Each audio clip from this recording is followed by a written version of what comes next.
struggled tonight, Keen. I really struggled. But anyway, I'm here hobbling along. But can't Nathan get in then? Can he phone or anything? Anyway, I'm here hobbling along. But can't Nathan get in then? Can he phone or anything? That's scary. That's scary, Lindsay. There's an echo. I know.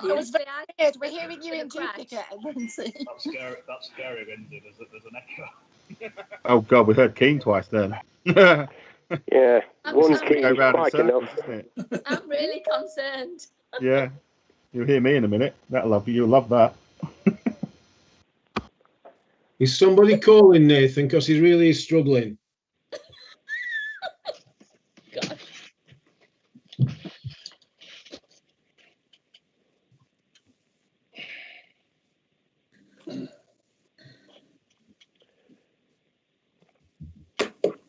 Chair, we started recording. Yes, I have, because we were all present so far as I knew, and so I got the live stream going. Okay. I'm just going to mute myself there, and I'm going to ring somebody and see if we can make an alternative arrangement. Could we pause the live streaming?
can we confirm the live stream has started, please? It's started, thank you. Good evening, everybody. I welcome fellow members, ladies and gentlemen, to this meeting of the council. I will come through to the running of the meeting in due course, but can you, from the start, try and make sure that your microphone is muted, and so we don't get any extraneous noises apart from when you want to speak. John Clark, you wanted to say something after I started. Now's your chance. Yes, thank you, Chair.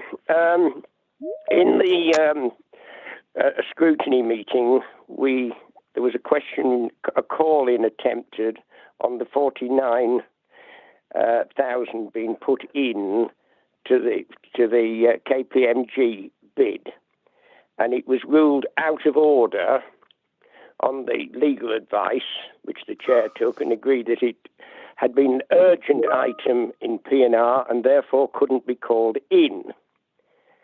The legal advice was also in that meeting that it would be that item, the spending of a committing of 49,000 would be on the full council agenda. It's not. Where should it be, John? I don't know. We were told it would be on the agenda. Well, if it's not on the agenda, then it's not up for discussion. It's something you could have raised. The legal statement where my colleagues went, okay, fair enough, if that's where it's going, that's where it's going, accepted the ruling of the Chair, but the legal advice was that it couldn't be done as a call-in, which would have made it go to P&R and or then full council, was that it would be going to full council because it was an urgent item. And it hasn't arrived. Right.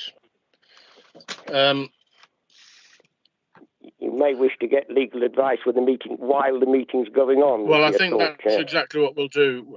Glenn, if you can raise your hand to let me know that you've taken that message and get me some advice moving through. If you're still connected.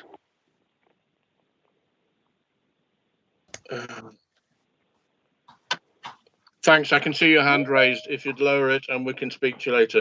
John, we'll have to deal with that during the meeting, if that's all right. I'm sorry for doing it so late, Chair. I did leave a message on your answer phone, but unfortunately you didn't get it.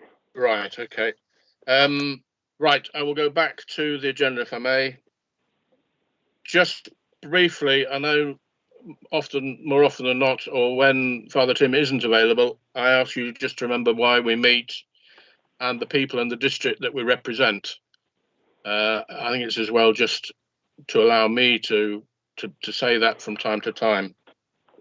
As this meeting is being held entirely virtually, I will take this opportunity to draw your attention to the good practice guidance for virtual meetings, which has been circulated. I would also remind you of the guidance issued by me as Chairman of Council in respect of how this evening's meeting will be run. Please ensure that you adhere to this guidance at all times. Due to the virtual nature of the meeting, voting will take place via roll call. By definition, all votes will be recorded. The meeting is being live streamed to enable public access. Please ensure your microphones are muted when you are not speaking to prevent any disruptions. And if you could, if that also goes to any other noise emitting items in the room in which you might be present.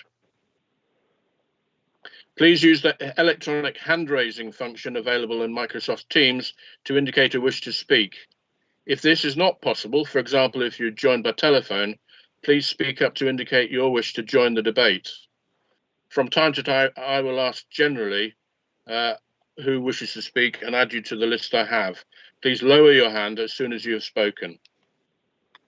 I know there are one or two people missing. Are there any formal apologies for absence? No apologies, Chair. Thank you. Item 3 is public question time. There are no public questions. Item 5, minutes.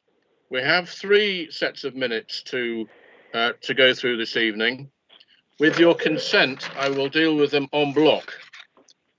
There are some of you who weren't present at all of the meetings. By affirming, or if we go to the vote, by confirming your wish to accept the minutes, They are accepted for the meetings at which you are present. There are 3 meetings. The meetings were the 10th of September 2020, the 2nd of November 2020, and the 5th of November 2020. As Chairman of Council, I move that the minutes of these 3 meetings be approved and signed as a correct record. Is that seconded? I'm happy to second that, Chair. Thank you, Councillor Duncan. Unless anybody has anything to say contrary to the acceptance, I will give a minute for people to speak up. I will accept all 3 sets of minutes by general affirmation. Does anybody wish to object to that proposal of way of dealing with the minutes? I think it's a superb way of dealing with it, Chair. But can I put in apologies for the September meeting in the Milton rooms for being late? I don't want anybody to think I was there for the first half hour, 3/4, whatever it was I missed. That's taken as a record. Thank you, Councillor Clark. I will allow just another little bit of time just to allow anybody for fumbling for their button to say to the contrary. Otherwise, we will accept it by general affirmation. Business and our constitution says. Is somebody trying to say anything? No.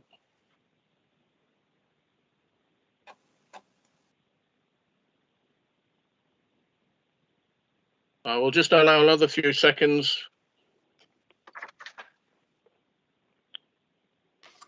So the officers present, is anybody trying to say no?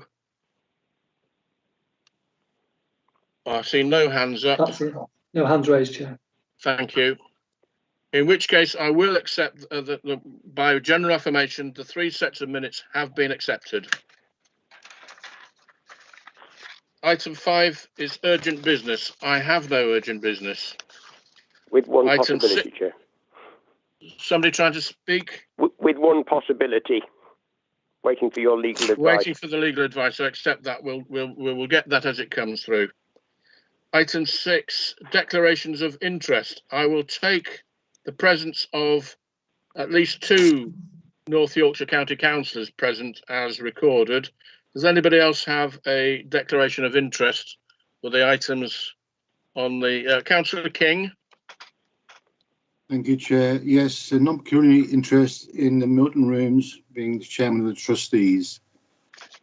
Thank you. Is that Lindsay, I see, with a hand up? Yes, it is, Chairman. Right. Can you hear me, Chairman? I can. Yes, it is. It's just about the notice on motion. I need to declare a personal pecuniary prejudicial interest as an owner of commercial properties, so I won't be participating in any debate or voting. Thank you. Thank you. Councillor Ryby. You're muted, Councillor Ryby.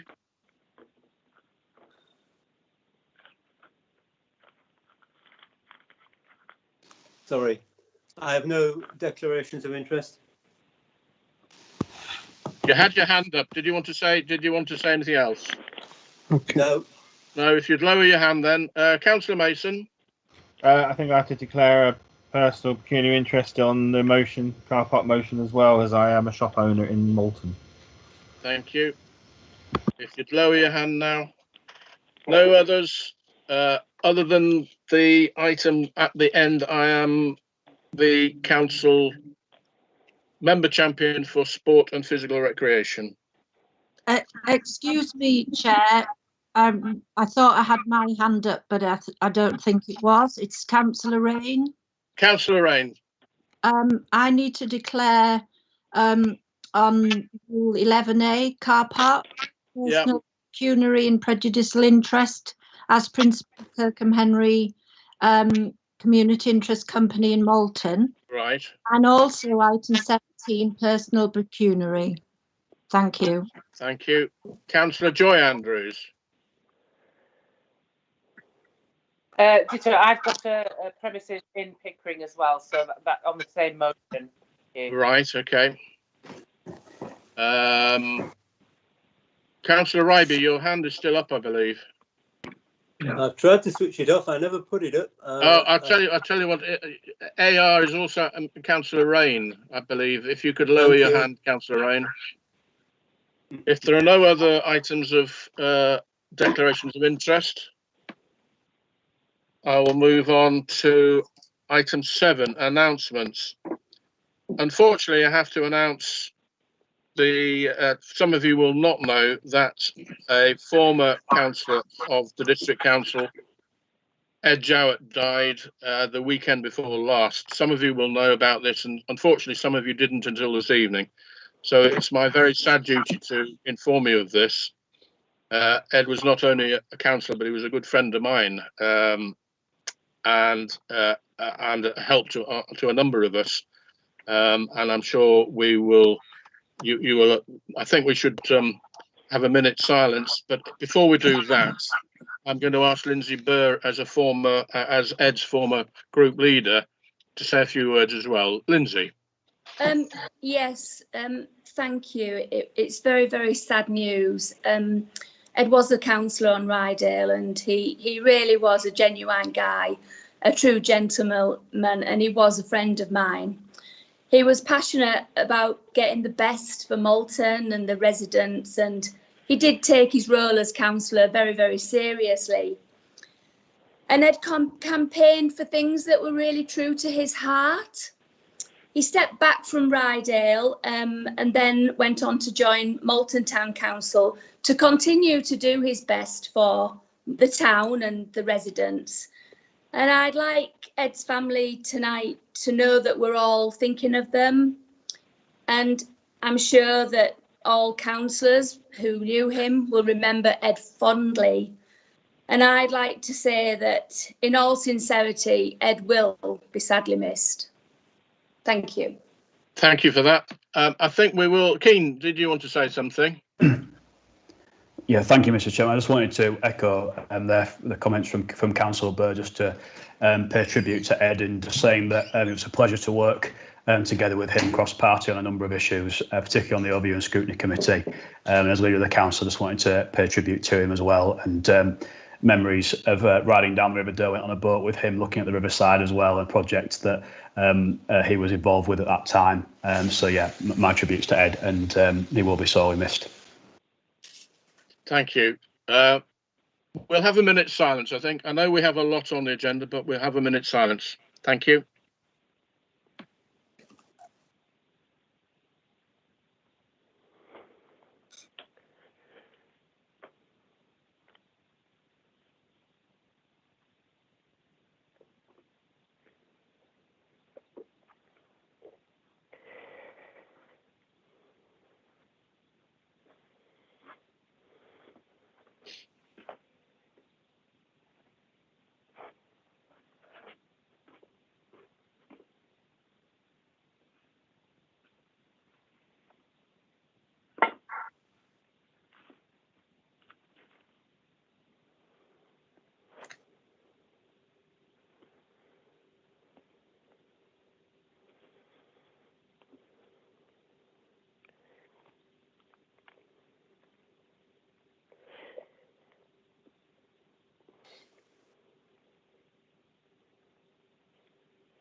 Thank you all very much for that.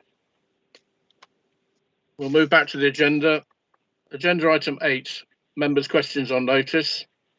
There is one question on notice. Councillor Frank, please ask your question.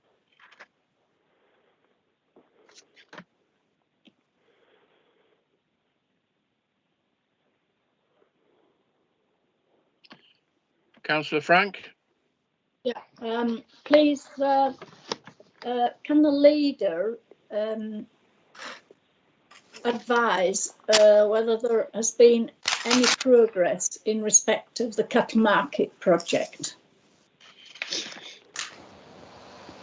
Thank you, Councillor Frank, for that question. As we know, the future of the livestock market in Malton is of interest to many members of the council and also to the farming economy in general. What I would say is that unfortunately our officers have not been able to undertake any proactive work in recent months towards the livestock market project, as I hope Councillor Frank and other members will understand, clearly our officers have been under tremendous pressure responding to the impacts of the COVID-19 situation. I don't think I need to say too much more about that. I think in terms of driving this project forward, there very much does need to be consensus position from members so that officers can progress work on this project. I hope that consensus can be achieved on this in some sort of direction. Unfortunately, when we discussed this, which must have been almost a year now, it did not seem to me as leader of the council that there was significant consensus as to the way forward, with members having, in some cases, very different views as to the way this should be taken forward and the way we can achieve the retention of the livestock market within the district. However, I hope that that can be achieved, and I think it's something which we do need to address as members. But I can confirm, Councillor Clark, that in recent months we have not been able to undertake, our officers have not been able to undertake proactive work on this project. Councillor Frank, do you have a supplementary? Yeah, as you drive down Malton Road, it says more units are available for the second phase. Can I ask what those units will be, and will they be connected to agriculture? Because we weren't going to have any non-agricultural stuff on that site. So these units that are available for the second phase, can I ask what they are and what they're going to be used for? Thank you, Councillor Frank, for that supplementary question. I can't comment on that, and I suggest that perhaps you make contact with the developer. If there's anything I can do from my side in terms of response from our council officers, I'll be able to get that information to you. But I think I can't comment on that at this point in time. Thank you. Just before we go on to item 9, Councillor Clark, I can confirm that our legal advisor has your question in front of him and will advise at an appropriate juncture later this evening. And while I'm here, Chair, would you understand the reference to me in the last item, or was that just to see if I was awake? I think it might have been, yes, but I think that was a slip of the tongue. So we'll move back to the agenda item 9, the leader's statement. The leader's statement has been circulated for your perusal. So, Councillor Duncan, I'll ask you to make your leader's statement. You won't read it out, but just present it, and then we can take any questions. Councillor Duncan. Thank you, Mr. Chairman. My statement is as written, and you can see there the updates on the COVID-19 situation, the way in which we've been helping our community, as well as the day-to-day work which we've still been able to undertake as a council. You'll also see the latest information on local government reorganisation. And the final point that I would just like to say in this public forum is that thank you at the end of the statement to each and every member of our workforce who, I think it's fair to say, have faced unprecedented challenges, a year in local government perhaps like any other. So I do want to really emphasise that and say thank you to them. I also do just want to say that I think it's important that ourselves as members can do all that we can to support them in the decision making which we do as a council, and trying to ensure that we can, where possible, make their task of delivering for the public as easy as we possibly can. And finally, as I think has become something I know Councillor Clark is probably particularly eager for me to say a Merry Christmas and a healthy, prosperous 2021 to members of the council, given this is our last meeting before Christmas and the New Year. Thank you. Whilst it's not Christmas, it's certainly well into Advent. Members, I invite you to put any questions to Councillor Duncan. If you'd, Councillor Rain, you're first. Thank you, Chair. Reading the statement of our leader again, even the last minute, I'm really quite concerned with the second paragraph of our putting aside our political differences to work together to do what residents, business and council staff need, petty squabbles, etc. And I really am concerned with this. Does Councillor Duncan expect everybody of different political stances and so on, expect everyone to agree with everything that he's saying, because when anybody's trying to question or petty squabbles, we are democratic, and I honestly think if we're not allowed to question anything that goes on, and I know everybody on this council are trying their best for whoever council they're working for. I'm representing Malton, but I just feel this petty squabbles and working together, I honestly have actually taken offence with it. May I also mention that today is the International Day of People with Disabilities, and there's nothing in this statement at all regarding this International Day. And I know North Yorkshire County Council have made a wonderful, they've done lots of things, and I do know Ryedale do help. I think the biggest thing at the moment is hidden disabilities, which is obviously mental illness, chronic pain, sight and hearing loss, brain injuries, learning difficulties, neurological disorders, to name but a few. And I think it would have been very, very nice to mention just what Ryedale is doing alongside other councils to help with the disabilities people in our community on this International Day of Disability. And thank you very much. That's what I wanted to say. Thank you. Thank you. Councillor Duncan. Thank you, Mr. Chairman, and thank you, Councillor Rain, for your question. I think, first of all, it's just worth saying that the intention of my statement is to encourage, where possible, for us to work together. Clearly, that does not mean that we always agree with one another. We are democratically elected. It's healthy for us to have debate, but that debate needs to be for a productive purpose, which is to represent the views and concerns of our residents and to deliver for them in the very best way that we possibly can. And unfortunately, I think it is fair to say that we have on occasions not always been able to be perhaps as productive as we possibly can be. I think generally there is broad agreement across the council where we want to be. I think our priorities are broadly aligned with each other. But unfortunately, sometimes we seem to get bogged down in the detail rather than the broader purpose, the really important things which the public want and expect us to deliver on their behalf. And I don't think anyone should really take offence unless they do believe that they haven't quite worked in the cross-party way, which I think the public expect us to do. I think there's elements of that across political groups, not just in my group, but across the council, where there are really good elements of where we have been able to work together. I think the second point about the day which is taking place today, I think it's worth just saying that Ryedale District Council plays a very full and proactive role in supporting people with disabilities. You may have seen that we have promoted heavily on social media just today, celebrating the International Day of People with Disabilities. And you will also see on our website a full guide that the District Council has produced for helping people with hidden disabilities. You will also see that we are part of the Sunflower Scheme as well. So there is lots of work which is ongoing by this council, and while you may not be aware of that, I think it's wrong to suggest perhaps that we aren't, because we most certainly are.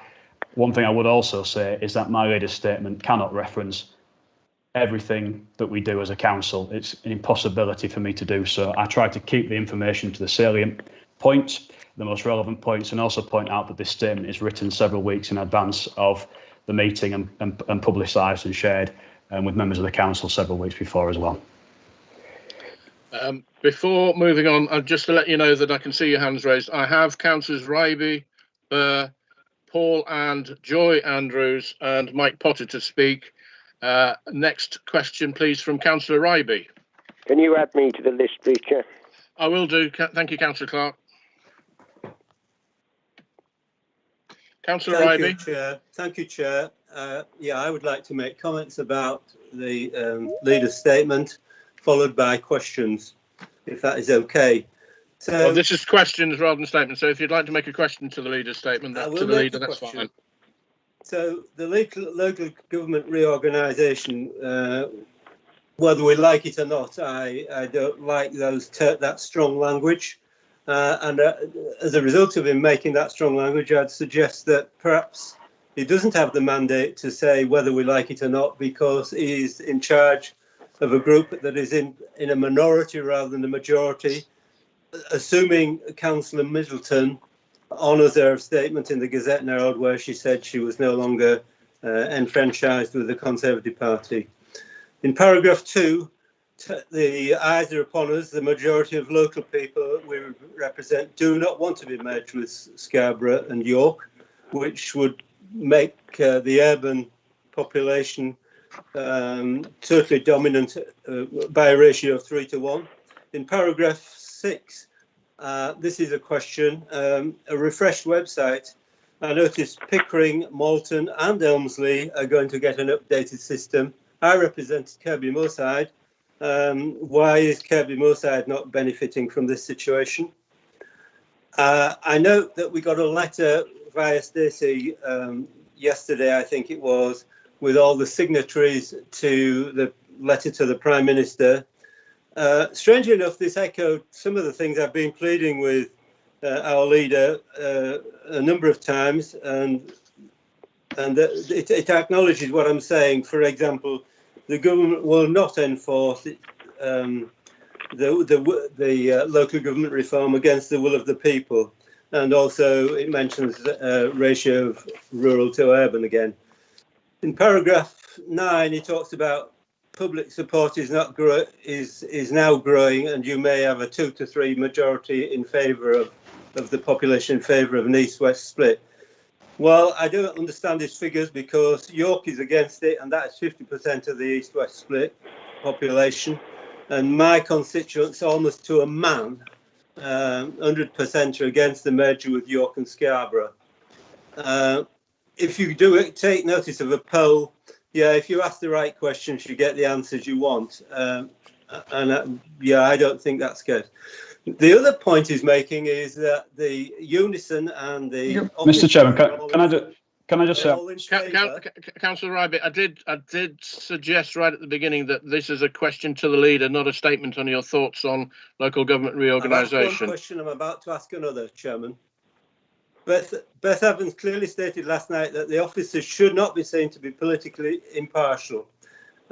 Should be seen to be politically impartial. And yet here we have a claim that the opinion of the officers, together with the opinion of the Unison, endorses the KPMG plan, which is not, I think, is the correct thing to use. So my question is, do you agree with me that it would be detrimental to the people we represent if they are totally dominated in a partnership with our urban cousins at a ratio of 3 to 1? Councillor Duncan. Thank you, Mr. Chairman. Thank you, Councillor Ryby. I was trying to keep a list of all the questions you're asking there. I think I must have reached at least past 10, so I will try and address some of the points that you have raised. First and foremost, your formal question there about the domination of the urban areas. It's worth pointing out that the City of York Council area is less than 50% of the total area of what would be the Eastern Unitary. It's also worth pointing out that the model which is in preparation at the moment, and as you may well know from the member briefing which took place, is for there to be area committees based on the current boundaries of the district and city authorities.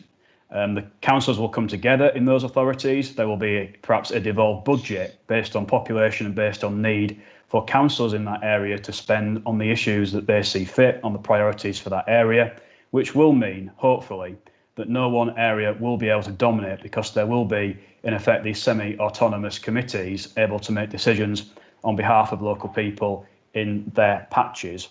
I think it's also worth just pointing out that you mention about the vote and the support in this council. It's worth pointing out there was 21 votes to 7. 21 members of this council voted for us to submit that document, including the leader of your own group, Councillor Ryby, and the leaders of many members of groups which are not my own. I could not have got that through the council relying solely on the members of my group, but it was 21 votes to 7. I think it's also worth just pointing out as well in terms of our staff, that they are members of the Unison Union. They are entitled to form a view on issues that affect their positions.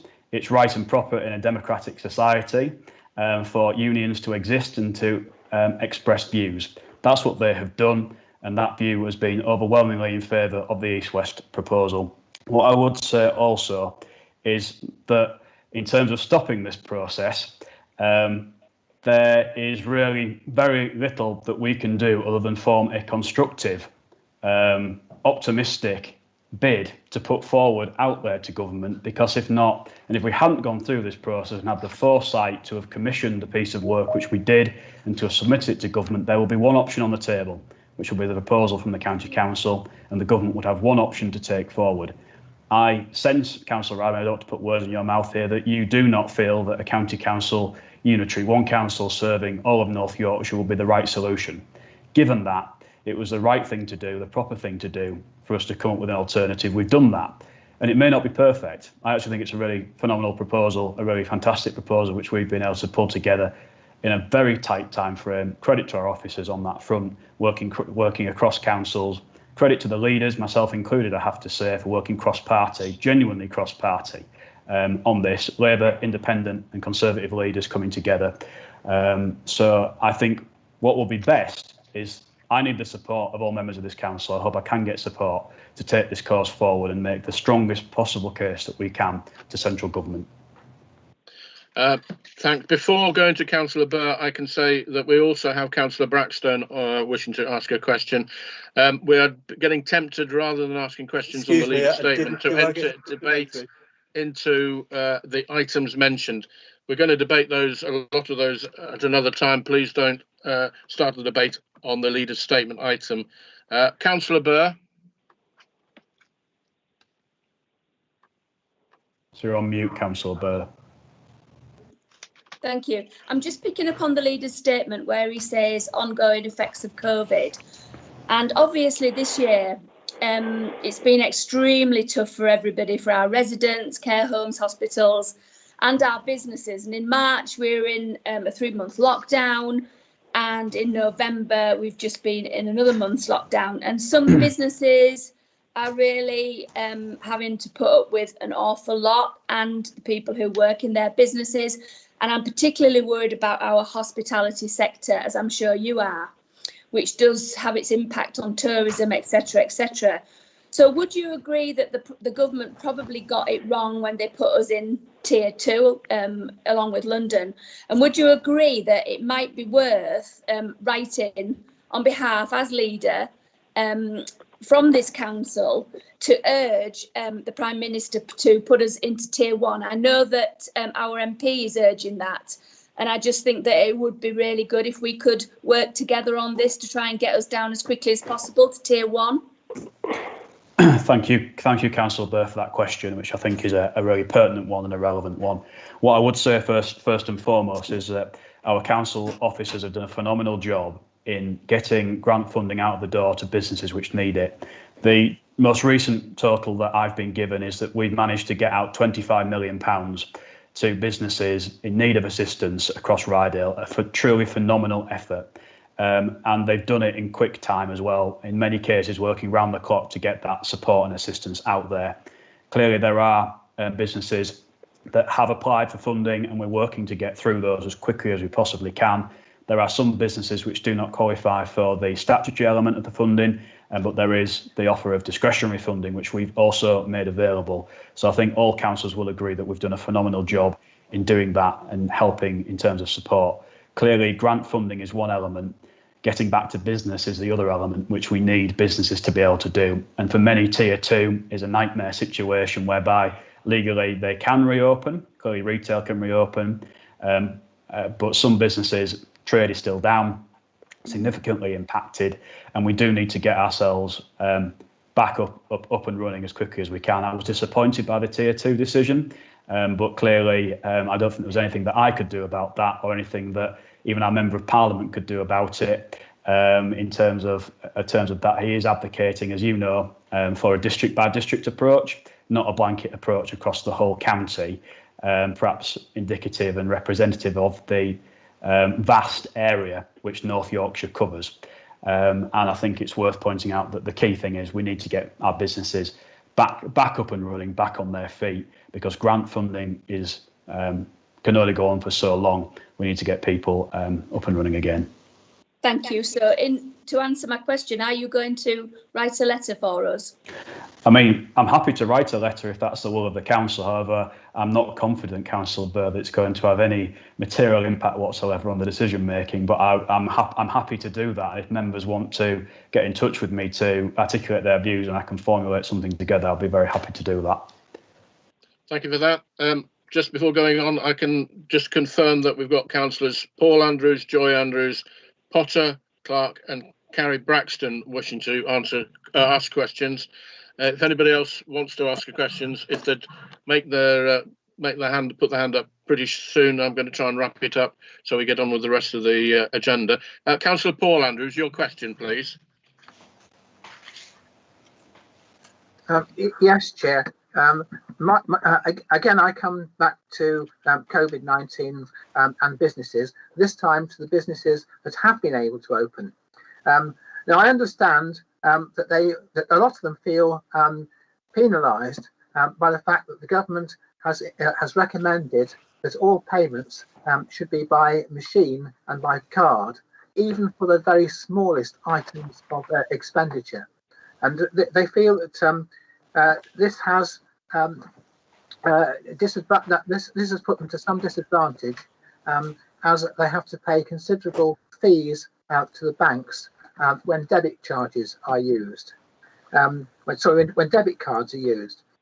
So my question to the leader is, would the leader be prepared to join with me in writing on behalf of Ryedale a letter to the Prime Minister, perhaps to be included in the other letters he's been asked to write to the Prime Minister, asking the Prime Minister to find some way of compensating businesses for the additional bank charges they've had to incur as a result of taking card payments, debit card payments, when they wouldn't otherwise normally have expected to. Thank you, Chair. Councillor Duncan. Thank you, Councillor Andrews, for your question. I have to say my understanding on this is that this is a recommendation, it's guidance and guidelines for businesses to follow. Clearly a sensible thing and perhaps a modern way of working as well. Obviously, I'm going to be very busy writing letters to the Prime Minister. You'll have seen the response I got to my last letter from the Prime Minister, which took several weeks to get a reply to. However, what I will say, Councillor Andrews, I'm happy to discuss this with you and see the finer details of this and see what we might be able to do as a council. I think it's probably something that's way beyond our remit, but I'm happy to discuss with you further on this topic and see what we might be able to do. Thank you. I think I also have councillors Wass and Mason wishing to ask questions. Next, we have Councillor Joy Andrews. Thank you, Chair. Thank you for the leader's statement, Councillor Duncan, and it was nice to see the thank you at the end for all the hard work that the staff have been doing to deliver everything that we do for the residents of Ryedale. So would Councillor Duncan strive to ensure that his government does not freeze local government wages in the way that the condemned government did? Thank you. Thank you, Councillor Andrews, for your question. I'm struggling really to understand it, given that our pace is set locally, collectively with the trade unions, and we do that every single year. And also, given that the wages for Ryedale employees has increased this year as it did the year before, so I'm struggling to actually see the comparison with the pay freeze, perhaps for public sector workers on a national level. Councillor Potter. Oh. Councillor Potter. Yes, thank you, Chair.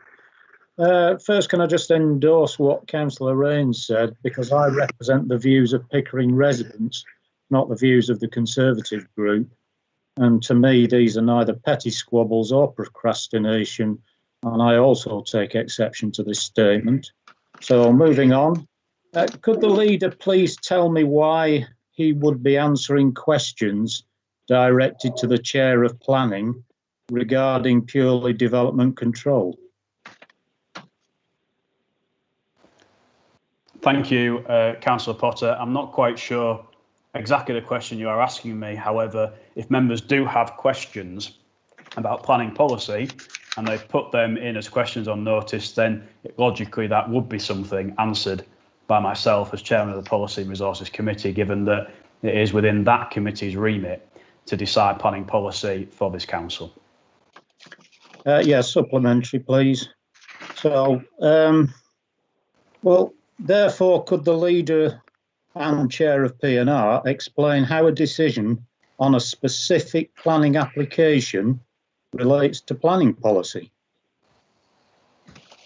Just before we do, Councillor Duncan, I'm just struggling to find this particular reference in the leader's statement. Councillor Potter, can you just enlighten me? Well, I'm actually going back to a question that arises from the minutes, and I believe that going back a year or so, we'd already decided that we weren't sticking to questions specifically on the leader's statement. It was questions for the leader. Questions for the leader. Just as long as I've not gone blind, Councillor Duncan.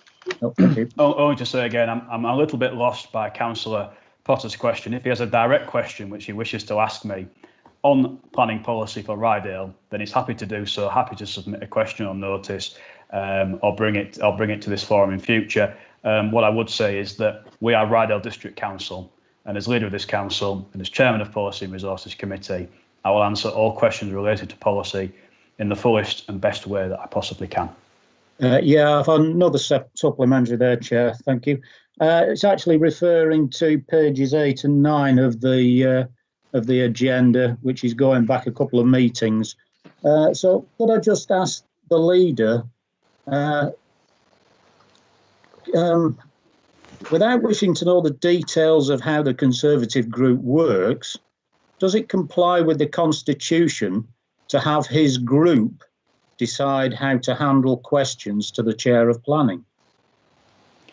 Mr. Chairman, I think I answered Councillor Potter's original question. I answered his supplementary.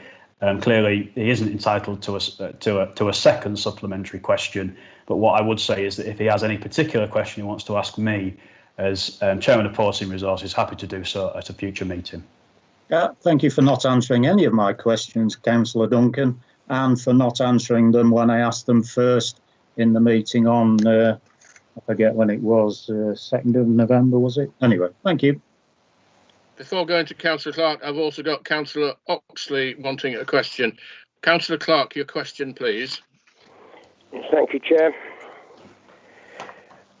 I'm equally someone who's not encouraged to work with when accusations of petty squabbles, procrastination and political games is made. So if you're wanting to encourage people to work together, Councillor Duncan, you thank the 21 people in the bottom of the first side of your statement, 21 councillors, you thank them for supporting you. But how many of that 21 would have still supported you if they'd known that you were about to squander 49,000 on the bid? Thank you, Councillor Clark, for your question. And what I would say first of all is that clearly that element of my statement about us trying to work together and some elements of petty squabbling that's been referred to does not state who may or may not be responsible for that behaviour. And basically we all have to look at how we all operate, I think, as councillors in this authority, all of us, of every single group. So I don't think anyone should be taking offence to that statement unless perhaps it does fit any one individual more than another. What I would say on the vote on the local government reorganisation, clearly 21 members of this council cross-party did vote to submit it. What I would also say has been told to you on several occasions now, Councillor Clark, in writing and I believe verbally, that while we did agree at Policy and Resources to allocate up to £49,000 to support the production of our final submission to government, we have not spent £49,000. We have no intention of spending that amount, but there was a contingency factored in. And as has been stated to you on several occasions, I think we are likely to spend up to £15,000, and we may not actually spend that amount of money. But what I would also say is that it's a slight nonsense situation to support submission of our outline bid and then not support the funding required to bring that outline bid to completion. And the funding that's been allocated by policy and resources has been extremely useful to our officers and the officers of the other councils who have worked jointly to make our bid as strong as it possibly can be, and to ensure that if our bid is chosen by the government, that we can demonstrate that children's services, adult social care, public health and other areas of council functions can be delivered safely and more effectively than they are at the moment. And I think that is money very well spent by this council, and money which I think we all should agree to and should be happy to spend on production of the bid to make it as strong as it possibly can be. Are there supplementary, Councillor Clark? Yes, Mr. Chair, and I have a second question later. Bluntly, when the 21 people that you've highlighted, nobody else has, Councillor Duncan, the 49,000 was not known. The 49,000 came up later. And if it was only going to be an expenditure of 15,000, why have we put in a tolerance of 270%? i.e., 15,000 might not be enough, so we'll tack on another up to 34,000 in case. Can you please justify that?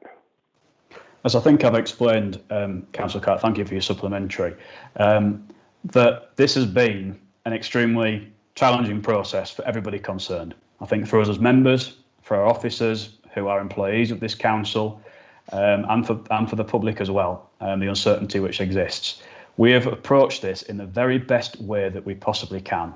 We had the foresight, our Chief Executive had the foresight to join with other councils to commission a piece of work. If we hadn't have done that back in July, then we would not be in a position where we could have presented anything to government. You look at the submissions that Cumbria has put together using the same consultants which we have used, and the piece of work which they were able to submit in outline is significantly weaker than the piece of work which we've been able to submit in outline, because we were ahead of the curve. We were able to work together, and we will be able to have a plan for submission. That's continued, and I believe that it's been the right thing to do, this process. Going back to the figures specifically, there is a contingency in there because given the uncertainty, we weren't quite sure exactly what we might need to spend certain elements specifically of the funding upon, but the decision was taken so we didn't have to go back to committee and ask for approval yet again for that £49,000 to be released, and it was absolutely the right thing for this council to do. Thank you. Councillor Clark, I think you had another question. Yes, please, Chair. You say just in the two paragraphs below that 2/3 of the people supported the East-West model. How is it that 2/3 of the public are so well informed that 2/3 of them support the East-West model when the council at the moment is not able to do a comparison between the various bids? Thank you, Councillor Clark, for your question. Clearly referring there to the market research which was conducted via an online panel. And I think it's worth pointing out that the question that people were asked was simply, which of these two options do you prefer on the basis of the information that you have? They were presented with the maps and they're asked to pick. And the choice which they made, 2/3 across York and North Yorkshire, was for the East-West proposal, 1/3 for the County Council proposal. And clearly, I'm not going to stand here and tell you that, you know, I mean, it's market research, and we know that market research is a sample of the population. We'd like to reach more people. I hope that we can reach more people, and there is a portal online for us to do that. But it is market research. 2/3 is a very strong preference, and I believe that some elements of the public have taken interest in this and do have the information they need to form a view, and that's been clearly expressed in the market research. Thank you. Before going to Councillor Braxton, I think I've also... Supplementary, Chair, if it can be quick, because we have a lot to go through and there are a number of people wanting to ask questions. I realise that, Chair. Councillor Clark. Councillor Duncan, you've ignored my statement in the question as to how it is that the council doesn't know. We requested a meeting of council to look at a comparison between the bids. That was turned down by the chair of council because that we didn't have the officer time to compare the bids. That's the North Yorkshire bid, the York bid, and the East-West bid. How is it that any research, market or otherwise, can get anything like an accurate picture if a council, with all its resources, hasn't done a comparison between the bids? Thank you, Councillor Clark, for that question. I think it's worth pointing out that we commissioned KPMG to do an appraisal of all of the options, a comparison of all of the options, and they started with 10, they went down to 3, and we ended up with 1. And they did that comparison on the basis of objective information gained from all 9 local authorities in York and North Yorkshire, and overwhelmingly on the basis of that objective analysis, their conclusion was that the East-West proposal was the strongest proposal, and that was against a comparison of the North Yorkshire and York option. So we have paid quite a lot of money to commission an options appraisal. It's there, it's available, all 130 pages of it for you to read and for members of the public to read. But we did commission that assessment of the options. Clearly going forward, there are elements of the bids, perhaps the finer detail of those bids, where there will be opportunities to draw comparison. I think that will come, and it will be able to come at the consultation stage where this council will be consulted and asked to give a preference on the option which it prefers. And I think at that point in time is the right time for the council to take a formal view. Clearly, your request for a meeting was to the chairman of council. I can't speak on behalf of the chairman of the council, and clearly this is a leader statement, and questions on the leader statement. Perhaps if you wanted to ask the chair of council a question, you should have done so on notice. There are a number of people still wishing to ask questions. Councillor Braxton. Thank you, Chair. Councillor Clark has actually covered my question. Thank you. Councillor Wass. Thank you, Chair. Can you hear me? Yeah. I can you're very faint. Just to mention the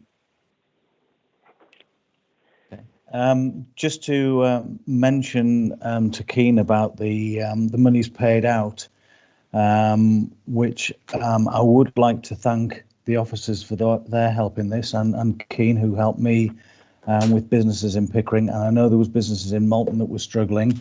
I don't think it was a complete success, though, in many ways, because there were businesses that were still struggling in terms of the rateable value. And I was just wondering, obviously, hopefully we're not going to go on much longer with seasoned lockdowns, but if they are going to continue, has the 51,000 rateable value been readdressed for future purposes if we do need them? And the other question was, will Castleview be making a bid in this second round of grants as well? Thank you.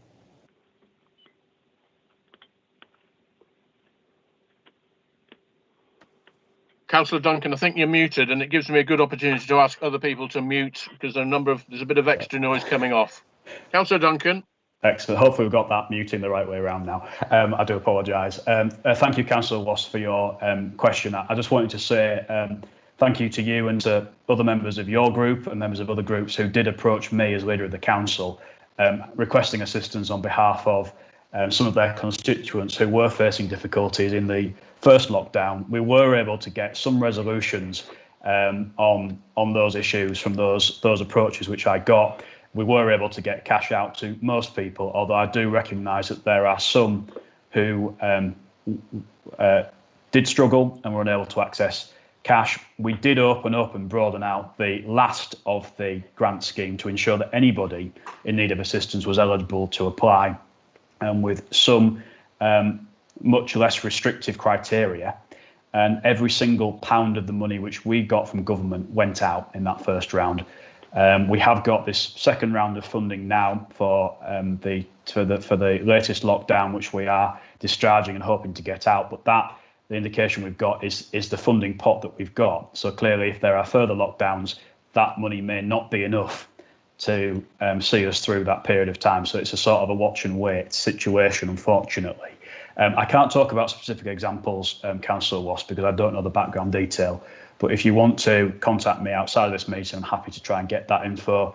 I think it's also worth just pointing out again that we were able to help people, and as members, I do appreciate the approaches that were to me directly as a leader of the council, because that's where I think the role of leader comes into play, where I'm able to have access to the officers, get the answers that we need, so that if you're not getting the answer you need, we can get that out there. So I think I do thank you again for getting in touch, and I would encourage any member of the council, not just on the funding, but on any issue in their ward where they feel they're not getting the response that they need, and they want to sort of have a second opinion on that, please do approach me. Hopefully people will vouch for me that I will always endeavour to help on casework issues so that we are getting the responses that we need to members of the public.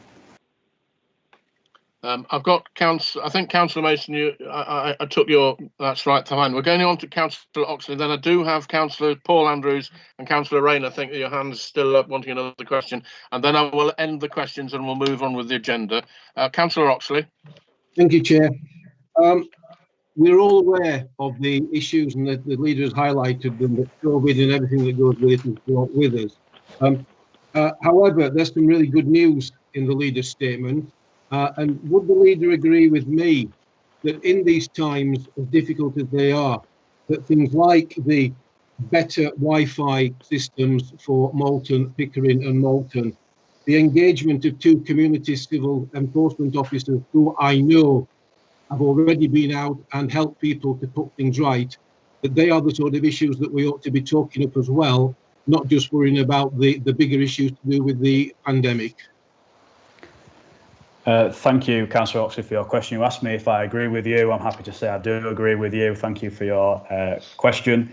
What I would say is specifically on the issue of the community civil enforcement officers, which we have now in post, who are doing a phenomenal job already responding to queries that members have passed on to them and queries that members of the public have raised with them as well. I think this is going to be to massive advantage to us as a council in terms of dealing with issues like dog fouling, antisocial behaviour and others, to try and keep the streets of Ryedale clean, safe, nice environment for our residents. So I think it is the right thing to do. And clearly they also do have those all-important dog warden functions as well, which will allow us to respond to animal welfare and other complaints related to animals. Thank you. Councillor Wass, your hand is still up. Did you have a supplementary? Did I miss on that? Sorry, Chair, no. Fine, we'll go. Councillor Paul Andrews, did you want to have a second question? No, Chair. No. I'm sorry, I apologise for leaving my hand up. That's fine, no problem. And Councillor Rain, your hand was still up. Did you want to come back? Yes, Chair, thank you. It was basically I wasn't given a chance of supplementary of my first question to Councillor Duncan, and I wonder if I'm allowed to do it now. You can put another question out. There were several questions at the time, but that were dealt with at once. But if you have a supplementary, then I'll be very happy for you to put it now, and then we'll round up the questions and move on the agenda. Your question, Councillor Rain. Thank you, Chair. It was basically Councillor Duncan has mentioned again, just in replying to other councillors regarding this petty squabbles again. And, you know, the second one was unless it fits an individual more than anyone else. And again, I just do not. I think we should be all working together, and this petty squabble should not be mentioned. And that is my question to Councillor Duncan, saying unless it fits an individual, I don't really think at all is helping us all work together.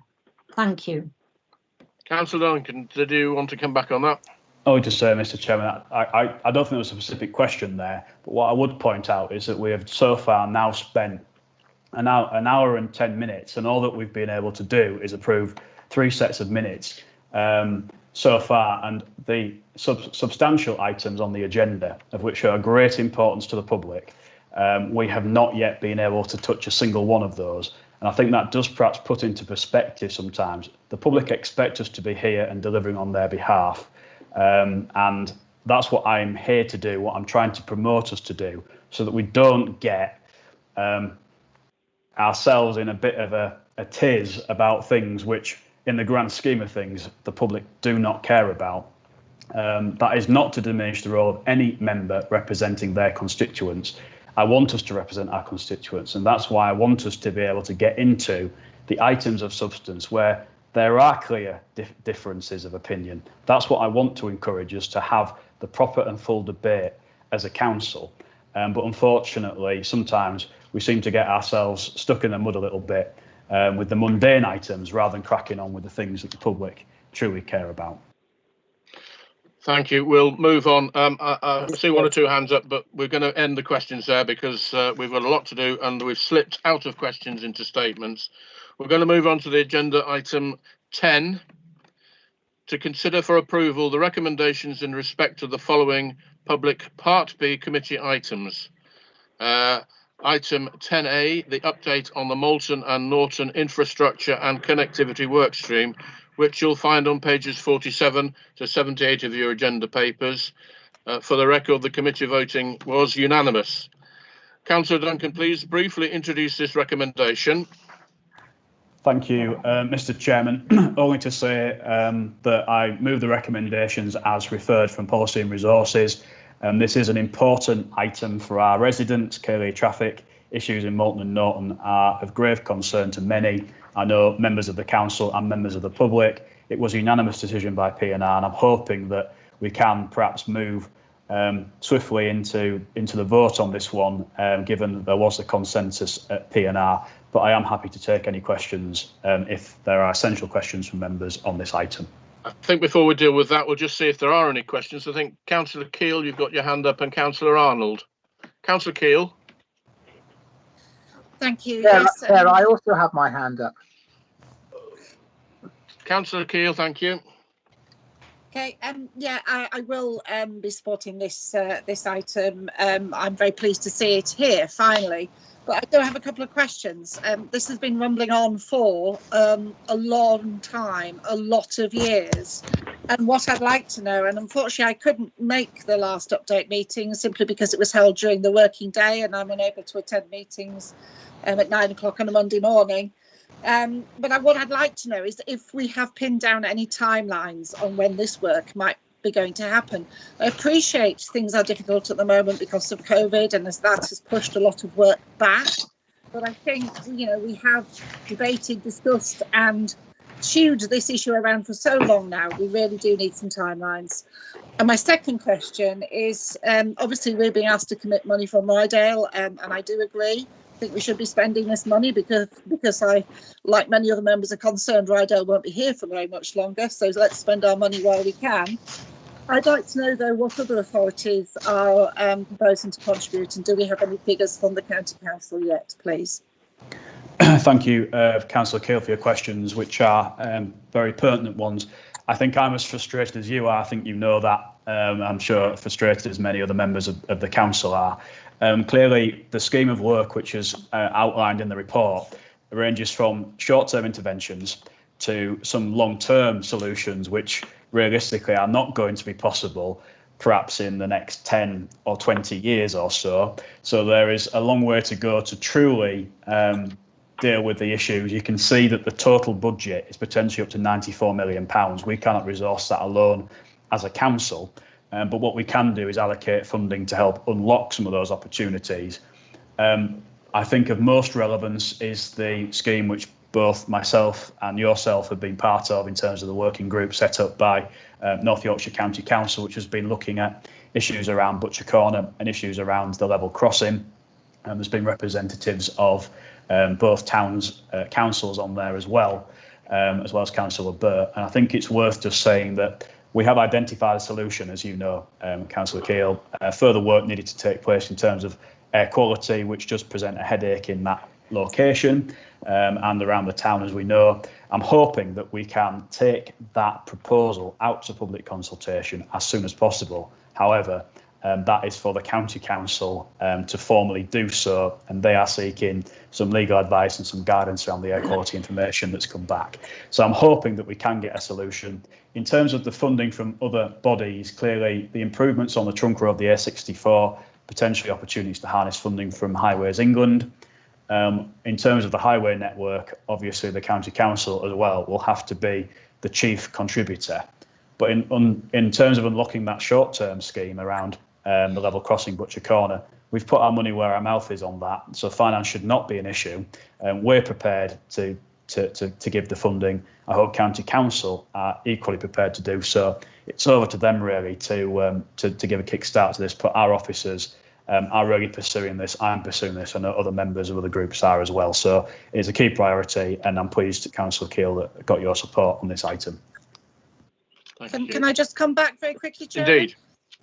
Yeah, I should have been clearer in that I was actually particularly talking about what I think that we initially called the quick wins. So the area that you've talked about. But could I ask for just slightly a little bit more commitment from you as leader and as a county councillor to actually come up with a sum perhaps on how much the county council is prepared to commit to those quick wins, to that first stage work, please?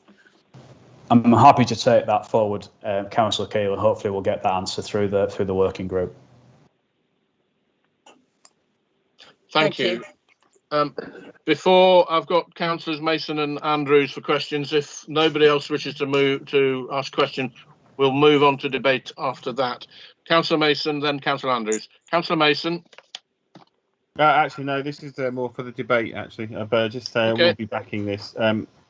Yeah, don't worry, I'll wait for the debate. Councillor Paul Andrews, your question, please. Yes, Chair. It's to do with the link road between Beverley Road and Houghton Way. That's the one, that's the one, as I understand it, which is intended to be built where the bacon factory is, or leading through that estate. Now, I understood that this was going to be built by a developer, and it was going to be built fairly quickly because the developer was going to build those houses quickly. It's on page 12, by the way. 12, by the way, Chair. 12 of the report. My question is, why has this scheme been put back to 5 or 10 years? Thank you, Chair.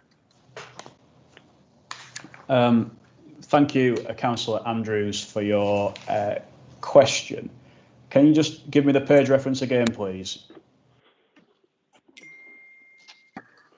It's page 77 of the council agenda. It's page 12 of the report.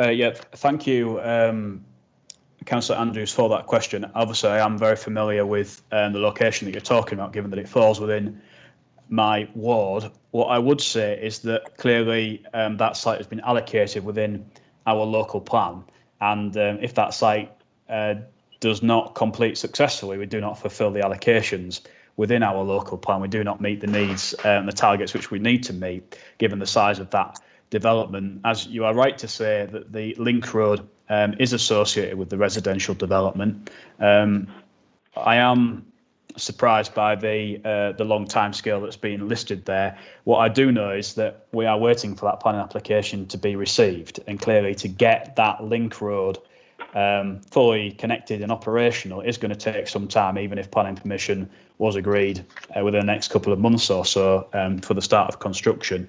I'm happy to chase up an answer from our planning department as to the status of that application. I keep getting told that it's imminent, and I've been told that ever since I joined this council sort of 5 years ago. So I'm not quite sure what's happening on that front, but clearly it's critically important to us, given the infrastructure that it unlocks and the importance to our local plan.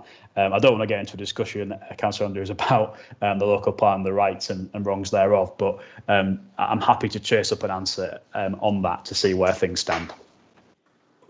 Yes, please, Chair. Thank you. Councillor Keel, did you have another question? Sorry, Chairman, no. Legacy That's fine, hands. that's great. That's great. I haven't any other, but nobody else is wanting to ask questions, so we will move into debate. We'll see how we go in terms of voting. But Councillor Duncan, please move the recommendation, and once it is seconded, you may make your speech. Thank you, Mr. Chairman. I'm happy to move that. I think hopefully I've got a seconder for that. I'll second it, Chair. Councillor Steve Andrews, Steve Arnold, apologies. No, that would be a combination. Bad mistake. Mistake. Yeah. Could I just say, Mr. Chairman, in briefly introducing this, that there was unanimous support. I'm sensing support from across the council on this, and in the interest of trying to get through the agenda, I know there's things that members may like to say, but if members are content, I'm happy to move straight to the vote on this with your approval, if possible, just to try and get through the many items that we've got on the agenda this evening. There is a quicker way that has been suggested to me, that we do it by general affirmation, which would need me to ask if anybody does not want it. My hand was up before the Councillor Duncan made that suggestion. Councillor Paul Andrews, you have another question. I take it you have another question. No, Chair. We were moving into debate, and yes. I wanted to speak. You want to debate? That's fine. I also, in which case we won't do it by general affirmation. We will have to debate it. I have yourself and I have Councillor Mason. Councillor Andrews. Councillor Paul Andrews.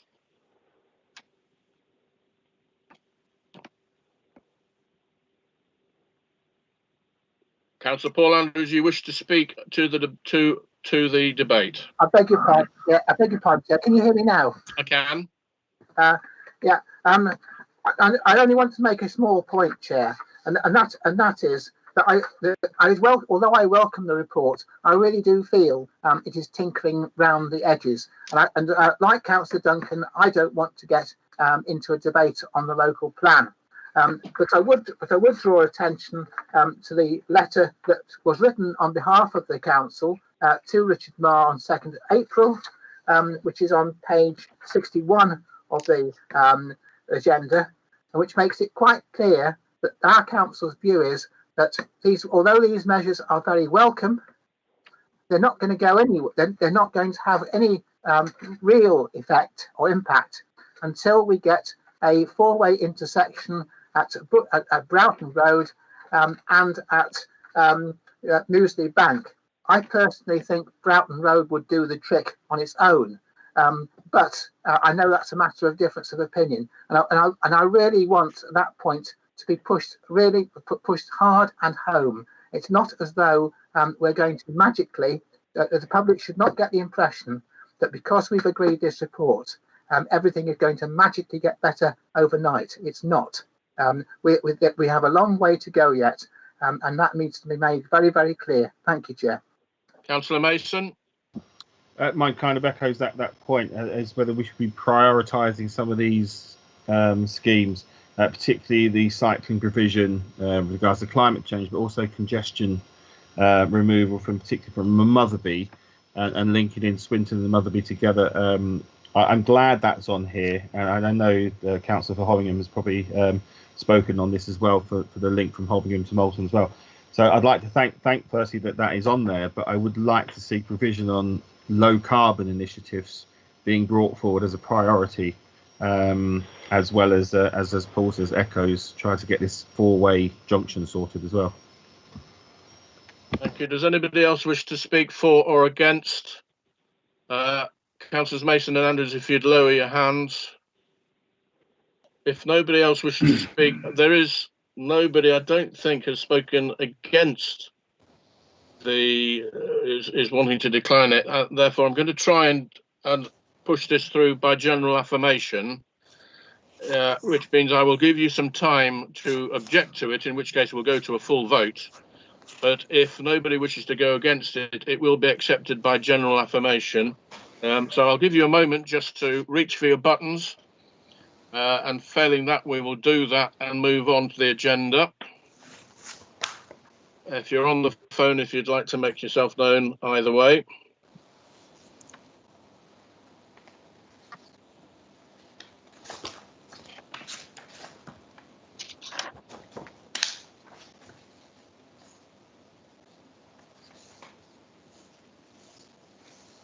I think we've all had a chance to object to it. Therefore, I'm going to pass that through by general affirmation. And we're going to move on, therefore, to item 10A.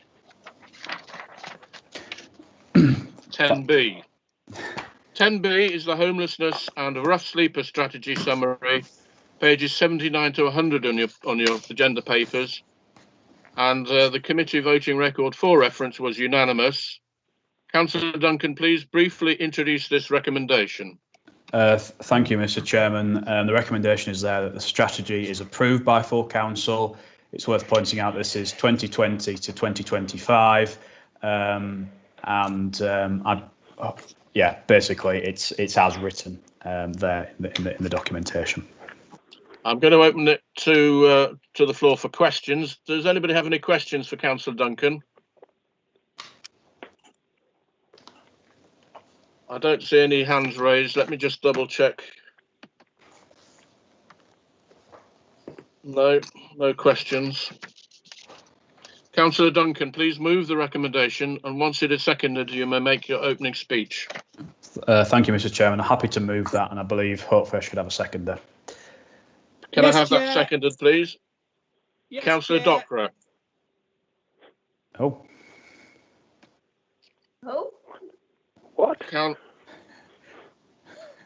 I think that was. Yeah, I saw Councillor Dockwra put a hand up. All right. Okay. That is seconded. That's proposed by Councillor Duncan and seconded by Councillor Dockwra. Thank you, Mr. Chairman. Councillor Duncan. Yeah, just to say again, this was unanimous approval from policy and resources, and reflects, I think, the really sterling work that we do on housing. Generally, our approach is extremely effective. There was an opportunity for councillors to give advanced input to this before it came to P&R. I think it came in draft format, and it then came back for approval. It's now come to council, so there has been opportunities for members to give the input that they would like to on this, and therefore I recommend it to council for approval. Again, does anybody wish to speak for or against the motion? If not, I will, as before, allow a few moments for anybody to organise themselves with an objection. Failing that, we will go and accept it through by general affirmation. If you wish to object at all, please make yourself known as soon as you can.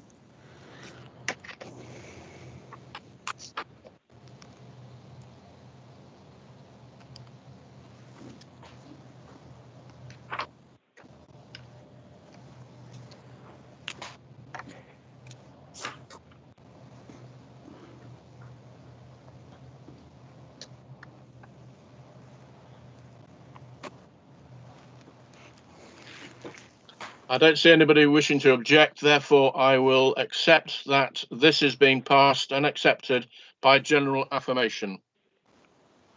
Moving on to the item 10C, the HR policy revision, Officer Code of Conduct, which you'll find on pages 101 to 124 of your agenda papers. And the committee voting record for reference was 6-4 with 3 abstentions. Councillor Raper, please briefly introduce this recommendation. Thank you, Chairman. Recommend that Council accept this resolution. Right. If there are any questions for Councillor Raper?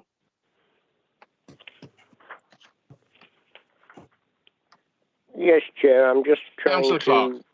Yes, the pages you gave me again. Sorry, I'm slow. 101 to 124.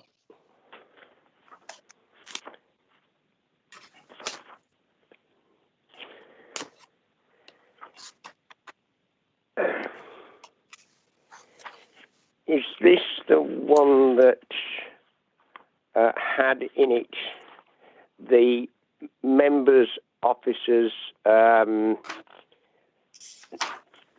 not being able to take issues to members, or was it the next one? No, it's this one, Chair. Page 114. Employee concerns and members. And it says it is not appropriate for council officers to lobby members on matters of individual concern. And in general terms, I think that's absolutely right and 101% accurate.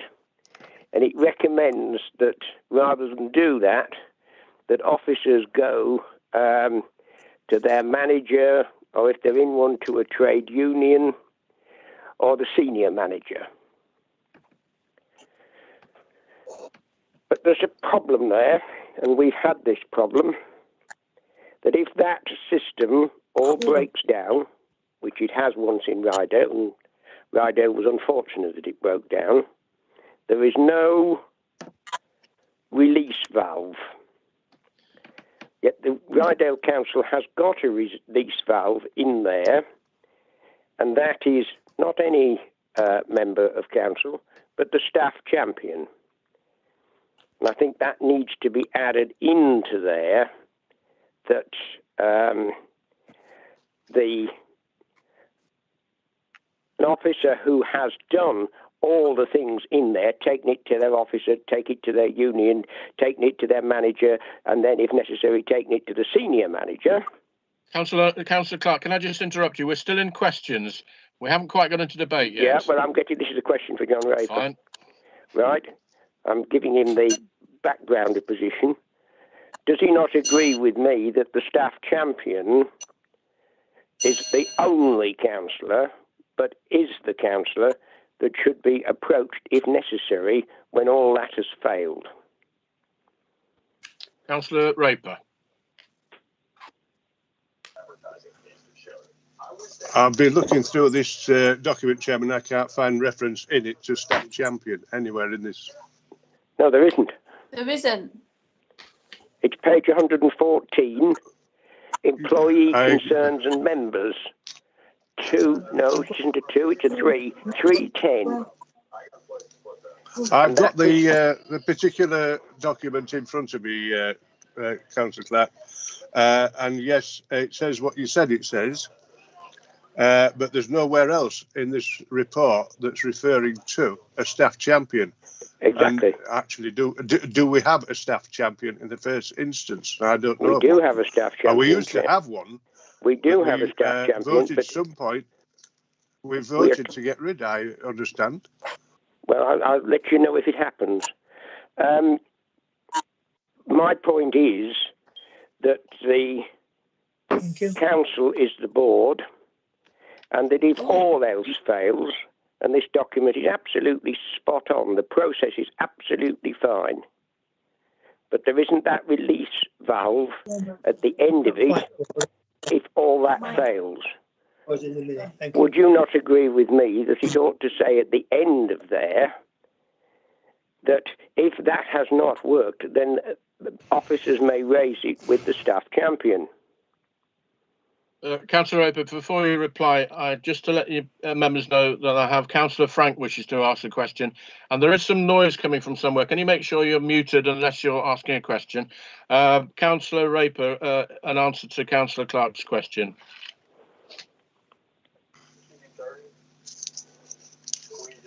I'm in an awkward position, Chairman, because I was approached by a member of staff quite a number of years ago, and Councillor Clark is fully aware of that. I'm fully aware that we have our own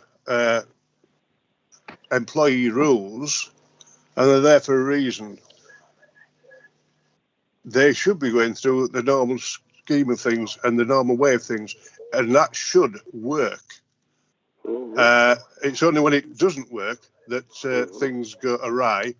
I'm not willing at the moment to change that. We've moved on from where we were, in my opinion. We're not in the same place as before. And we need certainty for staff, and we need certainty for members, because members can be hung out to dry on this. I'm very acutely aware of how tentative my position was at the time, but I didn't get anywhere, and I was neutered is the best word I can come up with that's appropriate to use, for 3 years and more before we got a resolution to the particular staff members' situation. So I'm not keen to do anything as such to rock the boat, as it were. And it hasn't been brought up before this document was drawn up. There must be a reason legally why it has not. And without a legal input at this particular point, I would be adverse to changing anything that's written down in this report. Councillor Clark, have you got a supplementary? Yes, I have, Chair. I would hesitate to refer to Fiona Farnell, Councillor Fiona Farnell, as she was at that point, having acted illegally. The issue that Councillor Raper is referring to came to him and came from other people to me, but we were unable to do anything. But it was taken to Councillor Farnell as the staff champion, who then instituted a staff survey on the issue that was causing a concern. And a mere 3 years later, we were able to sort it. And I'm not saying, I'm not even implying, I'm not even thinking that we are in that situation. But to assume that you could never end up in a situation where things go wrong, would you not agree, is a little bit overconfident? And therefore, Councillor Raper, would it not be an idea to have at the end of that paragraph, if all of the above fails, having completed all of the above, that the issue may then be raised with the staff champion?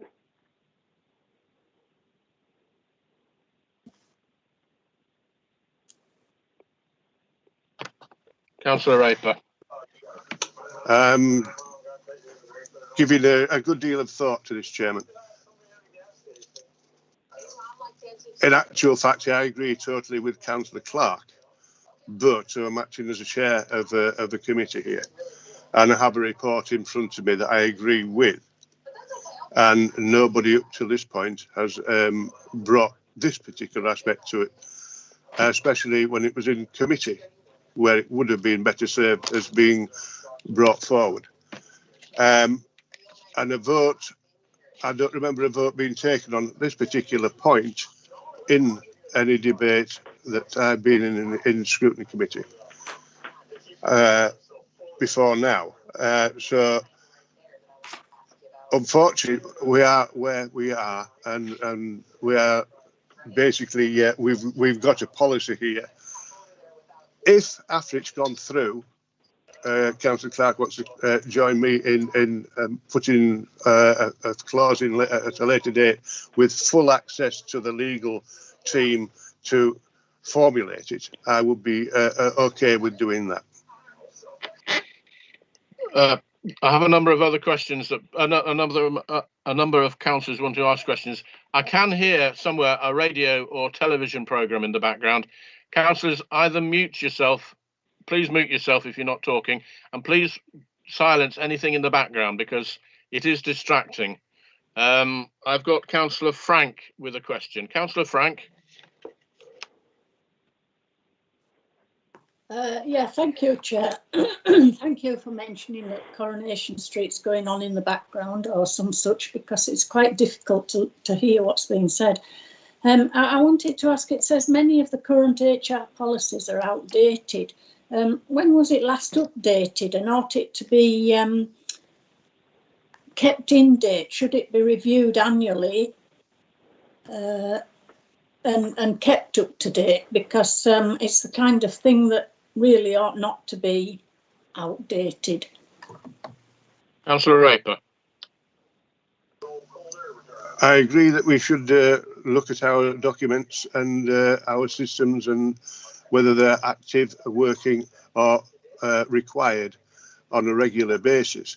However, I'm wary that such a task put onto our staff would take the staff all their time to do. And I think it would be a little bit onerous on some members of staff to constantly be going and reviewing everything that we do. That's a job for us more than it is for them. So I'm thinking that short, sharp ones on occasion on an issue or on a topic that is relevant at a certain time. But if you spend all your time looking at your navel, you will not get anywhere. So I'm reluctant to do it ad hoc on every single thing that we've got. It would be just wasting our time, in my opinion. Councillor Raper, we do have legal advice on present if you want to refer to them, and they can answer it in due course. In the meantime, I've got Councillor Duncan wishing to ask a question.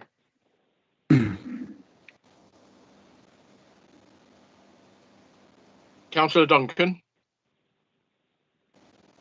Sorry, thank you, Mr. Chairman. I had, again, issues with unmuting myself. I just wanted to ask, it's an unusual opportunity for me to ask somebody else a question who's introducing a report, so I'm going to take the opportunity. Councillor Raper, can you just tell me, at the time when this was referred to full council by overview and scrutiny, who was the chairman of that committee, and was there an amendment that was put forward at that time to reflect the discussion which we've had in terms of member champion involvement in staff issues? Thank you, Chair. Councillor Keane. Duncan. Yes, there was a chairman in charge at the time of overview scrutiny, and it was Councillor John Clark. And no, for your second part of the question, no, nothing was brought forward at that time on this subject. Councillor Keele. Thank you, Chairman. And just going back to the point of reviewing policies, my understanding is from every organisation that I've ever worked for or been involved in, is that good practice, best practice, in fact, is to have a date on every policy that is produced when it will be reviewed within a 2 or 3 year period, probably some ballpark figure like that. Would you agree with me that this is something that the council should be using, Councillor Raper? Because I would urge you to go down that route. Thank you, Councillor Keele. Yes, I would fully agree with your assessment on that. We're not doing it on everything all the time. We're doing it as they come around, and a time limit should be imposed on any new policy that we agree to, and to have a review of that policy as to whether it's working or required any further.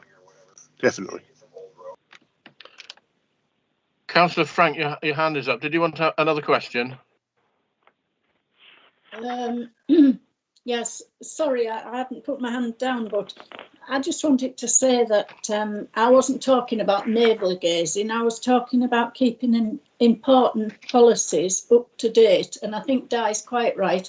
We should have these policies dated so that we can review them and look at them again whenever necessary and keep them up to date.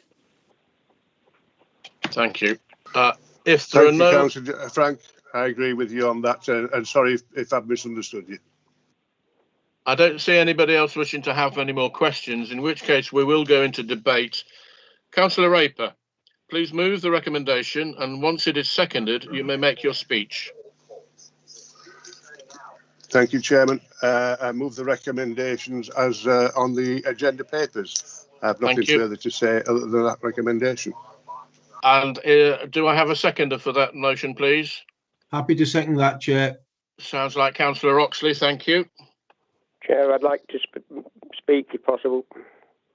We're now going into debate. Councillor Clark. Thank you, Chair. I think there's a few things need clearing up here. One, yes, this did go to scrutiny before Councillor Raper was there, or before Raper was in the chair. And it's unfortunate that he didn't realise it was there. But I did raise the issue of staff champion. The second point that Nick's making clearly is this is a review of the HR policy. And it's a brilliant review. It's absolutely spot on. But it has this one little flaw in it. Now, that doesn't mean that I would be opposed to the policy as it stands. So I would like to move an amendment. And the wording of it is that we approve the policy as it stands, or that the revised policy is agreed for implementation. And I would like to put at the end of that, with the exception of Councillor Clark, before you read out your amendment, can I just check with the officer present that they are ready to take down the amendment? Yes, Chair, that's fine. Thank you. Councillor Clark, fire away. With the exception of paragraph 310, where full council requests the officers to include the staff champion as a release valve, and release valve in inverted commas. I've got that, thank you. And do we have a seconder for that? I hope so, Chair. Yes, I'll second that. That sounds like Councillor Potter. Correct. Right. If you would introduce your amendment, please, Councillor Clark, and then we'll go into debate. Thank you, Chair. I hope that it's fairly non-contentious. Councillor Raper, in his answers to questions, wasn't disagreeing with me. And he was actually saying this had happened to him. And I think it is stronger if it has the staff champion in there. I am the present staff champion, but none of these have been raised with me, underlining the fact that we have moved on. There hasn't been a single officer come to me in the last 15 months saying this isn't going. But when we did have the incident, I was recommending, and so was Councillor Raper, and so were others, that you raise it with your manager. If you're not happy with that, or your manager is the one that your complaint is against, there's a whole string of processes and procedures to go through. You take it to your trade union, or take it to your manager's manager, or the senior manager. What there wasn't in the policy then, and I'm suggesting now, and the wording of the amendment is so that the officers can do the wording for this, because they're far better at doing wording for an HR policy than any of the members. So the policy wouldn't be delayed. The policy would be as it stands now, which I think is a superb piece of work, but would have added to it as the amendment. In other words, when everything above has been carried out, please raise it with the staff champion. That would mean that members like Councillor Raper last time and me last time would be able to have said, raise it with Councillor Farnell, the staff champion at that time, and then it is up to the staff champion to talk to the chief executive or to do what the staff champion did last time, and that was to organise I can't think what it was, a survey of all staff on whatever issue it was. So this doesn't negate any of what we have there in 310. It's just saying that if at the end of the track, if for any reason, and we're not the only council where something has gone wrong in the past, we've been done very well, good management, that we haven't ever gone wrong other than that incident in the past. But to assume that we will never have something going wrong in the long-term future is a very dangerous overconfidence. So I'm just proposing this amendment so that there is a release valve there. If officers are at the point of screaming with the system and can't get anywhere, they've at least got somebody else to go to beyond. But the actual wording of it, I think, should be done by the officers. And if the officers so wish, brought back as an amendment, or just council is informed of how they've added staff champion in at the end as a release valve. Thank you, Chair. Councillor Potter, as seconded, do you wish to speak now? I'll reserve my right, thank you, Chair. Councillor Duncan. Thank you, Mr. Chairman. I just want to say that I do believe that the amendment that Councillor Clark has put forward potentially is extremely risky and quite a dangerous amendment, in the fact that I do believe, and I think we all should have believed, that it is inappropriate really for members of the staff on an individual basis to be approaching us as councillors on issues which most appropriately should be addressed through the line management procedures, through senior management, through the unions. And one point I would just like to make is that Councillor Clark has mentioned that he wants this to be in there in case everything else has failed and there needs to be a release valve, his term, release valve. The question is, what happens if the release valve fails? And I think that is a really important question, because Councillor Raper asked, do we have a staff champion? And recently I attended a staff briefing where one of the questions that was asked of me is, do we have a staff champion? And clearly we do have an occupant of that position, but many members of staff are not aware that we have one. So the current staff champion maybe has not done the best job in making sure that members of staff are aware that that position exists and that they are supposed to be an advocate for the interests of the staff. I think it's also worth asking again that question, what if the release valve fails? What if the staff champion is seen not to be advocating on behalf of the staff? What if members of staff do not feel comfortable in approaching the staff champion? What if the staff champion receives an extremely strong and clear statement through the unions that represent the majority of staff in this council on an issue of importance to them, a fundamental issue, and the staff champion is seen seemingly to completely disregard the views collectively of the workforce? Does that foster an atmosphere and a culture where members of staff feel confident in raising issues to do with their welfare collectively, not individuals, but collectively, with the person designated by this council to represent them? And I think it is worth pointing out that we do have an example, a real life example of that, where I have received as leader of this council a very clear direction, view from the union, the Unison Union representing staff in this council, that they believe very strongly in favour of one model of local government reorganisation over another.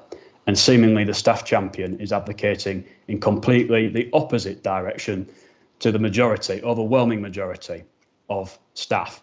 And I think that is a question which we need to ask ourselves. In summary, it is completely inappropriate for us to designate a member of council who is there to intervene in individual issues. It is appropriate for us to identify a member of this council who can speak collectively for the staff. But at the moment, I feel extremely disappointed, as I believe others do too, that perhaps our staff champion is not representing collectively, not individually, but collectively, the wishes and the views of our staff in this forum, which is, as Councillor Clark calls it, the board of the council. So the release valve fails, what happens then? Councillor Mason. Yeah, I'm a little confused by this one. I think external routes to sort out these problems would be the best way. Independent routes would definitely be the best route. But shouldn't the staff champion be the first port of call to stop escalating up, to see if it can be resolved first before it gets escalated into independent external organisations? Councillor Rain. Thank you. Yes, thank you, Chair. Basically, I do understand where Councillor Duncan's coming from, but it's like, where do we stop? And I do believe Councillor Clark, why have people not known who it was? Surely that's not Councillor Clark's fault that people didn't know who the staff champion was. I find it actually amazing that everyone's saying, well, have we got a staff champion? Who is a staff champion? I'm totally amazed by this. And I do think we've got to stop somewhere. And I believe if we decide the staff champion is where we stop and it's all sorted out, that's what we do. Thank you. Councillor Wass. I have you, Councillor Wass. Thank you, Chair. Yeah, I just wanted to, I can understand where Councillor Duncan is coming from, but when you have unions intervening and there's union action, which from what I can sort of sense is that it means that it's impacted on a lot of staff rather than an individual. If it's union action, then it tends to be more militant and, for want of a better expression, maybe a little bit more of an aggressive line. And I don't know whether it's a petty squabble that we're mentioning about local government reorganisations, but we're not just talking about one issue, we're talking about collective issues. And I agree with Councillor Rain that, you know, it's not Councillor Clark's fault or whoever is in the position. You know, it needs to be moved around from person to person. But I think for the staff to have somebody who they feel they can go to with issues which may not be allowed to be brought up in other circumstances is a way forward. And I think any line of communication has got to be positive. Thank you. Councillor Paul Andrews, I have you. Once you've spoken, if you would drop your hands, please. Councillor Paul Andrews and then Councillor Oxley. Yes, Chair. I feel it's a bit disappointing, really, that after complaining about councillors squabbling and so on, Councillor Duncan should reply in such a confrontational way. But my concern about Councillor Clark's amendment is, in my view, it doesn't go far enough. We have had, Chair, in this council, situations. We've had IESI, which was a disaster, and we've had the bullying, which was a disaster until it had been investigated by scrutiny. All sorts of things have been going on in the office, which members have not been aware of, and which has had an impact on the effective and efficient management and running of the council services. And I personally thought that, and coming back to Councillor Duncan's point about what happens when the member champions fails, the answer is that there would be no such failure. There would be no need for a member champion if only we had a works council on which unions were represented, management was represented, and members were represented. But unfortunately, we don't have that. All we have is a situation where the only person who knows what's going on anywhere, the only member who knows what's going on anywhere, is the leader. He's the only one who has the right to know. And the consequence is that all sorts of while we have a good leader, everything could be hunky-dory and fine. But if we have a bad leader, a dictator, a weak leader, as we've had in the past, then the situation breaks down. And I can't really, I just cannot understand personally. It's only Councillor Clark's amendment. It's only a very small amendment. It's hardly. It's something which actually is in accordance with council policy, and I just cannot see why any member can have any objection to it. Thank you, Chair. Thank you. I now have Councillor Oxley. Councillor Raper, your hand was raised, but as the mover of the substantive motion, you get a right to reply at the end. Councillor Oxley. Sorry, Chair. Briefly,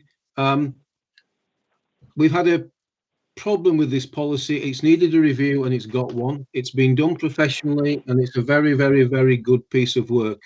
My concern with Councillor Clark's amendment is that it might actually create a situation where the staff champion is put in a very difficult position. This is a inverted commas legal document. It is what we apply in the council. It is something that is kept between people who are paid and who have got a job to do, be their officers or be their union representatives and members. I think to put a member into the mix of all this would create a very, very difficult situation for that person. Thank you. I don't see anybody else wanting to speak. Councillor Potter, as seconder, do you wish to speak now? Yes, please. Thank you, Chair. Yes, we clearly have a correct procedure for matters of individual concern, a new policy or a reviewed policy. That includes actions of the union. And I would hope that that is sufficient to solve such concerns. Now, many of us present know that this procedure broke down and resulted in a quite shameful period in this council's recent history. And without what Councillor Clark refers to as a release valve of the member champion at that time, as an absolute last resort, the bullying issue could well have continued unabated. Now, there would be no obligation on any member of staff to approach the staff champion, and the union could advise their staff accordingly because that's part of the procedure. They could advise them to seek external advice because that's their prerogative. But it would be entirely the choice of the staff member. And this strikes me as just being a sensible last resort and barely worthy of procrastination. Thank you, Chair. Councillor Clark, do you wish to reply to the debate? Yes, thank you, Chair. I'll try and cover the point. Councillor Oxley, you said the staff champion would be put in a difficult position. There's two comments in relation to that. One, not half as difficult as the position that Councillor Raper and I were put into when you didn't have the right to be talked to as to how you help people who were in a desperate situation. And Councillor Farnell was put in that difficult position and had the bravery to act without it being in the policy. Councillor Mason says, should the staff champion be the first point of call? No. The amendment is the staff champion comes in after all the other points of call in 310. Councillor Andrews is right. We ought to have a works council. Both he and I have proposed that in the past, and councillors voted against it. I now come to the, how shall I describe it? I was thinking of petty points made by our leader, but maybe that's not the right phrase for it. I have attended every staff briefing that I have been invited to. And you'll have to work out why some were missing. Secondly, in terms of representing the staff, I proposed in full council, and it was defeated, that the staff champion should be elected by the staff. Not by councillors, but by the staff. In other words, they would vote for whichever councillor they wanted to represent them in the organisation in terms of grievances, in terms of whatever, whenever you got to this last port of call, release valve, call it what you like. So I'm not going to bite Councillor Duncan in relation to your comments in relation to the staff champion. I hope you've discussed them with Councillor Farnell, because your criticisms are of the post. And those that are directed to me personally, I am going to ignore. Thank you, Chair. And we'd like a named vote on this, please. Thank you. It is recorded, so I'd they're all. still like a named vote, Chair. That's recorded. Councillor Raper. Thank you, Chairman. I've been managing to think back a little bit now. Chair, I've just replied to the go and think back. amendment. Chair, I've just replied to the amendment. It's Councillor Duncan now, surely. I think Councillor Raper is at substantive. Sorry, apologies. I think I am. It is Councillor Raper's reply. Yes, no, I've read the wrong line. Apologies, John. Councillor Raper. Okay, thank you. I've had some thinking time, and it's valuable to have a time to think because I didn't appreciate that this particular aspect would be coming up this evening in this particular way. We now have a bullying policy in this council, or an anti-bullying policy, every way you want to look at this. It was done under Councillor Clark. I was in, just as I joined the Scrutiny Committee this last time, that this was particularly discussed in committee. So a policy was drawn up, and it was for the bullying aspect of members of staff against other members of staff. That issue is closed now. So in the 310 on the papers that you have in front of us, bullying isn't referenced as such, nor should it occur. And as such, I don't think it will occur again.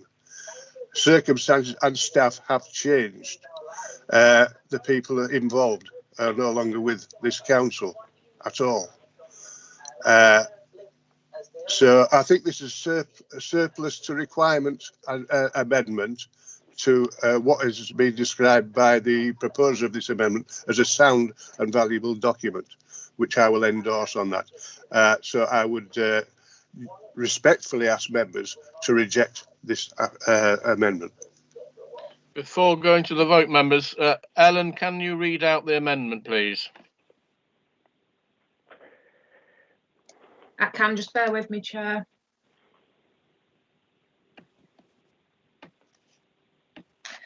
The amendment is to add, with the exception of paragraph 3.10, where full council requests the officers to include the staff champion as a release valve. Thank you. I'm going to go down the vote, down the list alphabetically. Please indicate for, against, or abstain. Eleanor, we're ready to take the vote numbers. We are, yes, Chair. Thank you. Councillor Joy Andrews.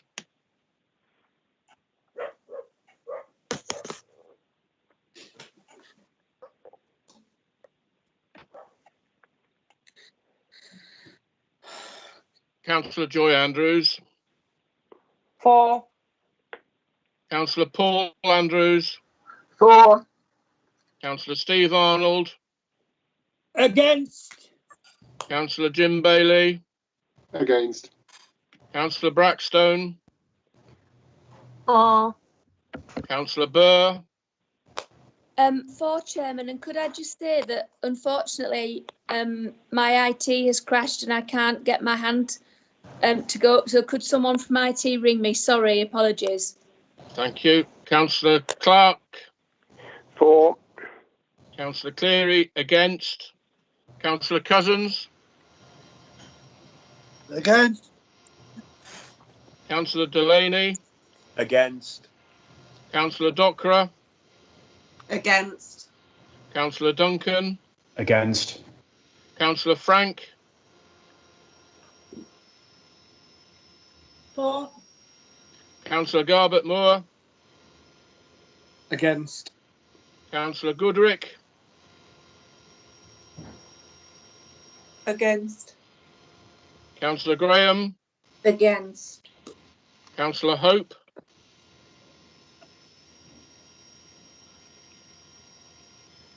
On mute, Chairman. Councillor Hope, you're muted.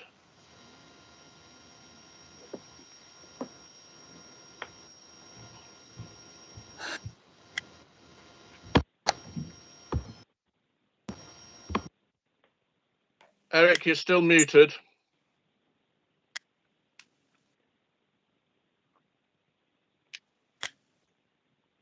We'll come back to you at the end of the vote. In fact, Eric, I can see you. If you are for, put your thumbs up. If you're against, your thumb down. We'll come back to you at the end of the vote, Eric. Councillor Keel. Abstain. Councillor King. Against. Councillor Mackenzie. Against. Councillor Mason. Abstain. Councillor Middleton. Abstain. Councillor Oxley. Against. Councillor Potter. For. Councillor Rain. For. Councillor Raper. Against. Councillor Ryby. For. Councillor Thackeray. For. Councillor Wass. For. Councillor Windress. Against. Councillor Hope, are you ready to vote? Against. Against. Sorry about that, Chairman. Thank you. We'll just wait for a moment for the officer to do the tally.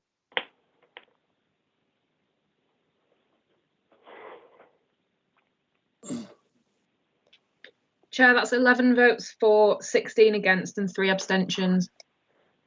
The amendment has failed. We'll go back to the substantive vote. Does anybody else wish to speak for or against the substantive motion? No. In which case, Councillor Raper, I will ask you to wind up the debate, answering the debate as it stands. Councillor Oxley, your hand is still up. Thank you, Chairman.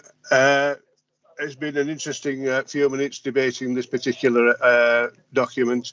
It's something I think we might, or I would like to revisit to make sure we got it right at a future time, but we need to do it properly. It needs to be so it's legal.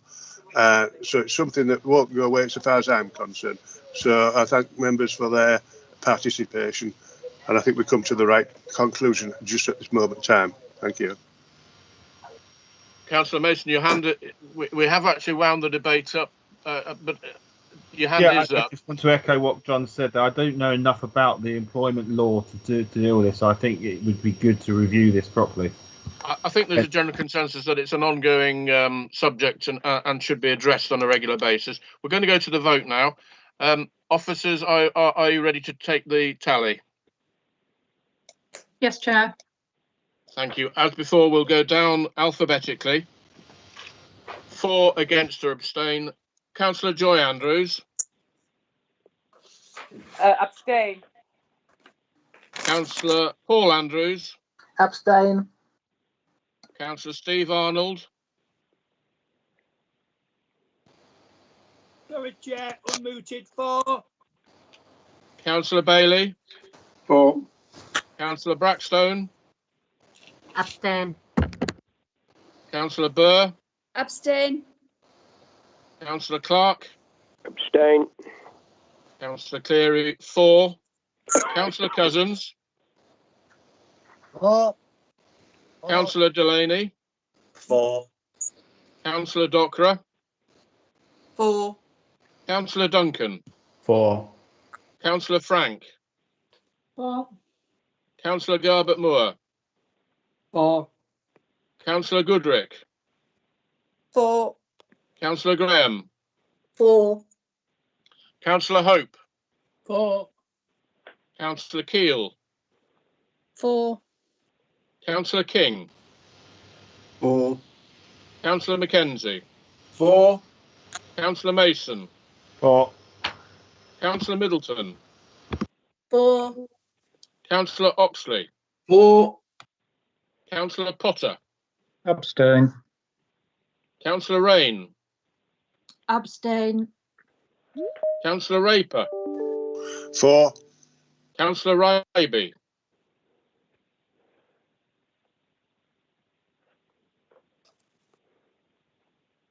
Councillor Ryby. Abstain.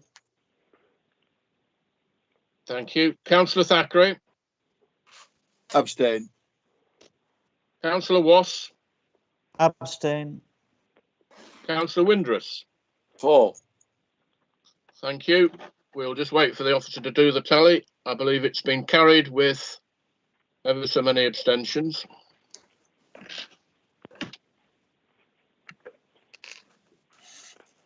Chair, that's 20 votes for and 10 abstentions. Thank you. The motion is carried.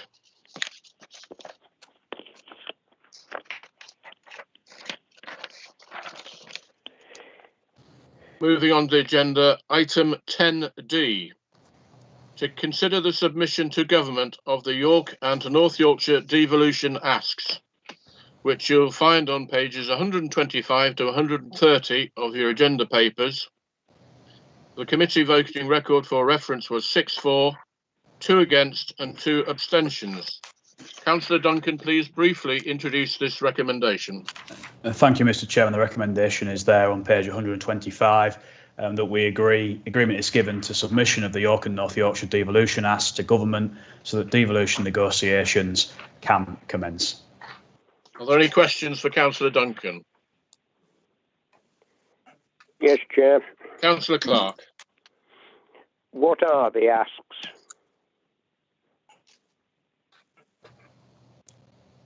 Thank you, Councillor Clark, for your question. Clearly, the asks document is an extremely detailed document that has been made available to all members. It's also publicly available on the Ryedale District Council website. Have you a supplementary, Councillor Clark? Yes.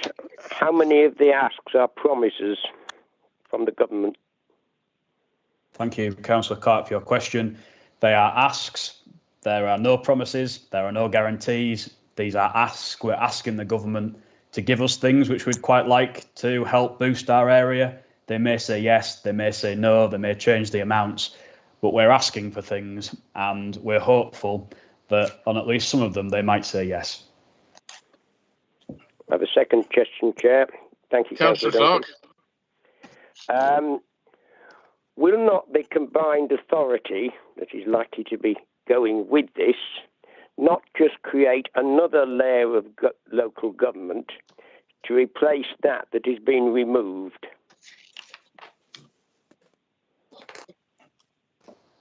Thank you, Councillor Clark, for your question. I think the simple answer is clearly if we're moving towards a unitary arrangement through local government reorganisation, that is going to remove the 2 layers that we've got to create 1 in terms of local councils.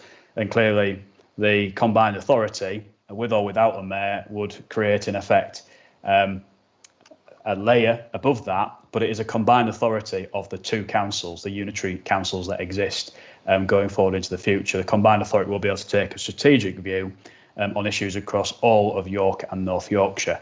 But I suppose technically the answer to your question is yes, a layer is going and a layer is coming in, but they are layers at very different levels than what we currently have with the current system. Supplementary, please, Chair. Councillor Clark. So if North Yorkshire is a mega council, would North York and North Yorkshire unitary be a giga council? Thank you, Councillor Clark, for your question. This is not a council. This is going to be a combined authority of 2 councils of roughly equal size, equal populations, equal economic activity, equal demographics. These are 2 councils coming together, joining together for the joint interests of their residents, working at a strategic level to unlock significant amounts of funding. These are not local authorities in the traditional sense. They are not delivering the day-to-day services to local people. These are strategic services which quite rightly are being delivered at a strategic level through a strategic organisation. Thank you. If there are no more questions, Councillor Duncan, please move the recommendation, and once it is seconded, you may make your speech. Thank you, Mr. Chairman. What I would say very simply is what we're asked to vote on tonight is a set of asks to government, and as I've made very clear, they may say yes, they may say no. The headline figure, the prize over the next 30 years, is £2.4 billion worth of funding, including gain share, extra cash of £750 million over the next 30 years, as well as devolved funding, significant amounts of money devolved that's currently spent down in Whitehall, being spent locally by a combined authority, perhaps with a directly elected mayor. Clearly, we talk a lot about the issues which we'd like to solve, be that green issues, be that climate change, be that becoming not only carbon neutral, but carbon negative into the future. We've also spoken tonight about the infrastructure issues which we have. We'll talk later about the housing issues which we have. We will speak at some point in the very near future, I'm sure, about skills and developing skills for our area. If we care about those issues and we want to see delivery on those issues, then for me, it's very, very simple. We've been offered extra cash and extra powers delivered locally, rather than in Whitehall, rather than on a national scale, being delivered locally. And for me, the answer to that is very clear. If we're being offered that, if there's a potential for us to get that, then we certainly should ask for it, and we should certainly, hopefully, government give us the funding which we deserve. So for me, this is quite straightforward and quite simple. We cannot moan about issues which affect our localities, which we can't afford, which are too big to deliver, which are too long term for us to even think about, if we don't support the document that is in front of this evening, which is a devolution deal for York and North Yorkshire. And who knows, it may never happen. I've got doubts about the devolution agenda. I've got doubts about the Prime Minister's commitment to devolution. We would not be pursuing local government reorganisation at this time if the only reason for doing so was the asks which we've got before us, the devolution deal. But it is a part of that. We have the opportunity, and therefore, on balance, we should definitely seize it. Councillor Duncan, I suspect that was your opening speech. You've moved it. I need a seconder, please. I apologise, Mr. Chairman. Can I have a seconder? Chair. That's Councillor Chair. Steve. Thank you, Councillor Arnold. Councillor Duncan, did you wish to add anything? I won't say anything. I won't say anything else. Okay. Does anybody wish to speak for or against the recommendation? Yes, please, Chair. Councillor Clark. I think, Councillor Duncan, you've just about outlined the case for voting against it. You've referred earlier on about the KPMG report on the East-West. If you look into the KPMG report, it looks at this issue, and they must be right, as KPMG. And on that basis, they are talking about local delivery units for delivering all sorts of services, health and adult services, etc. Now, if you say to the man in the street, or the woman in the street, or on the bus, but we don't have many buses, much more, what if you've got an organisation with councillors on it and a mayor? As far as they will be concerned, A, they will be paying for it, and B, it will be another layer of councillors. So you say locally, it really isn't local, isn't having this giga council. And then you're saying in terms of the money, hopefully they will give us. And you have your doubts that the government will give us. And on that basis, why are we even playing their game?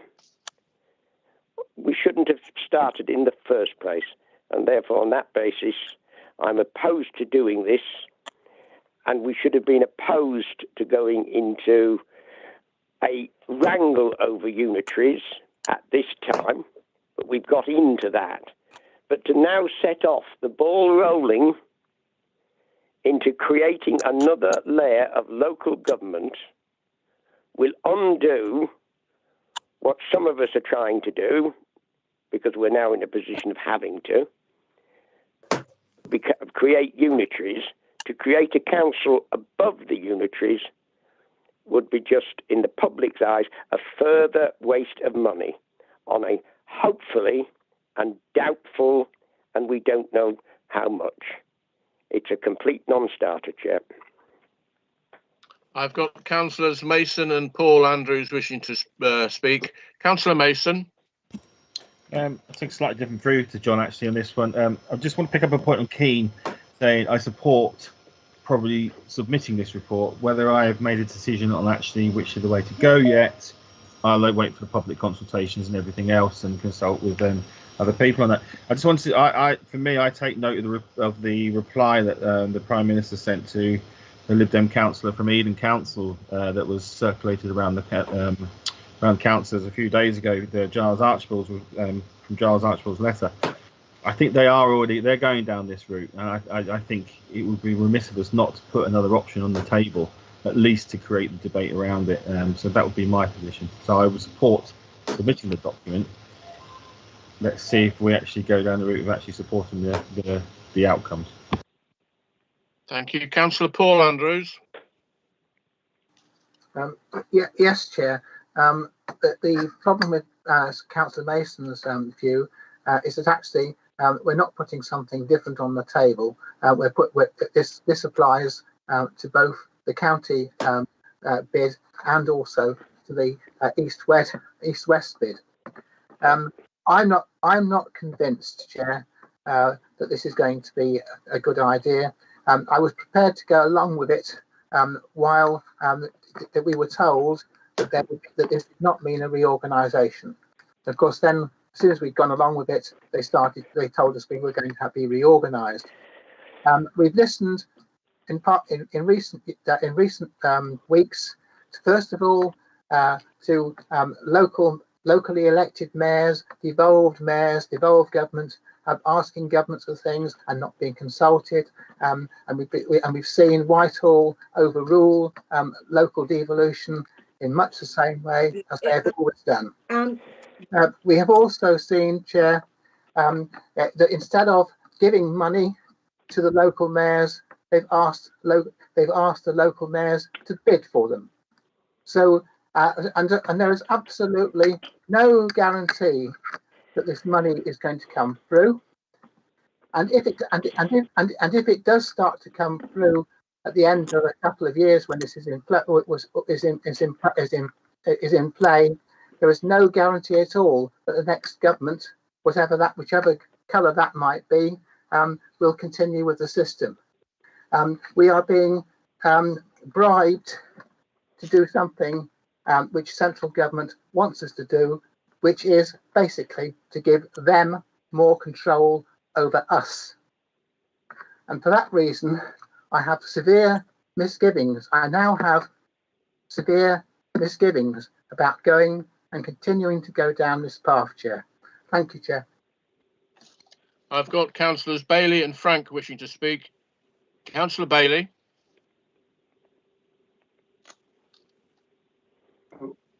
Sorry, thank you, Chair. I do support this. Why would we have gone through all the hoops that we've just gone through already, submitting bids to reorganise, etc., if not to achieve a regional authority? That was always the hook that forced us to do that, wasn't it? And so it would be kind of daft to do all that stuff and then say, actually, we don't want your 2.4 billion, by the way. You know, why would we not want to do that? We may not get 2.4 billion, but that's the conversation that we're going forward to have. And in the past, there have been good regional development agencies that, you know, Yorkshire Forward used to do a good job. We've had various regional assemblies. We have the LEP now. I think at the moment, the regional funding level is weaker than it's been for a long time, and that really needs strengthening on a level that's big enough to be able to coordinate a real difference in York and North Yorkshire. The other thing I like about the devolution asks, and by the way, they're not just ours. I think it's all North Yorkshire authorities are asking for these, with the exception of Hambleton, which may come in later. Is apart from the usual economic stuff, there's a lot of climate advantage. There's a lot of opportunity for being carbon negative. I think it would be one of the only carbon negative regions if it does what it's proposing to do. And we might even be able to sell carbon credits to other places where they're not quite as fortunate or able as this area. So it's got a lot going for it, and we should definitely be positive about it. We should go forward and try and get 3 billion, not 2.4, and see if we can do a bit of the levelling up in the north that the government keeps talking about. It would be daft not to, so I support this, Chair. Councillor Frank.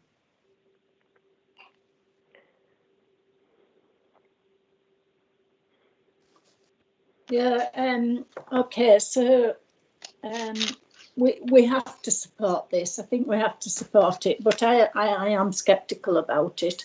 This 2.4 billion keeps cropping up all the way through this report, but it's not guaranteed. Nothing, no money's guaranteed. That money's not on the table for us to take, and it says a significant portion of that would be invested to benefit of Ryedale. Well, who knows? It's guesswork, is that?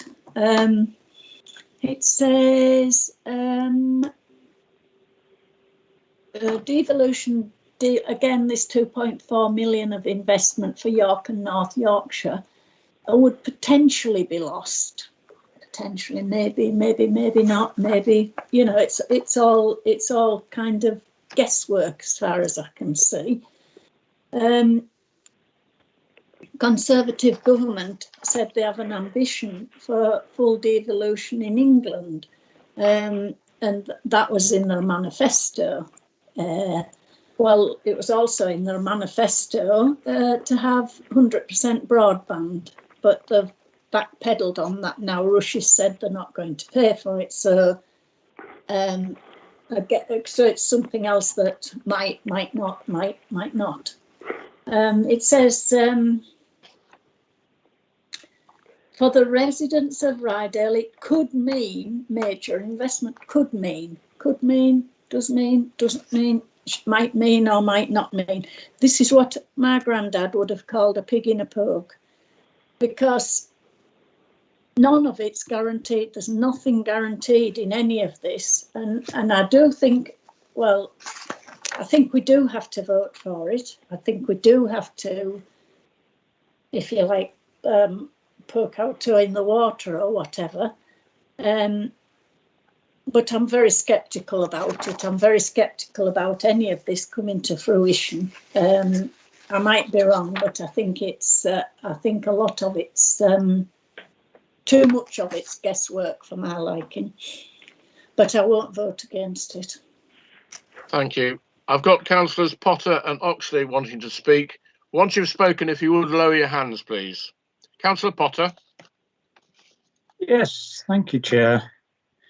Well, when I first heard these asks at one of those nice little fireside chats, I thought, wow, huge sums of money, carbon negative, etc., etc. It sounded like absolute nirvana. But then I eventually realised that that's exactly what it was. It was an ask. It was what we're asking for. No promises, nothing in writing. In fact, we didn't even have any commitment from government at that stage. Not a remote chance. So on the basis of what we were asking for, to wit, nirvana, we suddenly got onto this treadmill of spending quite significant sums of money, putting in large amounts of member time, but more importantly, officer time, at the point where the COVID-19 was all busily taking off again and we didn't have the time to do it. So we're now on this conveyor belt of justifying what we did at the time on the basis of something that was a pure ask, pure nirvana. It was just complete nonsense. But now we're on the treadmill and we're spending more money after money, spending more time after time. Where do we eventually stop at the point where we don't get what we asked for? So I'm afraid I can't support this. It's just complete nonsense at the wrong time. Thank you. Thank you, Councillor Oxley, and then Councillor Ryby. Councillor Sorry Mason, to if you'd lower your interrupt, hand, please. Councillor Oxley.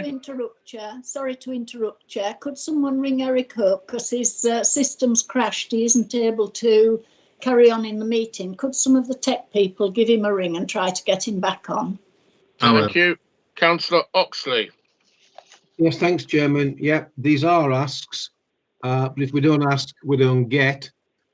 We have to remember there's a lot of work gone into this, to come up with these, to come up with some great ideas to take this North Yorkshire, Ryedale as part of it forward, and some great opportunities that would fit with our climate change plan. The other thing is, of course, we've got to bear in mind is that this has the support of organisations like the LEP, all the business organisations, be it the Chambers of Commerce, the IOD, the FSB, all on board with this. It is a very positive step forward and we should take it. Councillor Ryby.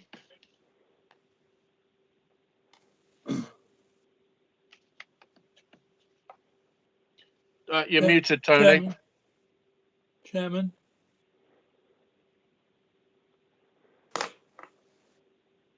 Chairman, can I just the levelling up? Sorry, Chair, thank you. Councillor Ryby, Councillor Hope, you're back on stream. Will you please you better mute yourself, please, and then we'll get on back to the debate. Councillor Ryby. Sorry, Chairman. So I think central government, thank you, Chair. I think central government is committed to levelling up the north-south divide, come what may. I don't think they will back down if we don't play the tune. In 1967, I spent time in Germany and I went to Hamelin. And I think the 3.2 million or billion or whatever it is, the large amount of money, is a bit like the Piper's tune. And we're all following the Piper. And you know what happened to the Pied Piper of Hamelin's tune, the followers. You all know what happens. And I think we're going down that path. Thank you. Thank you.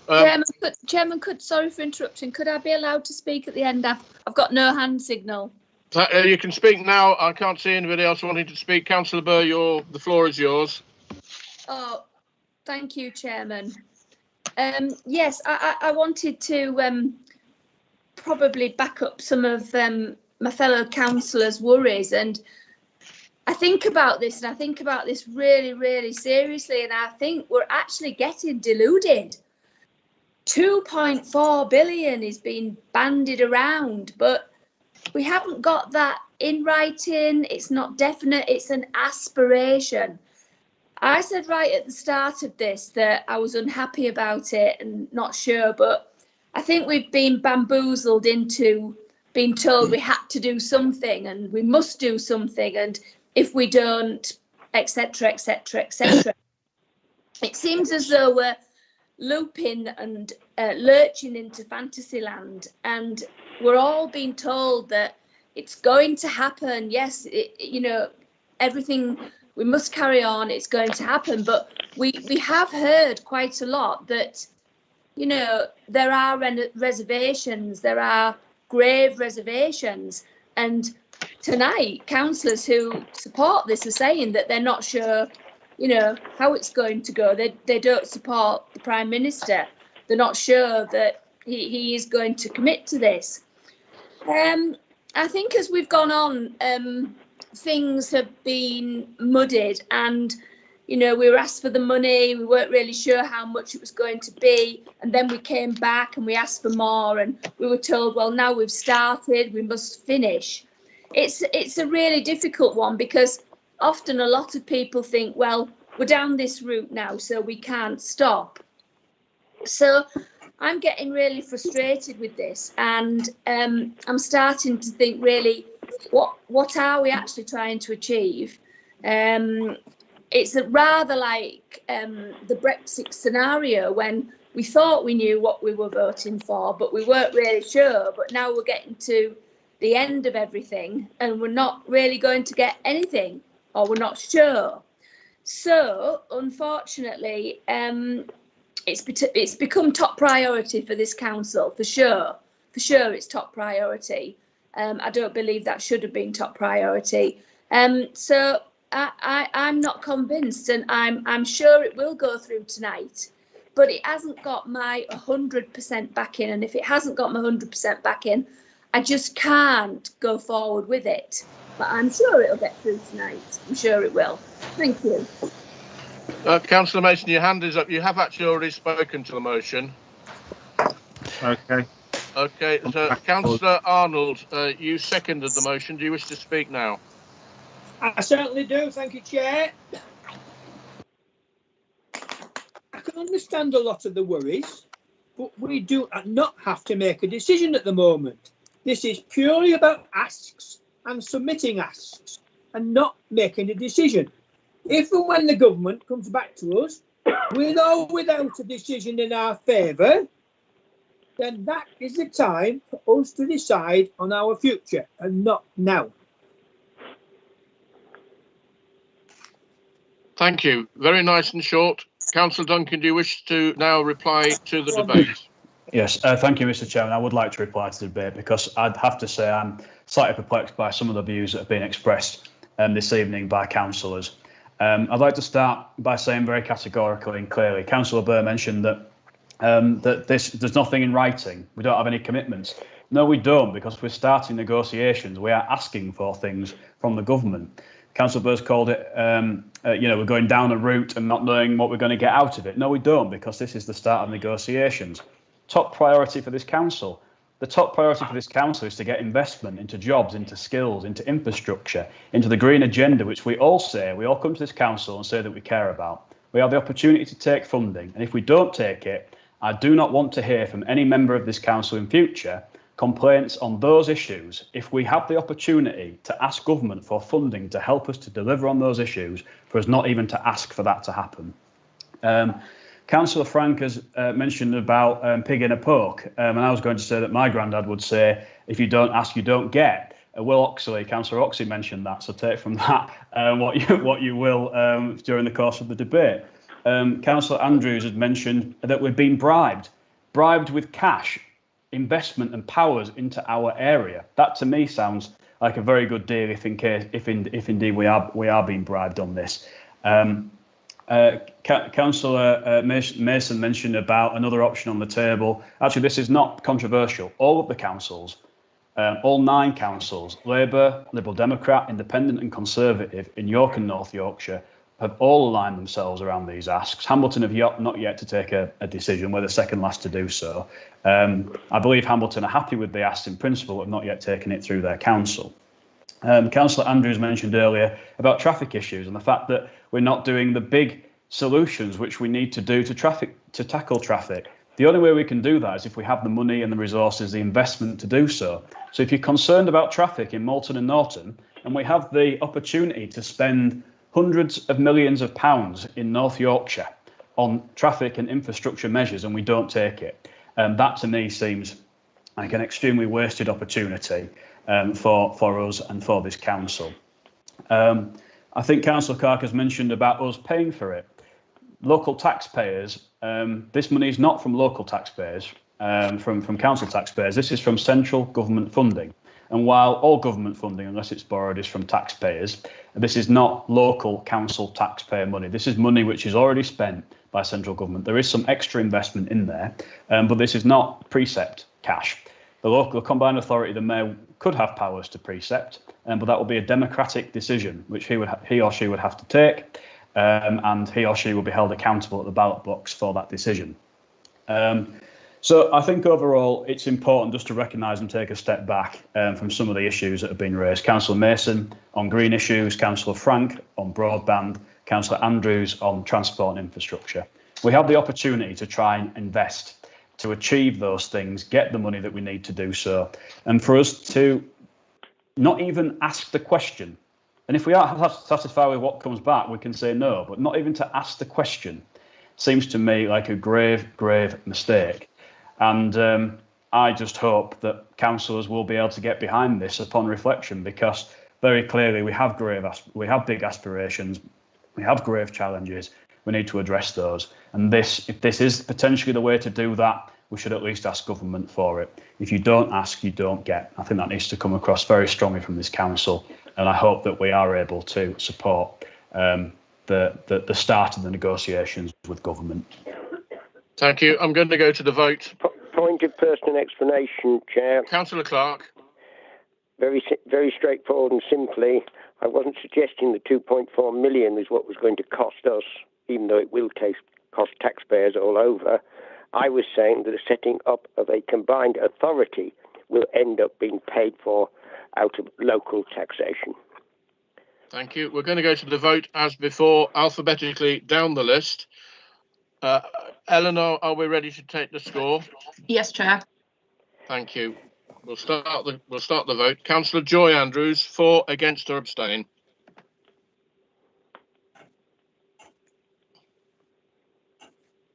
Against.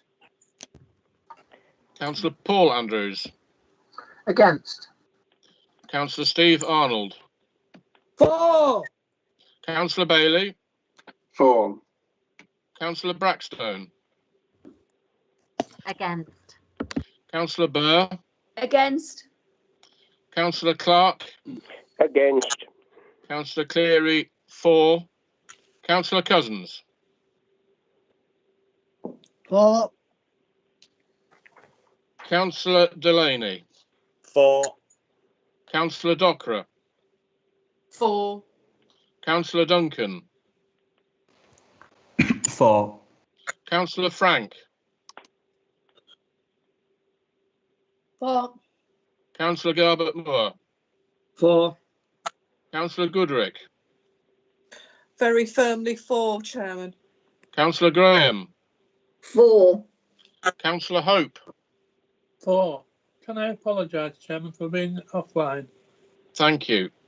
Councillor Keel. For. Councillor King. For. Councillor Mackenzie. For.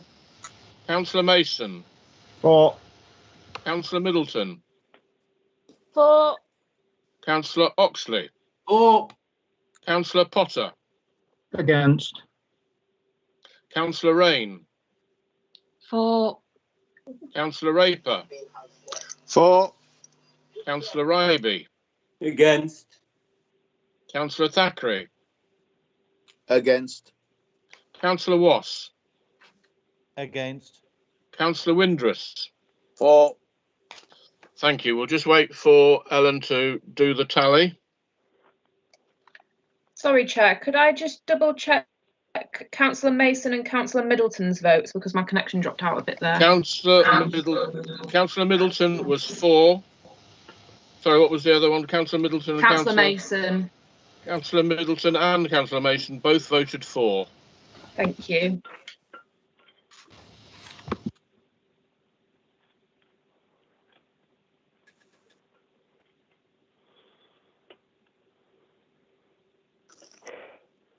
That's 21 votes for and 9 against.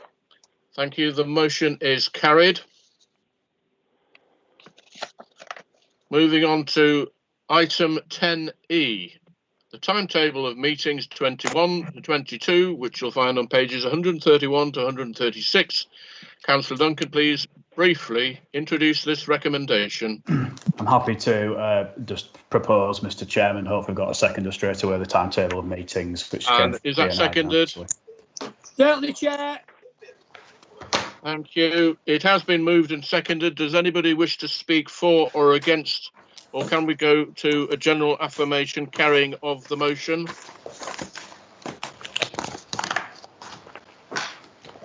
I will just give you another moment for the record, just in case anybody's struggling with the buttons.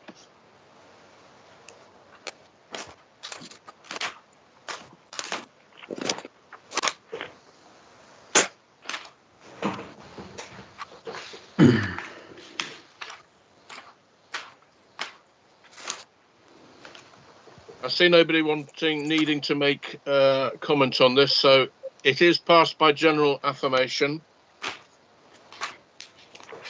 The next item on the agenda, item 10F, the HR policy revision, recruitment policy, which you'll find on pages 137 to 170 of the agenda papers. The committee voting record for reference was unanimous. Councillor Duncan, please briefly introduce this recommendation. Thank you, Mr. Chairman. I'd just simply again like to introduce a recommendation that we agree the recruitment policy, and I think I've got a seconder. And are there any questions for Councillor Duncan? Just one, Chair. Councillor Clark. These pay policies, do you not agree, probably ought to have the next review date filled in, even if it's only an estimate? Because Ryedale has had a long history of policies gathering dust. Our policies and HR policies have gathered dust in the past. And if there's a system that brings them back into saying, hello, it's time this was reviewed, maybe worth doing, and it ought to be on the pay policy. I'm not going to move an amendment as such, but don't you agree it would be a good idea? I think we're actually on item 10F at the moment. We'll deal with pay policy next, if I may. No, but all of them. I'm just saying all of them, Chair. I'm trying to save time. I just agree with Councillor Clark there. They will all have that. Every policy will have it from the date of implementation. It will then, so today, if we agree them, it will then go forward from there. So I take that on board, Councillor Clark. I can't see the actual front sheet of this one, so I'm there'll be a front sheet and there will be a date on that front sheet when we get to it. Well, the others haven't, is all I'm saying. Can I have a seconder for this motion, please? 10F. Sure. I'll second it, Chair. I can see Councillor Graham seconding this. Does anybody wish to speak for or against? Councillor Paul Andrews. Yes, Chair. I can't support this. I'm afraid I'm going to abstain. The reason is very simple, and that is that I cannot accept the situation where all the senior management, apart from the chief executive, none of the senior management have any member involvement in the appointment process. I think this is totally wrong. I think this is a case of where the council members actually abdicated their responsibilities for management, which should be shared with the chief executive, and therefore I shall be abstaining. Thank you, Chair. Thank you. Does anybody else wish to speak for or against? Councillor Andrews, if you'd lower your hand, please. If nobody else wishes to speak, Councillor Graham, you seconded. Do you wish to speak to the motion? No, I reserve my right. Thank you. Well, we're going to round the debate up and nobody else wishing to speak. Councillor Duncan, do you wish to reply to Councillor Andrews? Oh no, only to say that member involvement is there with the top tier posts. Obviously, at the moment, that is only the chief executive post. We do have a deputy chief executive post, which is sort of vacant, and that is obviously we need to address a long-term structure. That is the aspiration of the council, and I would support member involvement in the recruitment of those top tiers of posts. Thank you. We're going to go to the vote. Ellen, are you ready to take the score? Yes, Chair. Thank you. As before, we'll do it alphabetically. The little introduction gives Councillor Joy Andrews a chance to reach for the button. Councillor Joy Andrews, for, against or abstain?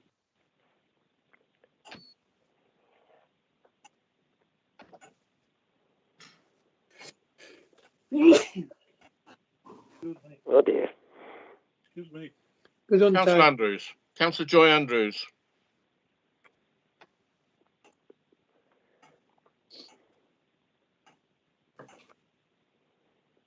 Is Councillor Andrews still with the meeting?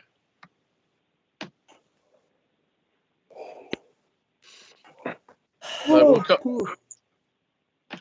we'll come back to Councillor Joy Andrews at the end of the vote. Councillor Paul Andrews. Abstain, Chair. Thank you. Councillor Arnold. For. Councillor Bailey. For. Councillor Brackstone. Abstain. Councillor Burr. For. Councillor Clark. For. Councillor Cleary. For. Councillor Cousins. For. Councillor Delaney. For. Councillor Dockerer. For. Councillor Duncan. For. Councillor Frank. For. Councillor Garbett Moore. For. Councillor Goodrick. For. Councillor Graham. For. Councillor Hope. For. Councillor Keel. For. Councillor King. For. Councillor Mackenzie. For. Councillor Mason. For. Councillor Middleton. For. Councillor Oxley. For. Councillor Potter. For. Councillor Rain. For. Councillor Raper. For. Councillor Ryby. For. Councillor Thackeray.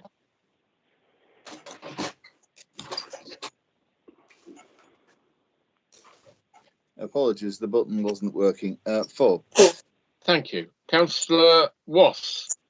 For. Councillor Windress. For. Thank you. Is Councillor Joy Andrews back with us? Yes, sorry about that. It dipped out. Yes, 4. Thank you. That is the vote completed. I'll just wait for confirmation. I think it is carried with 2 abstentions, but I'll wait for the officer to confirm that. Yes, Chair, that's confirmed. Thank you. The motion is carried. Councillor, item 10G, the HR policy revision, pay policy, on pages 171 to 192. Councillor Duncan, please briefly introduce this recommendation. Thank you, Mr. Chairman. It says it's as written and that the revised policy is agreed for implementation. Thank you. Are there any questions for Councillor Duncan?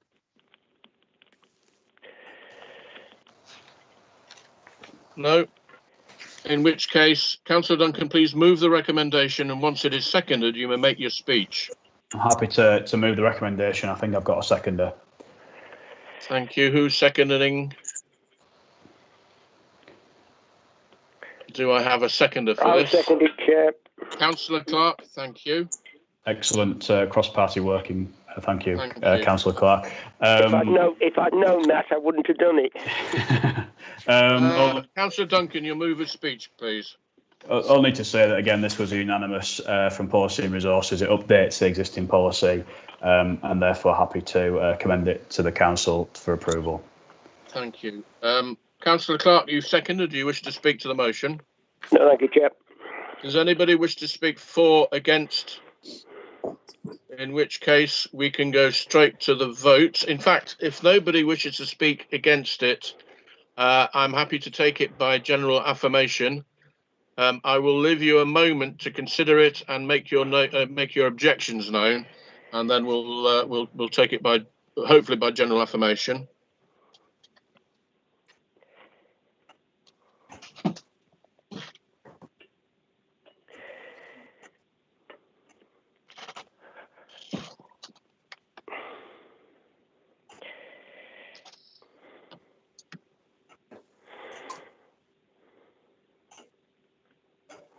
Right, I can't see anybody wishing to make an objection, therefore it is carried by general affirmation.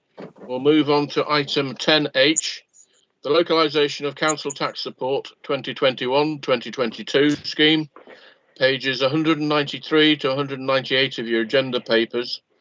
The committing voting record for reference was 6-4, 3 abstentions. Councillor Duncan, please briefly introduce this recommendation. Thank you, Mr. Chairman. The recommendation is there on page 193, which is that the scheme basically is unchanged from the previous year, and that basically authorise the Section 151 officer in consultation with myself as Chairman of P&R to undertake the consultation work which guides the sort of feedback and the sort of process that we go through. Thank you. Thank you. Are there any questions for Councillor Duncan? Yes, Chair. Councillor Clark. Why are you excluding any extra rebate for those with 3 or more children. Thank you, Councillor Clark, for your question. Please just bear with me 2 seconds. I think it's worth just pointing out that our scheme is amongst the most generous, one of the most generous discounts schemes in North Yorkshire and in the country, with those who need most assistance having a 100% relief from council tax. I think it's important to recognise that the scheme also has been aligned to the benefits which people receive, and that is the categories which are used in schemes like Universal Credit and others. So it's aligned to that. It's easy to understand, it's easy to administer, it reduces the administrative burden. It's also very generous support for those who need it most. Do you have a supplementary, Councillor Clark? Yes, Chair, I do. Why do you think that those with 3 children, i.e. those 3 children, why do you not think they need more than those with 2 children? Thank you, Councillor Clark, for your question. One thing I would just like to say is that if you are receiving a 100% reduction in your council tax bill and you have 2 children, and you receive a 100% reduction in your council tax bill if you have 3 children, you cannot receive any greater reduction than 100%. I mean, in theory, you could have positive council tax where you are given money rather than paying for it, but this is a discount scheme, this is a reduction scheme, and for those people who need the most help, they are already receiving 100% reduction. So I'm not quite sure. I know you raised it at P&R, it's the right place to do so, and it was rejected, but I really don't quite understand the logic behind this 2, 3+ children categorisation, because those people who need the most help are already receiving it with a 100% reduction. Are there any more questions? No? In which case, Councillor Duncan, please move the recommendation, and once it is seconded, you may make your speech. Thank you, Mr. Chairman. I'm happy to move the recommendation. I think I have a seconder. Who is seconding this, please? I will, Chair. Thank you, Councillor Arnold. Councillor Duncan. Thank you, Mr. Chairman. Again, I would just like to say on this that our scheme is simple, it's easy to understand, it can be administered in a timely fashion. If someone encounters difficulties at short notice, and we're increasingly seeing that with the coronavirus pandemic and the ramifications that it's having across the district, that we can administer that quickly and in a time-effective fashion. I think it's also worth pointing out that it's been received positively by those people who benefit from it. Most of the feedback has been positive. We think it will reduce council tax arrears, as seems to be the evidence from the first year of this scheme. And also it means we can continue to deal with those large volumes of applications from Universal Credit. Pointing out in 6.8, you will see that we are only one of 2 authorities in North Yorkshire that gives a maximum discount of 100%, the other being Selby. And I think it's worth pointing out as well how cost efficient this is. So rather than pursuing people through the courts who may be unable to pay anything, we're not doing that. We're not putting people through the trauma of that process. As I say, on the whole, this has been warmly received as an improvement by the people who benefit from it and from the people who administer it. I think to suggest that our scheme is not generous, is not giving people the support that they need, actually is very wrong and very disingenuous to give that approach, because it absolutely is doing so. And I would just like to say in summing up that if Councillor Clark does intend to move the same amendment as he did at Policy and Resources, that he really does need to include within that an indication of the amounts, because we cannot support something, we can't make a decision on something if he cannot give the proposed levels, income levels that equate to a reduction based on 3, 4 more children. Thank you. Just before we go any further, Councillor Hope, do you think you could mute yourself, please, just for the moment? I'm going to open it up for debate now, and I think Councillor Clark, you wanted to come in straight away. Yes, please, Chair.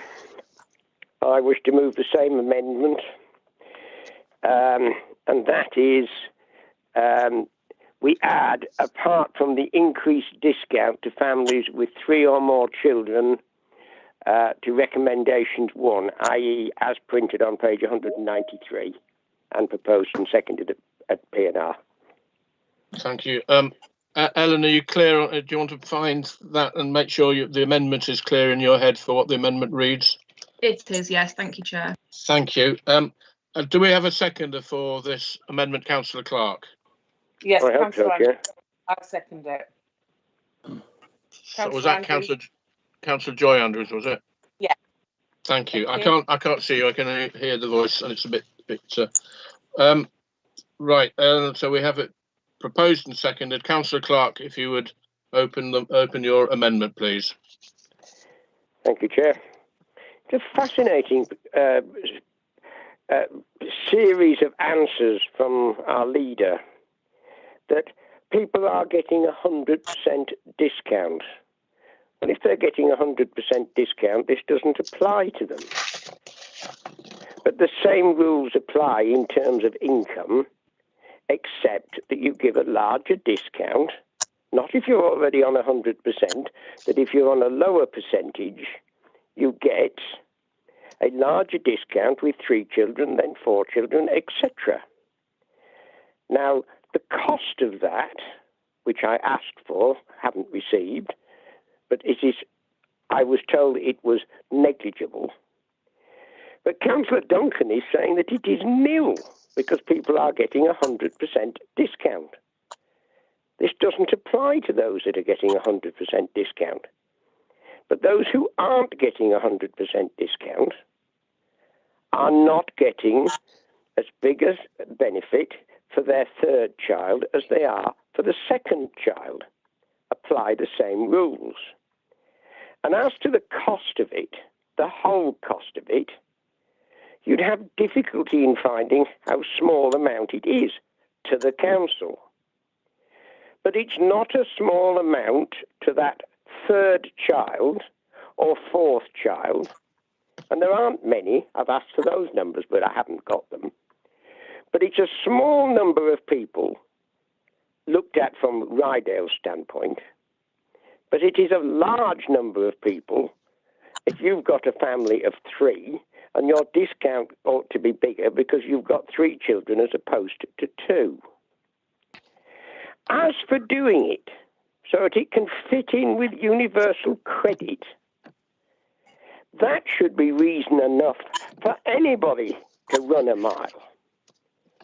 Because a quick glance at anybody who's got into the wonderful pleasures of universal credit is, Daniel Blake, if you haven't watched it through you, Chair, or if you haven't as well, to the Leader of Council, watch it. It is well worth seeing. And that's what universal credit is doing, having a very tight rule book. Fine, but not to the discrimination against the 3rd or 4th child. On that basis, Chair, I move the amendment. And I'd like a recorded vote, please. Thank you. Councillor Joy Andrews, a seconder. You wish to speak to the motion? I reserve my right, thank you, Chair. Thank you. Does anybody else wish to speak for or against the amendment? No. There's nothing to reply to, Councillor Clark. Does Councillor Duncan wish to reply as mover of the amendment? Hang on a second, Chair. You've got the seconder to come yet. Well, I've just asked the seconder. No, the seconder said she'd reserve her right. That's on the basis somebody else might have wanted to. Well, let's go through. I can't see anybody else wishing to speak. That may be the case. Chair, I would like to speak then if nobody else is wishing to speak on this. Far away, Joy. Thank you. I agree with Councillor Duncan that we are being very generous, but I don't believe we're being generous enough. He said in the whole of North Yorkshire we have one of the most generous council tax support. We've also got one of the highest house prices in the district and some of the lowest wages. And as we've alluded to before in the meeting, businesses are suffering. There's going to be more people that didn't ever expect to be in the position they are, where the business is on the brink. There's also been a lot of redundancies in the area, and there will be a small amount of people that would benefit from us being a little more generous in looking at the third or possibly fourth child. And as Councillor Clark alluded to, you know, the universal credit, just because they're doing it like this, doesn't make it right for the people in this community. And I think it would be very beneficial for those that find themselves in a position that they never thought they would be in. And obviously, yes, the 100% people, you can't give any more than 100%, but there will be a few that fall into the trap of where it's not much for the council to give out, but would be very beneficial to the families that it affects. Thank you. Councillor Mason, you just crept in by the skin of your teeth. I'm going to support this amendment. I think this is a good social policy for us to have, particularly at this current times. By giving people just a little bit of extra money or saving extra bit of money here and there to help them thrive in the community, I think is a very important thing to do and a considerate thing that the council should be doing here. There's a lot of issues coming forward, you know, being involved in the community smart organisation at the moment. We're getting to know what some of the issues are. Fuel poverty, struggling with food bills, that sort of thing. We really need to send a statement out as well here. If we can support the community as best we can with some of these amendments and policies, I think we really should. Thank you. I don't see anybody else wishing to speak, therefore we're going to have the replies to the debate, starting with Councillor Clark. Thank you, Chair. I do hope, it may be an in vain hope, that all the silent benches mean that everybody will be supporting this. Not necessarily, it could be the other way. It could be the other way. So those who could be the other way haven't got any arguments to put forward as to why we've got masses of people at food banks, why we've got more people on benefits than we've had before, why people are screaming, why are we not on benefits in this climate? And here we have an opportunity to do something for a small group of people that will be on the losing end in this lot. And on that basis, A, I'd like a recorded vote, and B, voting for people's third child not to have the support that they could have really should have been spoken up as to why people wanted to do that rather than the silence we've had. Thank you, Chair. Councillor Duncan. Thank you, Mr. Chairman. I would just like to reply to the debate. Councillor Mason talking there about a little bit extra money, issuing a statement. I think it's important to recognise the most vulnerable people, the people most in need, are already receiving a 100% discount. You cannot give a little bit extra to 100%, and that is nearly half of the people with 2 or more children are already receiving a 100% discount. I think it's also worth pointing out from Councillor Clark mentioning there about people at food banks, the issues with poverty. Councillor Andrews again saying that this is not generous enough, talks about high house prices and low wages, talks about taking money from low-income families. And again, we'll be setting the council tax in February, where the Liberal Party, I expect, will vote to increase and subject the most vulnerable people in Ryedale, as well as every family in Ryedale, to an increase in council tax, as they did last year and the year before and the year before that. I think we need to recognise that there are choices that this council needs to make about the way that it spends money and its priorities. And I think we are being extremely generous already to the people who need our help most. 100% discount for those people on the lowest incomes.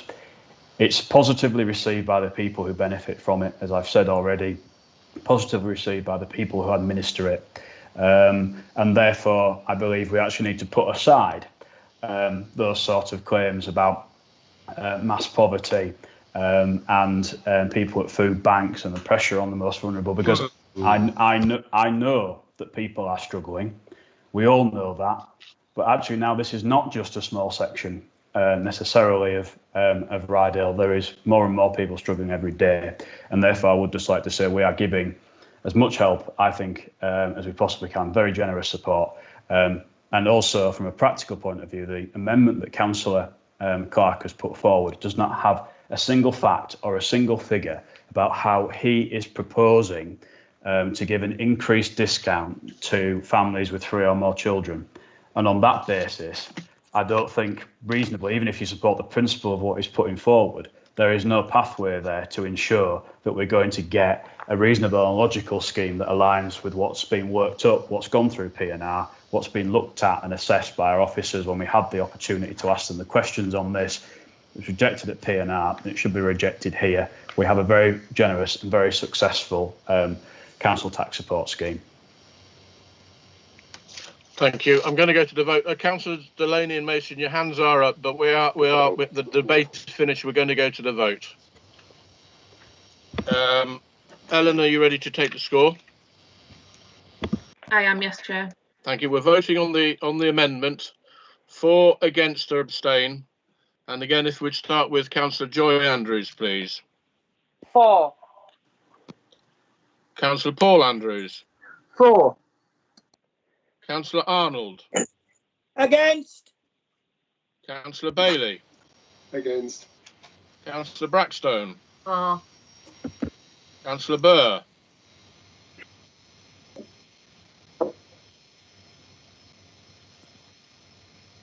Councillor Burr.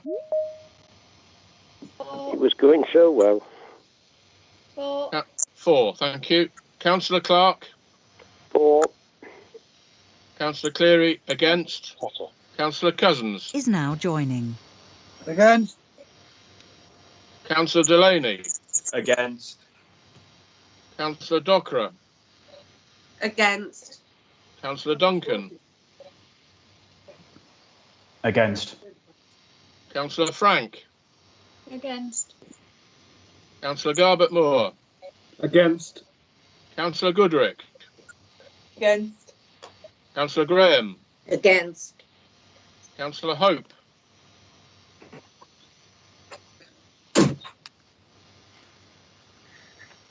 Councillor Hope.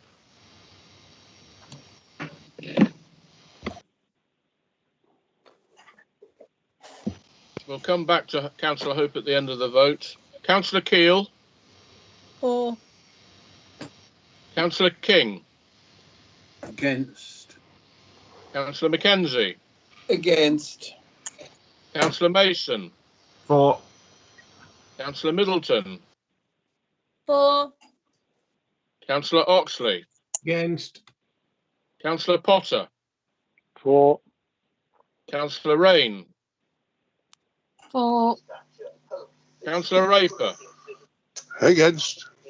Councillor Ryby. For. Councillor Thackeray. For. Councillor Wass. For. Councillor Windress. Against. Councillor Burr, are you back with us? I'm sorry, Yes. we did get your vote. I apologise. I think you've got me. You did. Councillor Hope. Against. Thank you. Well, that's the voting finished. We'll ask the officer to do the tally.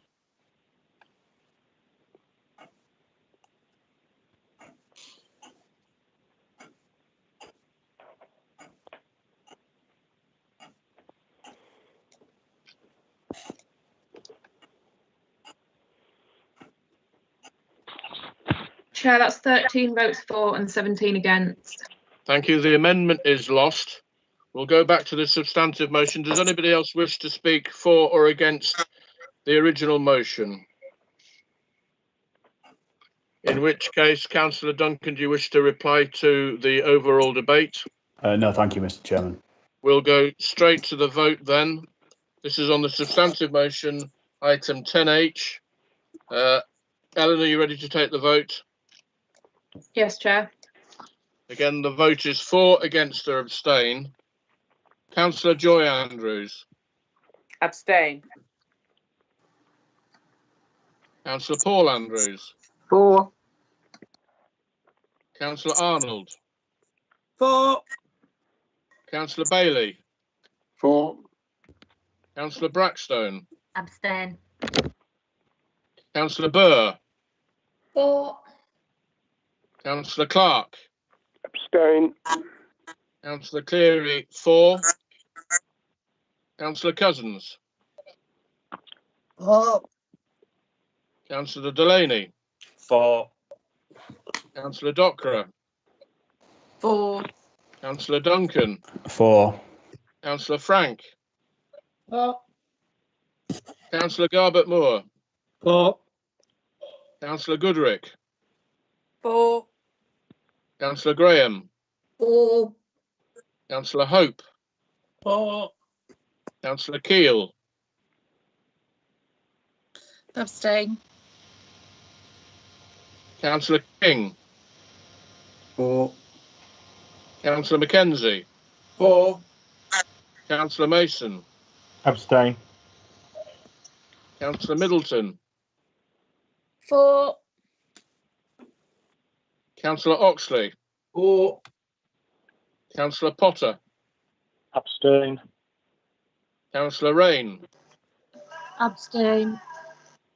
Councillor Raper. For. Councillor Ryby. For. Councillor Thackeray. Abstain. Councillor Wass. Abstain. Councillor Windress. For. Thank you. We'll just wait for the office to give us the tally, but it is passed with a number of abstentions.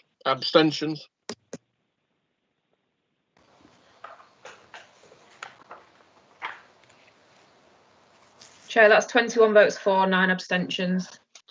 Thank you. Before going on to the next item, I have a response for Councillor Clark's question at the beginning of the meeting. Unfortunately, I'm not going to be able to give you an answer right now, but I will read out a statement, please, Councillor Clark. The monitoring officer who was supporting this meeting has unfortunately had to leave due to a medical emergency. We do have a very experienced monitoring officer in attendance, Mike Rowan, who was in this meeting to observe as part of a handover and has kindly stepped in. However, he was not expecting to be acting as monitoring officer tonight and has not had sufficient time to familiarise himself with the full background to the particular matter which Councillor Clark has referred to. Rather than give an answer tonight, he will commit to circulating advice to all councillors tomorrow following full consideration. So I'm sorry I'm not able to push that any further forward, Councillor Clark. You'll understand that things happen that tie our hands. I understand that, and I fully accept that Mike can't be expected to take over and know everything that has happened at the previous meeting. However, we are left with a position that something that was pretty substantial in terms of the council's decision-making processes, that was all up the pole in the way it happened, and I would seek your thoughts as to how we proceed from this point, accepting that we can't, I'm accepting that we can't do anything tonight with it, but it needs to be debated in full council. If I'm assuming the advice we were given at that point was right. If the advice was wrong, then we'll have to live with that decision. But if the advice was right, how do you suggest we proceed with it? Well, I'm not sure what the correct procedure is, and hopefully I'll get some advice as we go on. The item that I was going to move on to next is that as there's at least one very important time-sensitive issue which I would like to cover this evening, which is one of the exempt items. It is unlikely that we will complete the business this evening, and it is probable that we will have to go to a reserved date to finish this evening's business. And I think I would suggest it's appropriate, unless I'm completely out of order, and I will take further advice on this, that we add this item to the finish of business. Again, I can't promise that because I'm not sure whether I'll be out of order doing that, but I would suggest that, Councillor Clark, if you're happy with that suggestion. I am more than happy with that suggestion, and I was actually hoping that that's what you would say. In other words, if the legal advice was right, then we could do it in a continuation of this meeting. And if the original advice was wrong, for whatever reason, then we'll be informed as to why it was wrong. But if it was right, then you could put it into the continuation of this meeting, and I'd be more than happy with that. Thank you. I'll take further advice, and we can be in touch in due course once. Yeah, that covers it beautifully, and thank you ever so much, and to Mike for doing that tonight. Thank you. Thank you. And in passing, I hope that our interim officer, the medical emergency, is being dealt with. Members, it is now 4 minutes to 10. We're not going to finish the meeting, the items of meeting, but there is an important item which is time sensitive and which is exempt. And I know many people don't like going into exempt, and I think this one in particular, people do not want to go into exempt. However, it's unfortunate. So I'm going to have to go to agenda item 15, exempt information. Item 15 on the agenda is to consider a procedural motion to exclude the press and the public from the meeting during discussion of any decision notices marked as exempt in the agenda papers under items 16A, 16B and 17, as provided by paragraph 3 of Schedule 12A of Section 100A of the Local Government Act 1972. There are 3 exempt items in total. These are listed in the public agenda papers, and members will have full copies of the notices in the papers. I propose only to move into exempt session if questions arise on these specific matters. And I'm going to move that from the chair. Do I have a seconder, please? Sorry, Mr. Chairman, could I just come in just on this, in that there is another time-sensitive item on this agenda, which is the motion that's been proposed by myself and seconded by Councillor Arnold. Clearly, depending on the date that's been proposed, if we can't decide on that this evening, then it's made redundant in effect. It is. So I would, quite right. I would, if possible, like us to, if we can deal with that one and then move it, then go on to the item which on the leisure provision in Ryedale, if possible, Mr. Chairman. We're going to move out of time unless somebody moves that we suspend standing orders. I'm happy to do that. In which case, right, we're going. Does anybody object to suspending standing orders that we continue the meeting beyond the statutory time or the recommended time?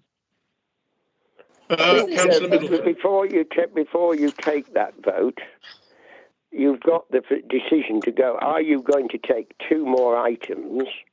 Yeah. 1 more item, or just keep going till we eventually fall off the perch, as it were? Well, I think I think there's a case of deciding, and I would have thought that item, can't see its number, but it's in the pink papers. It's the programme. It's the everyone active item. It is. I think that's the one you deal, and then you review what time that takes us to, rather than committing ourselves to go on ad infinitum. I've got a tiny axe to grind with that, on the basis that if we did finish the meeting tonight and did go through everything, not only would we finish now, but then we have a problem that you sorted out neatly earlier on. Yes, you're quite right. If we do suspend standing orders, it will be to debate item 17, the everyone active subject, and the item 11A, the motion on car parking charges. It will be those 2 subjects only. I think, Councillor Clark, you are quite correct that going any further would not be good for us as a council, as individual members, going beyond 10 o'clock. We're already going beyond 10 o'clock. Any further, and I think the standard of debate will slip. If we do suspend standing orders, which we have to do pronto, it will be for those 2 items only. So Can I suggest I'm going with a to go- review? Can I suggest with a review after one, depending on how long that takes? Well, I think let's aim for 2. We're going to go to the vote to suspend standing orders, so we can continue. I'm going to go straight to the vote. Councillor Joy Andrews, for, against. Can you take that as an affirmation, Chair? Yeah. Let's do that. If anybody objects, please make yourself known in the next few seconds. Councillor Middleton. Yeah, I mean, I've been at work since 7:30 this morning, and I'm sure a lot of others have. But if it goes on anything past 10:30, it's just not really acceptable. I understand that there are time-sensitive items here. That's why we're trying to do it as best we can. You have objected. We will therefore go to the vote. How quickly, Chair, could we put in the second meeting? The I don't know. meeting? We're already very pushed, as you will appreciate, in the office. I can only do the best. We have business to do. I'm suggesting if we moved it to next Monday, you might get away with everyone active only tonight. Let's just see if we can suspend standing orders. Otherwise, we have to pack up now. Yeah, we're going to go to the vote because we have objections. Again, for, against, or abstain. Let me just make up my voting pad. Councillor Joy Andrews, for, against, abstain. Councillor Paul Andrews. Just to check, Chair, that these are for the pink page items only. Sorry, I didn't get that. Are you for or against suspending standing orders? Chair, just to check that what I'm voting for. This is only to suspend standing orders for the pink pages, isn't it? It's not for any other. It's not for any other thing. It is for one item in the pink pages, and it is for one of the car parking motion that is item, I think 12, but I thought I'd already. Item 11A, Chair. Thank you. For or against, Councillor Paul Andrews? For. Councillor Arnold?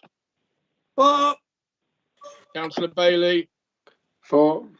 Councillor Brackstone? For. Councillor Burr? For. Councillor Clark? Abstain.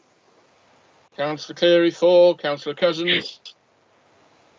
For. Councillor Delaney? Reluctantly for. Councillor Dockra? For. Councillor Duncan? For. Councillor Frank? For. Councillor Garbett Moore? For. Councillor Goodrick? Very reluctantly, Chairman, for those 2 items only. Thank you. Councillor Graham? For. Councillor Hope? For. Councillor Keel? For. Councillor King? Abstain. Councillor Mackenzie? Very reluctantly for. Councillor Mason? Oh, enthusiastically for. Councillor Middleton? Against. Councillor Oxley? Councillor Oxley? For. Councillor Potter? For. Councillor Rain? For. I think that was 4. Was that right? Yes. Thank you. Councillor Raper? For. Councillor Ryby? For. Councillor Thackeray? Against. Councillor Wass? For. Councillor Windrus? For. Thank you. It is carried, but we'll get the officers' tally and then we'll move into debate. Chair, that's 26 chance- votes for, 2 against and 2 abstentions. So 26 Any chance for. of a comfort break? We'll have 10-minute comfort break. Okay. 2 minutes, Chairman. 2 minutes. I'm desperate, but I'm not that Chairman, that's desperate. very generous at this time of night. I think we just need to crack on, Mr. Chair. We'll have 5 minutes because Right. I need to get some papers in order. We'll meet back at 10:10.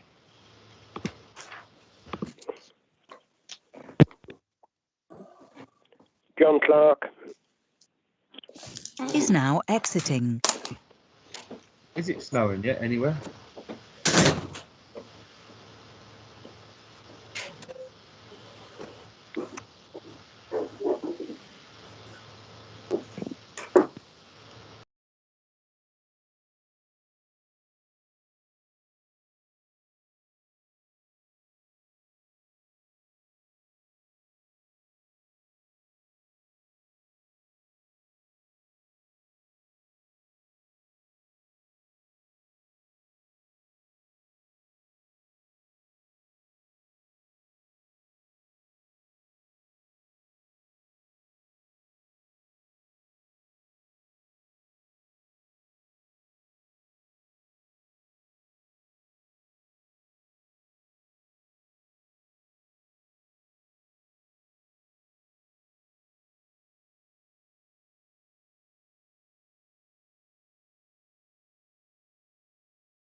Thank you. Reminder members, we're now on live stream.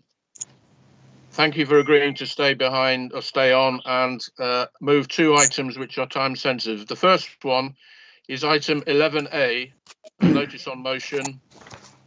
There are 2, but we're only going to deal with 1 this evening.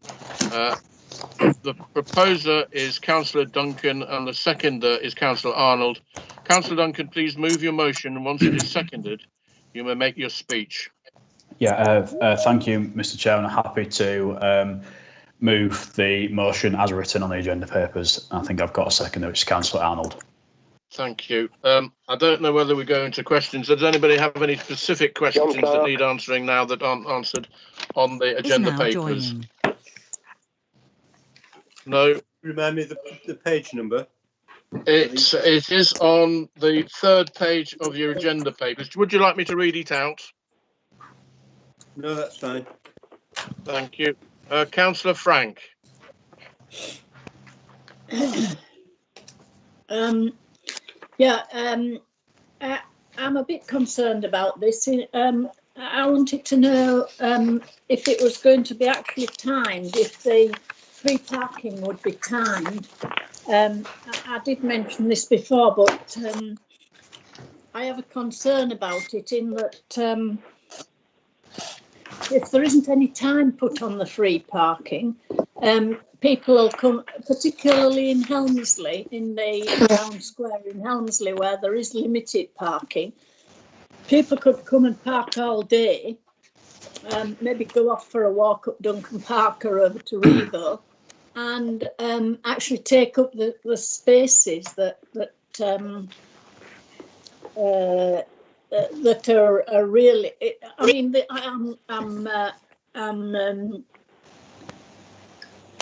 I think this is a good proposition, but I think it might be detrimental to the businesses in Helmsley, in the fact that people could take up the whole of the town square or most of the town square for the whole day, and then people will come that do want to shop, and people that want to do their shopping and have a coffee and spend their money just won't be able to park. So I really think this ought to be time limited, but in Helmsley. I don't know about the other towns, but certainly in Helmsley. Thank you, Councillor Duncan. Thank you, Councillor Frank, for your question. The short answer to that is basically it is not time restricted. It is free parking, as was free parking in the lockdown situation earlier this year. What I would say is that in the Helmsley situation in particular, I have been able to consult and speak with the 2 ward members for Helmsley. Obviously, one of them is seconding the motion and has been aware with the conversations that we've had with officers around logistics. And the easy, simplest thing to do in terms of logistics to make sure we could put this into force as quickly as possible and to help with the enforcement side of it and to make things clear as possible was to have completely free car parking for the month. No system clearly is perfect. We all know the wrangling that you can have with car parking, but overall, I believe that this is a real positive thing which we should support, but it's for logistical purposes that there isn't that time limit, which was originally our intention, but has sort of been revised following consultation with officers about the practicalities. Difficulty. Thank you. If there are no other questions, we'll go into yes, debate. Yes, please, Chair. I had difficulty getting in. Sorry for being late. Could the mover of the motion please tell us, I'll put two questions into one, A, the cost, and B, the estimated benefits to businesses in financial terms for both? Thank you, Councillor Clark. In terms of financial impact, all I can go off is what happened in December 2019, and there was sales across the car parks of £42,885 worth of income for RDC. Clearly, this year, there would probably be a significant reduction potentially in that figure, given that maybe less people will be going out across that period, given obviously a lot of people now shopping online and things, not necessarily going out for obvious reasons. But that's a total financial impact in terms of maximum. I can't imagine it being any more than that this year.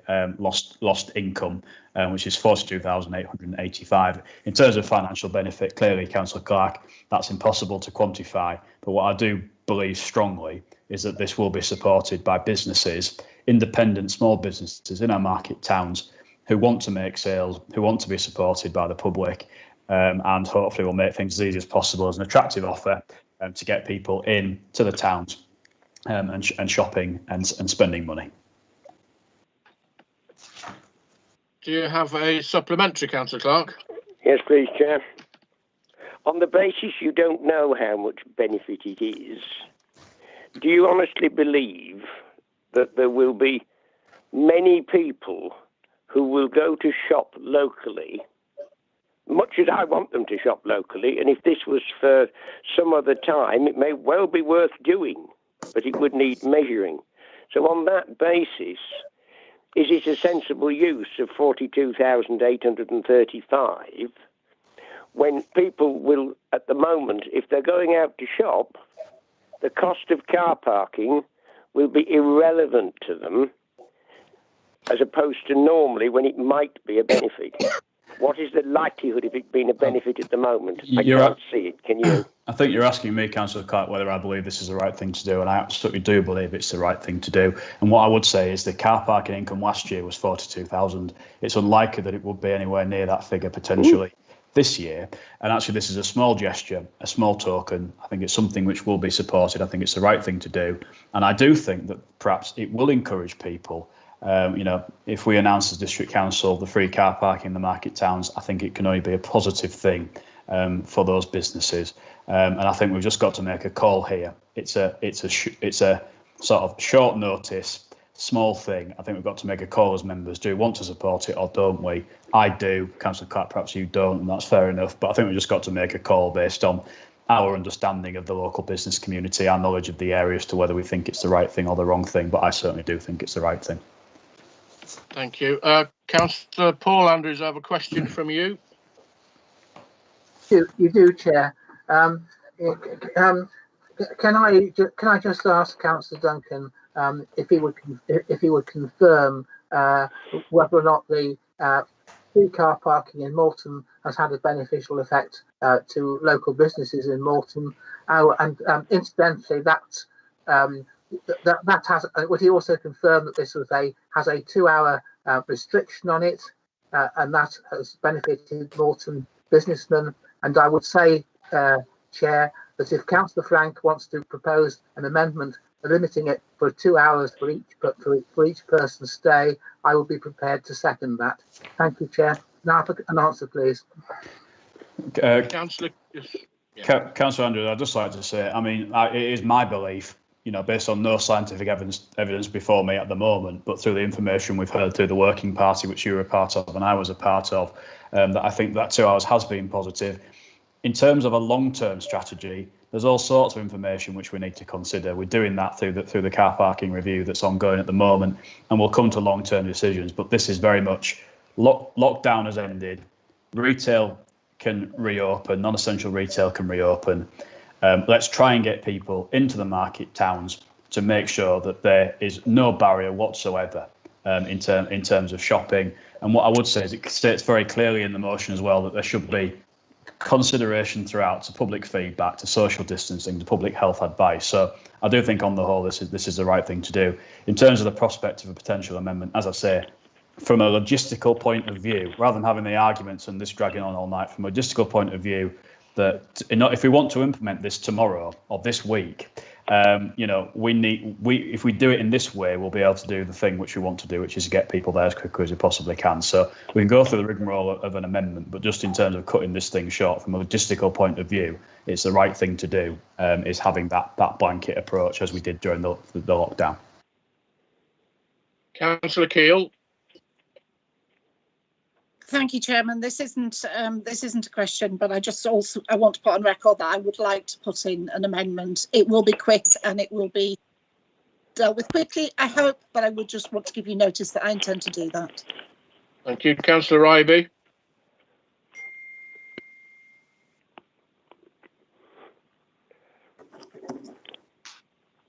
Councillor Ryby, you have a question. muted. I apologise. Thank you, Chair. Could Councillor Duncan please tell me that Kirby Moorside is included in this and the Wi-Fi system and the improvement? He ignored my question when I said why was Kirby Moorside not included in the Pickering, Helmsley and Malton improvement. I assume we are sufficiently important to be in part of this scheme, or are we not? Thank you, Councillor Raby. I apologise. I misunderstood your question when you asked it during Leader's statement, although you did ask 10 questions. So hopefully you can give me a slight little bit of leeway in terms of missing that one. I thought you were talking about the council website, which was referenced in my Leader's statement, not about the Wi-Fi. So all I will say on that one to address it is that will be taken forward. We hope to expand this to other towns, but recognise clearly Kirby Moorside wasn't included in that. The good news, however, is my understanding this is all RDC car parks. So it's not the on street, but the car parks that are off street, including the one in Kirby Moorside, is part of this, and it will be a free offer in Kirby Moorside as well. Thank you. Councillor Frank, did you have another question?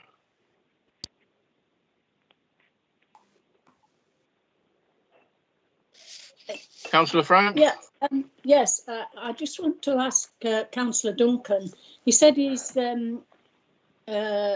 understands the local businesses and that he's sensitive to it. Well, I'm sorry, but if you don't understand that blocking up the whole of the car parking in the town square in Helmsley for the whole day and not allowing traffic to come and go and people and shoppers and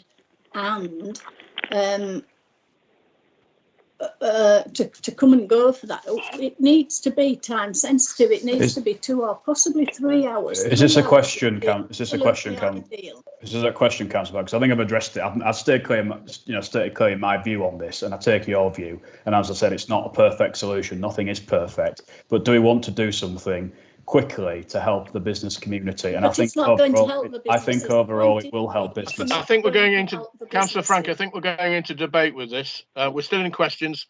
Councillor Dockery, do you have a question?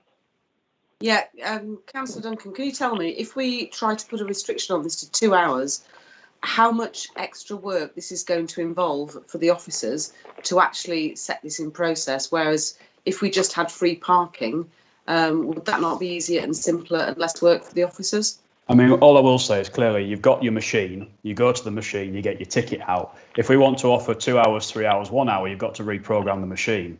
If we want to offer the blanket approach, you just simply switch the machine off or stick a plastic bag over it. That is a difference in terms of complexity that we are talking about. We probably don't have the ability to get this underway in the quick way which we want to if we go down the approach of reprogramming the machines. This is simply a blanket approach, very easy to understand, very easy to enforce, and is a gesture that I think is important to local communities. So I think that's a really good question there, Councillor Dockery. Thank you. Councillor Mason? Is it not the case that you can pay for 8 hours anyway?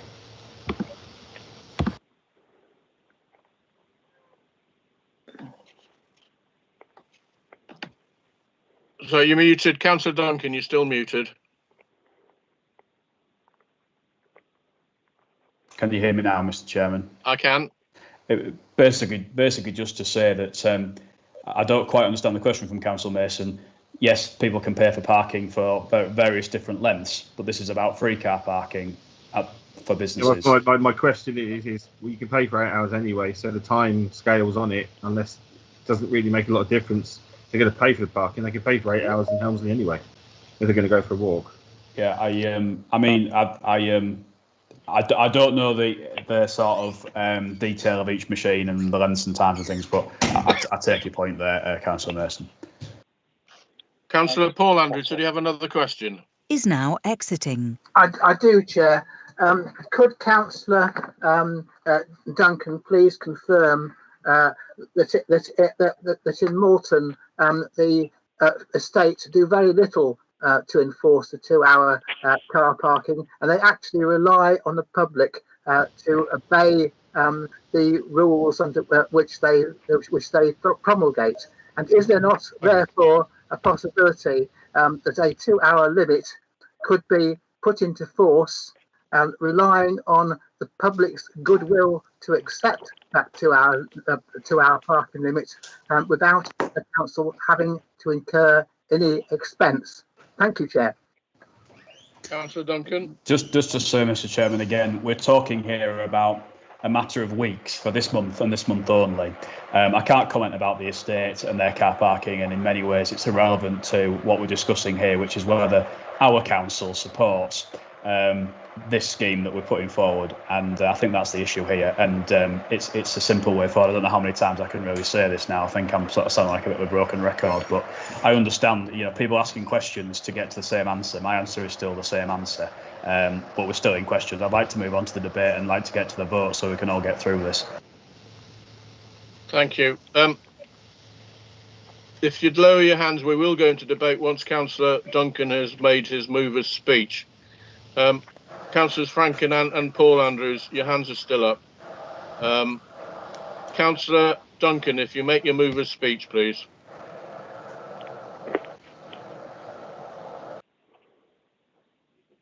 You're muted. You've gone the wrong way. That's it. Thank you. It's very difficult, that mute and unmute button. I'd just like to say I think I've made the key points here. This is about a gesture of goodwill to support the businesses in every market town in Ryedale. I think it's the right thing to do to support them.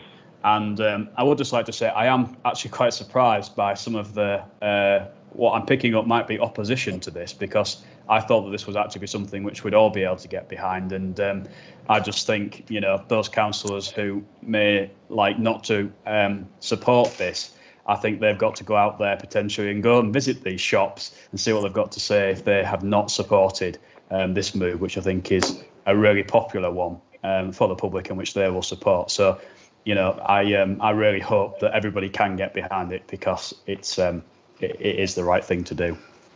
Thank you. Councillor Keel. Thank you, Chairman.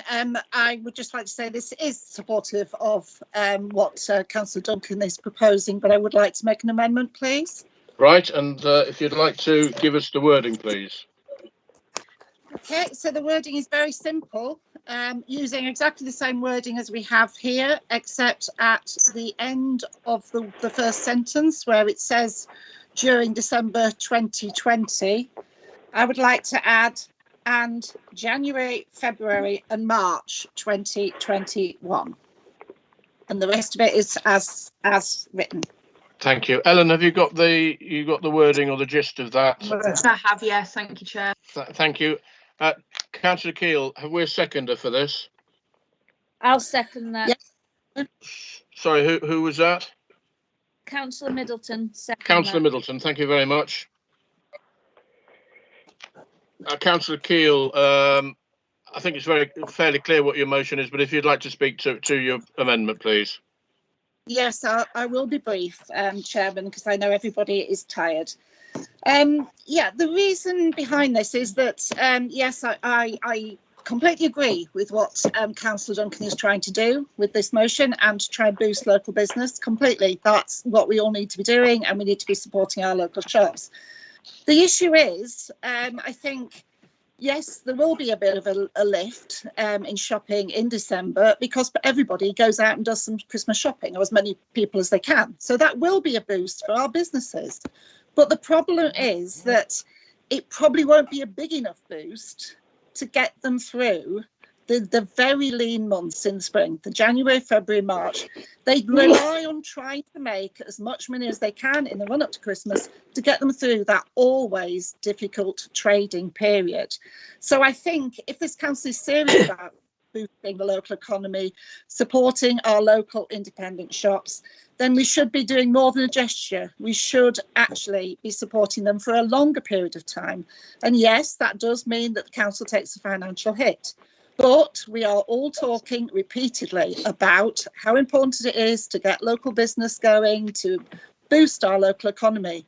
So let's take it one step further and actually make something genuine for a few more months, so that will benefit those local businesses and achieve perhaps more than we can by just doing it for a few weeks in the run up to Christmas. Yeah. Thank you. Councillor Middleton, a seconder. Do you wish to speak now? No, I'll reserve that right. I think Di's said everything that needs to be said. Thank you. I've got a few people wishing to speak to the amendment, starting with Councillor Delaney. Thank you, Mr. Chairman. Yeah, fully supportive of this. I think obviously what Councillor Duncan put forward was fantastic, but I think this just enhances it.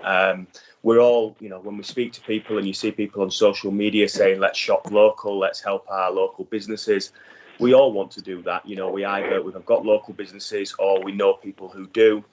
So I think really we've got a lot of reserves in the bank as a council. I think this is the time for the council to step up and show the people of Ryedale and the business owners of Ryedale that we're on their side, and we appreciate they've had a tough year. And this is just a little gesture that we can give back to the local community to say, yes, we're on your side. We've only got a few weeks left of Christmas, and still Christmas, sorry. And there will be some people that won't actually head out over that period, but once hopefully the vaccine starts getting rolled out and people feel a bit more comfortable, they might then go back out, as Di says, as Councillor Keel says, in the early new year. And I think that's what we should do to support the businesses beyond through to sort of the Easter time. So yeah, fully supportive of this, Mr. Chairman. Thank you. I'll tell you who I've got on my list, and then if you'd add yourself as quickly as you can, and once you've spoken, if you'd lower your hand. I have Councillor Garbutt Moore, Councillor Dockerer, Councillor Paul Andrews and Councillor Raper. If Councillor Garbutt Moore, if you'd speak now. Councillor Delaney, if you'd lower your hand. Yeah, Councillor Delaney kind of bet me to what I wanted to say. I'm going to be supporting Di with this amendment. I think it's a fantastic proposal. I did sound off to some of my friends that are business owners in Malton what they thought about free car parking. They thought it was a fantastic idea. The first question was, when's it going to start? Will it go into January? Will it go into the new year? So yeah, I'm going to be supporting Di with this amendment. I would like a named vote on this amendment, please, Chairman, and on the just so we know who's in favour of supporting business and who isn't. Thank you. Thank you. Councillor Paul Andrews. Chair, this is music to my ears. I remember 17 years ago fighting desperately to get reduced or cheap car parking in Malton, and I can remember being opposed every single step of the way by the Conservative group and the Liberal Democrat groups. So I'm absolutely delighted to see that now people actually accept what I was saying then, which was that car parking charges do deter the public from doing their shopping. I remember the arguments, the endless arguments, when officers and members attacked me because I dared to suggest that car parking charges affected the trade of traders in the towns. I'm absolutely delighted with this amendment, and I will support it with heart and soul. And it's just such a pity that members could not have accepted this 15 or 16 years ago. Thank you, Chair. Councillor Dockerer. You're muted, Claire. Councillor Dockerer, you're muted. That's it. Sorry, I think this is a fantastic opportunity for us to show support to the businesses in Ryedale. I think people can shop and they can use the hospitality industry, they can use the bars and the restaurants and shop, and limiting it to 2 hours is foolish. We need to show support for these businesses that are absolutely on their knees, and this is one of the ways that we can do it. Well done, Councillor Keel. I think it's fantastic. I've got Councillors Raper and Frank wishing to speak to the amendment. If you'd lower your hands once you've spoken, please. Councillor Raper. Can you add me to the list, please? I will do, Councillor Clark. Thank you. Councillor Raper. Thank you, Chairman. I have spoken on this issue previously against such a move, but I've come round to thinking slightly differently as the age has progressed with me. Now, if you shop local, you're not getting a chief executive to invest in a new yacht. You getting a kiddie their riding lessons, the family of a shopkeeper, visits to the zoo and the seaside and putting food on the table. That's what local shopping is about, with local shopkeepers, the likes of which we have in our area. We need to support them, the small shopkeepers, in doing what they do for their own families. They're not doing it for us, they're doing it for the families. That's who we're looking after at the moment. Small shopkeepers have been hit and hard through this pandemic, and I would like to see, not only for 3 months, I'd like to see scrap parking charges on council-owned car parks permanently, year-round, 24 hours round. Thank you. Councillor Frank? Are we just talking to Di's amendment? We are just talking to the amendment at the moment. The Di's amendment. We Well, are. then I would support Di's amendment that this is for 3 months, but I do think it's all well-meaning, is this, and I do agree that it'll help in Moulton. Whether it will in Pickering, I have doubts, because the car park in Pickering is much smaller.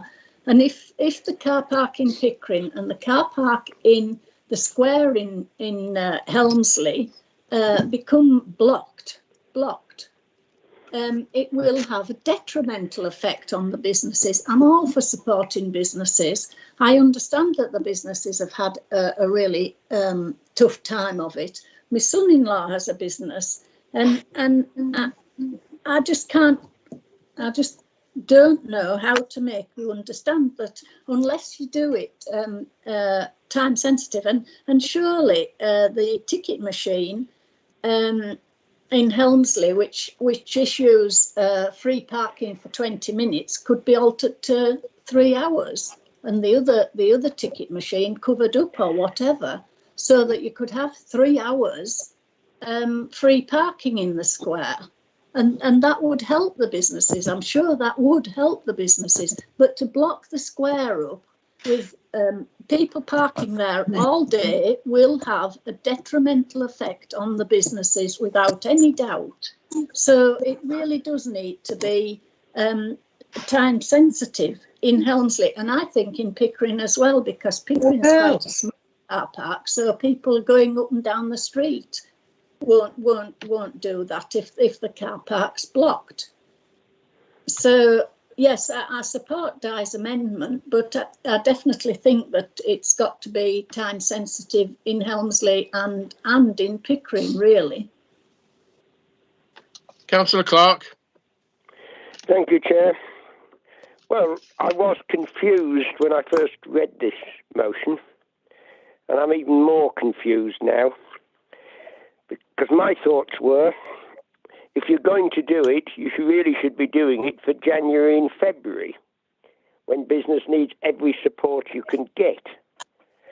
I think its impact on the likelihood of people shopping locally or not shopping locally is so overwhelmed by COVID-19 that the move to go out, because you'll save a few quid on parking, I don't think is in any, I don't know what it's like in the shopkeeper's view, but certainly from the public I've spoken to, they're either going out or they're not. Correct. And if that is the case, it's going to make no difference. Then we come to the January, February, when we don't know what COVID's going to be as a situation. And there's a good argument there for doing it. So that's one strand now, built up slowly. The other strand that's adding to my confusion is that we've had a car park working party that's been meeting for some considerable time, looking into a strategy, and there's nothing from that with this motion. And here we are going, let's do it for the rest of the month. Let's do it until the end of February. Somebody said we ought to be doing it up to the Easter. And then we go on to we should be doing it permanently.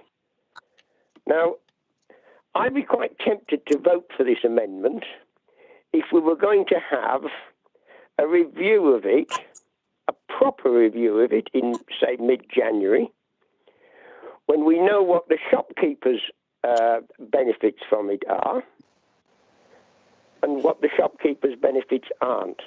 Because it is ludicrous to be saying to people who are coming on a hiking holiday or who are coming into Ryedale with money, we don't need your money for car parking. Because they'll either shop or they won't.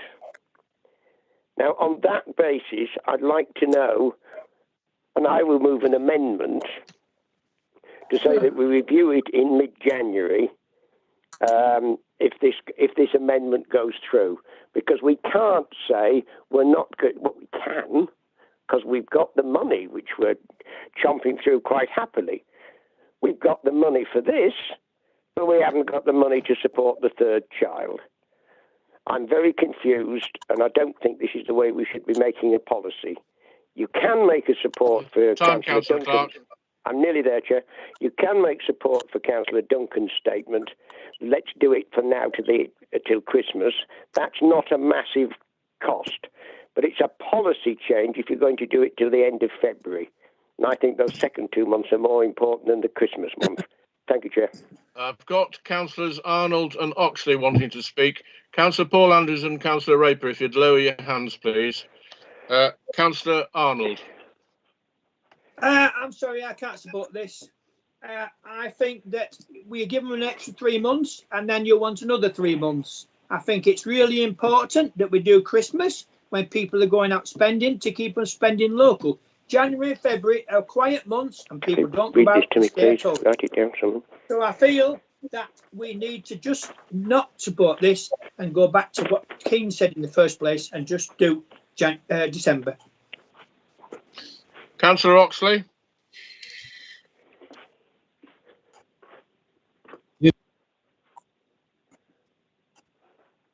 You'll need to unmute yourself. Sorry, Chair. The Pickering situation referred to by Councillor Frank confuses me. There are three car parking in Pickering, not one. All run by Ryedale District Council. There's plenty of car parking in Pickering. If people don't want to walk a few extra minutes, maybe that tells us all about this situation anyway. Happy to proceed with this. I agree with Councillor Clark.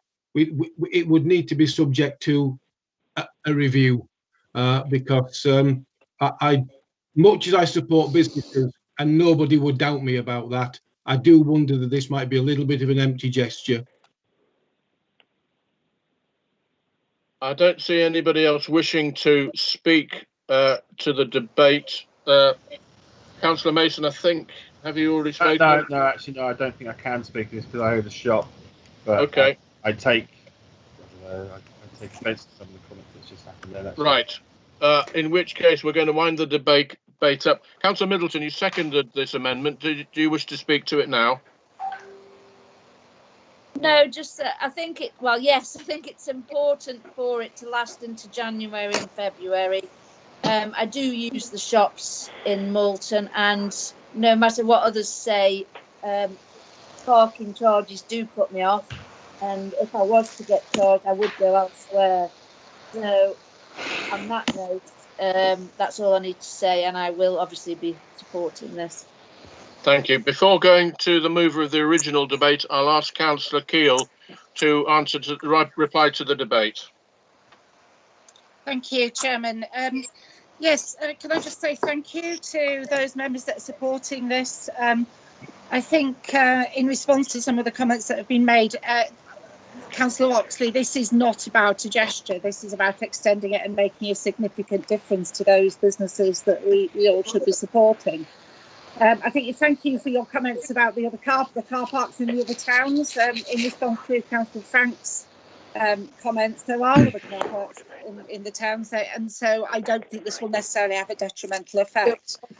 I'm very pleased by the support from Councillor and Paul Andrews. I have to say that, sorry Paul, but this is not me talking about a permanent sort of getting rid of car park charges. This is a temporary measure because we are in a pandemic, we are in exceptional circumstances, and the businesses that we're talking about supporting are suffering because of those exceptional circumstances.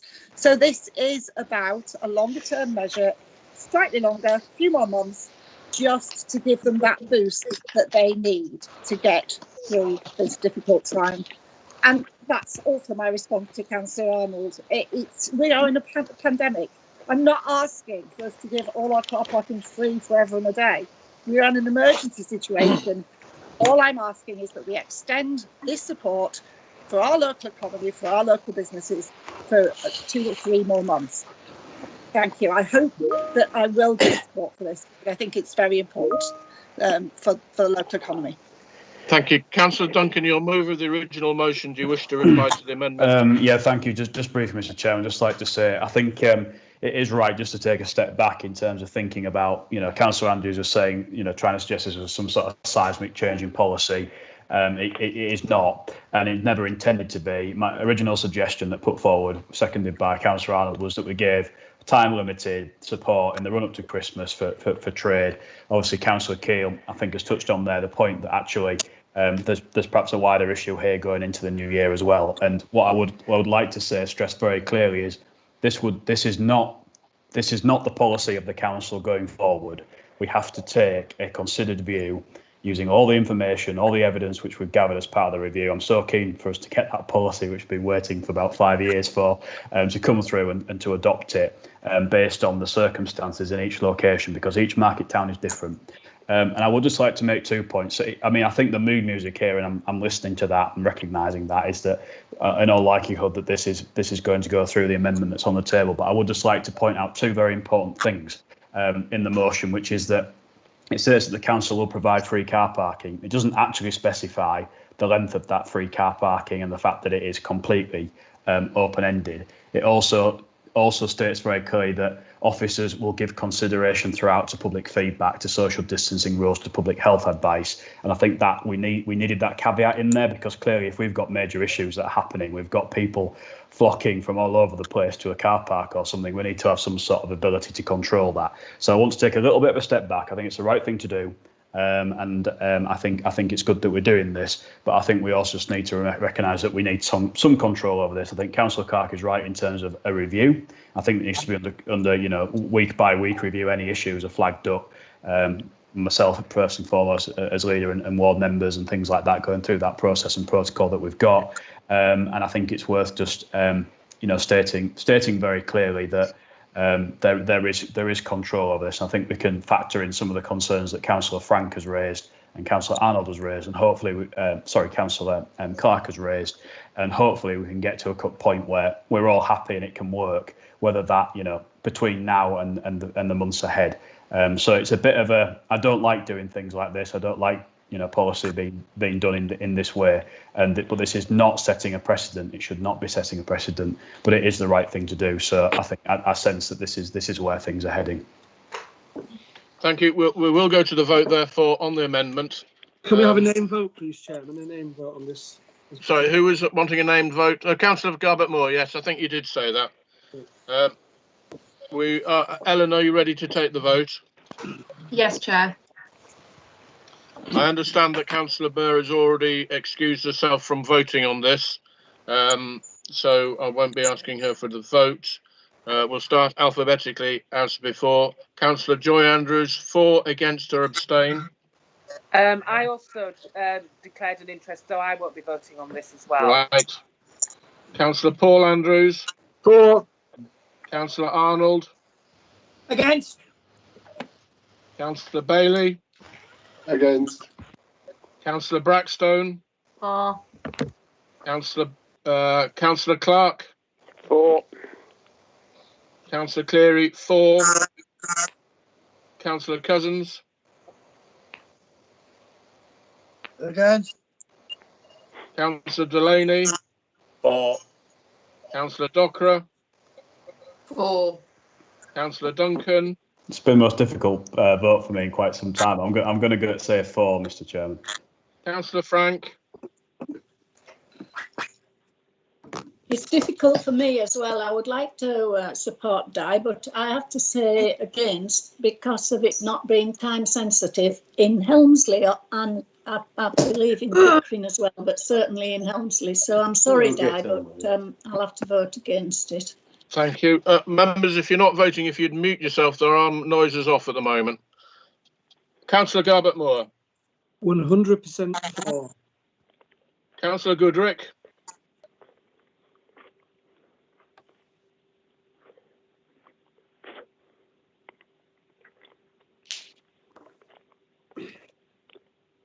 Councillor Goodrick. For, Chairman. Thank you. Councillor Graham. For. Councillor Hope. For. Councillor Keel. For. Councillor King. Definitely for. Councillor Mackenzie. For. Councillor Mason. I won't be voting. Councillor Middleton. For. Councillor Oxley. For. Councillor Potter. For. Councillor Rain.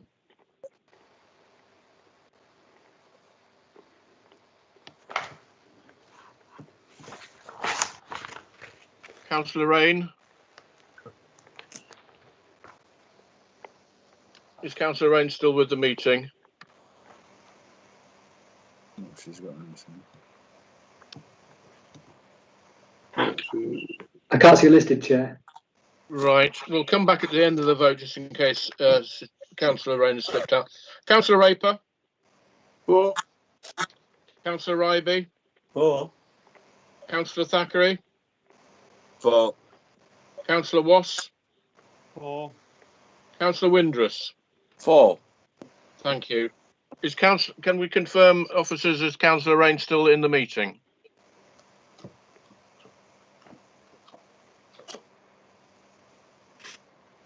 I think she'd expressed an interest anyway.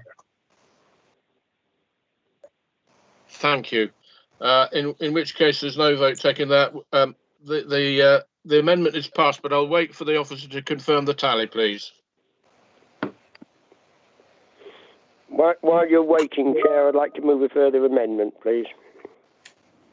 Thank you. We'll just deal with the tally on this, and I'll come back to the original motion as amended and go for your amendment, Councillor Clark, in due course. Thank you, Chair. Chair, that's 22 votes for and 4 against. Thank you. Can you also record the no votes due to declarations of interest, please? Will do, Chair. We'll go back to the original motion as amended, and Councillor Clark, I gather you have a further amendment. Yes, please, Chair. Very uncomfortably, etc., and so on. I find myself in agreement with Councillor Duncan that this is not the way to make policy, but we need to do something now. And on that basis, picking up Councillor Frank's point about what might be, one of the points as to way it could go wrong in Helmsley or Pickering, I'd like to move that this situation, this policy, this policy is reviewed in mid-January. In other words, that will give us time for the car parking working party to have its input. We'll be able to look at what's happened in terms of numbers of people using the car parks.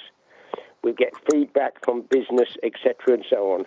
So it's a simple amendment that we review the situation. That's the better word.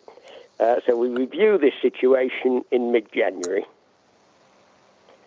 and that's a full council. That's a full council or a P&R review. Don't mind which. Right. So a full review, Chair, not just a chat between group leaders or the chief executive and whoever else. So on that basis, a P&R or full council review in mid-January. Right. I'm just. I'm going to get. I'm hoping that our interim monitoring officer is listening to this. The question I have to ask is the review meaning to stop? Because we've already agreed to. We've agreed to. The amendment agrees to free car parking up to the end of February. Would the review in mid-January mean to stop that? In which case, it would We negate. don't know. We don't know yet, Chair. I find myself in comfortably agreeing with Councillor Duncan. We don't know. We don't know. Could Councillor Clark, If it's Mr. the Chairman. wrong route to be on, we might reverse it. If it's the right route to be on, we might continue it. All we're saying is, in principle, we're going to the end of February, but we'll review the situation with the evidence at that point in mid-January. Could I just say, trying to cut through this and trying to move forward, can I just give a verbal pledge to members and to Councillor Clark that this doesn't need perhaps a review at one point in time, although certainly that's a formal review at one point in time probably is a good idea. But rather than trying to decide now the way that we then review something that we decided to do or whatever, can I just make a pledge that this will be reviewed? I'll make that pledge, now on the record, and it will be under constant review, as stated, in the motion. And clearly, if there's any issues identified, it may need modification based for operational reasons, and obviously there have to be updates to members and things like that. But can I just say, rather than us deciding the logistics and nuts and bolts of what happens in terms of that review, because at the end of the day, our officers need to give us some input on that. Can I just say that to cut through this, Councillor Clark, with your agreement, I'll make that pledge. And we'll work out, in terms of conversations with officers, how we do that, and we can notify all members the process of review. Would that be a sensible way of hopefully us moving to the vote and not getting tied in knots about then debating how we review something we've just decided to do tonight and everything else? I would, through you, Chair, expect nothing less than ongoing review. In other words, it'll hopefully be reviewed let alone at the end of the first week. What I am saying is, rather than let it drift, and the situation that members see through the public in Helmsley or Pickering or whatever, not being what they're wanting, or being a riotous success, then we need to bring the leader and the officers and the car park working party expertise all in with their reviews they've all done as it's gone along, to formally put it in front of a democratic meeting of either P&R or full council in mid-January. I left it as mid-January. I don't care if it's the 8th of January or the 21st, but it needs to be somewhere in there for us to formally look at it and say, what a brilliant idea, keep going, or we need to put a stop to it because A, B and C is going wrong, or modify it because A, B and C is going wrong. So that Councillor Franks... So I'm moving that amendment. Yeah, so we will take the amendment because I think it would probably the quickest way to do it rather than try and adapt the original amended motion. Councillor Clark, who is seconding this amendment? I don't know, Chair. I'm hopeful that somebody's heard me. I'll second it, Chair. Councillor Clark, who's amending it? Who's seconding it? Was that Councillor Watt? It was very, very faint. Councillor Watt. I'm used to his voice, Chair. Right. Would you like to speak further to your amendment, Councillor Clark, before my voice? A couple of sentences, Chair, but I don't see any more. This is not saying, Councillor Duncan, I don't accept that you will be reviewing it and watching it all the time. I accept that. I just think it shouldn't be allowed to in any way drift.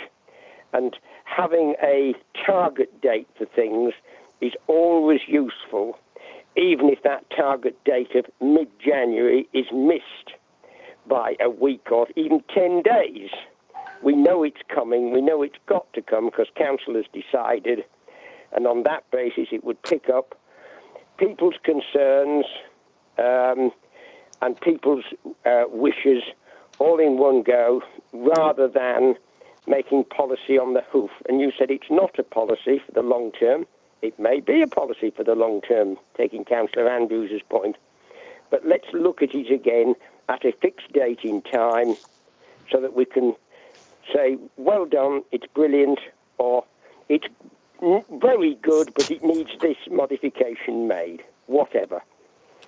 Thank you. Councillor Watt is seconding. Do you want to speak to it now? No, I'll reserve the right, Chair. I think a lot's been said in the time factor. I think you might have to sit a little closer to your microphone. It's Kirby Misbitten. It's a long way away. I'll reserve the right, Chair. No, Thank this you. Helmsley.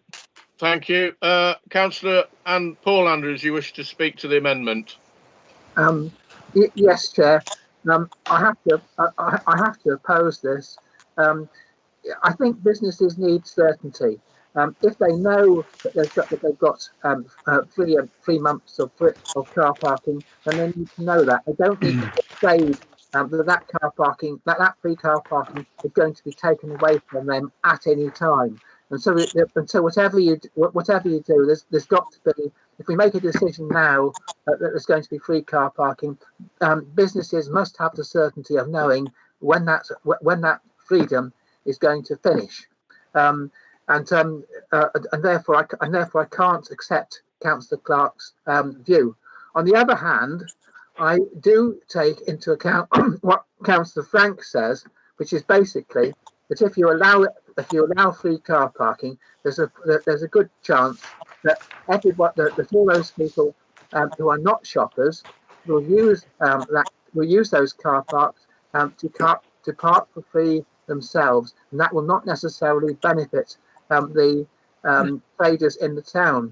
And so therefore I do think Moulton in particular has set a very good example of how to deal with this situation, and I would have no problem with Councillor Duncan and the rest of the council and the Car Parking Working Party reviewing how the free car parking should operate during those 3 months from time to time. But I do not think it's right to actually say that that there would be a review. It could very well terminate that free car parking before the 3 months has expired. Thank you, Chairman. I've got a great long list of people wishing to speak to the second debate, second amendment, starting with Councillor Keel. Chairman, excuse me. Thank you, Chairman. Yeah, I have to say I can't support this amendment. I say again, I don't think this is a council policy. I think this is an emergency measure. And I also think that mid-January would be far too soon to review it. It would barely get any findings from what had happened post-Christmas, post-New Year. So I'm afraid I can't support this. I would look forward very much to the results of the suspension of car parking and what impact it's had at the end of February. But yeah, I agree with Councillor Andrews. The local businesses that we're all trying to support need that sense of certainty. We should just say yes, this is till the end of February. Councillors, when you finish speaking, if you'd lower your hand, and if you're not speaking, please mute yourself before we lose comms entirely. Councillor Frank. Yeah, I don't know where we're going with this at all. I don't know why this is going on and on, really. But anyway, I'm not against it being reviewed. Anything can be reviewed without it being altered or anything else. Just have a review and let that go.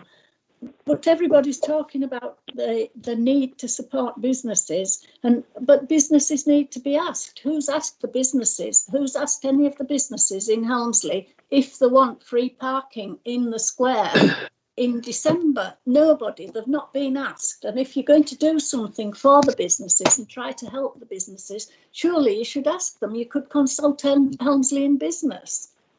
Nobody's been consulted. So yes, review it. Councillor Arnold, then Councillor Dockerer, then Councillor Windrus, and then we'll wind this debate on the second amendment up, starting with Councillor Arnold. Thank you, Chair. I can't support this, I'm afraid, but it fascinates me that Councillor Frank thinks she's speaking on behalf of Ryedale District Councils in Helmsley. We have 2 car parks in Helmsley, and there's plenty of space in Helmsley. I did bring this up at the beginning about taking over the full car park, and I did fight about wanting it for 4 hours, but unfortunately it's not able to do it. So we have to go for all day, and we've got no choice. So I can't support John Clark, and I think It'll be 3 months will do, but I didn't support that in the first place anyway. Councillor Dockerer. I'm not going to support John's amendment. I think Di's got it absolutely spot on. We need to encourage people to stay and to shop in our towns, and we need to encourage them to spend more than 2 hours. If they are going to use the hospitality industry and the shops, they need to have the time. I don't think this should be reviewed in January. We should see this when we come out of COVID, and that's not going to be until March. So I won't be supporting John. Councillor Windruss. Thank you, Chair. No, I won't be supporting the amendment. Just to answer Councillor Frank, believe me, Chairman, the businesses do want free parking in December. Thank you. Thank you. We're going to round the debate up now. Councillor Wass, you seconded the amendment. Do you wish to speak to it now? Yeah, fine, thanks, Chair. Thank you. Chair.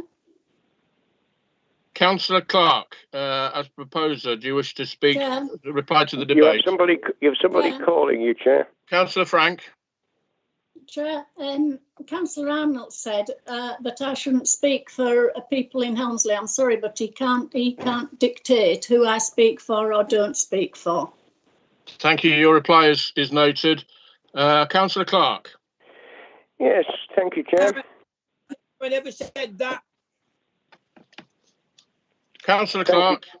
Thank you, Yes, Chair. you did. I shall try and ignore the battle that's going on in the background.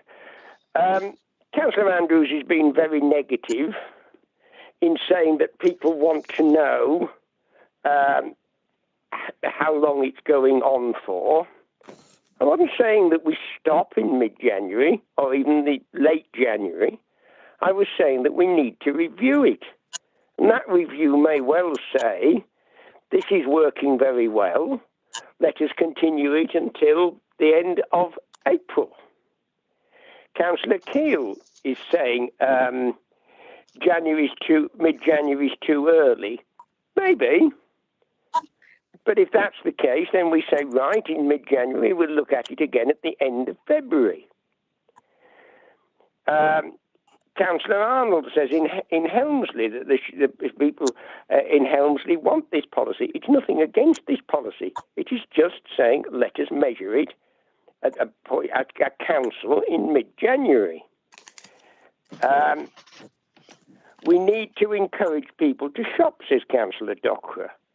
Why is reviewing it if we can do something to make it better in mid-January? The wrong thing to do. And Councillor Windruss says he won't be supporting this because people in Helmsley want free parking in December. This has got nothing to do with free car parking in December. It's saying, let us have a look at what we have done and let us see whether we need to do more of it, less of it, adjust it in hours, etc. I'd be staggered if we get something that's perfect at a single hit. It'd be far better to look at it and say, what do we need to improve it with? And that means that instead of the businesses, as Councillor Andrews is concerned about, knowing that there'll be a halt to proceedings at the end of February, at the end of February there will be a halt. But what happens if the review says we extend it to March and April? Surely that's far better for businesses if the scheme works, and it is better for businesses. So on that basis, can we have a named vote, please, Chair?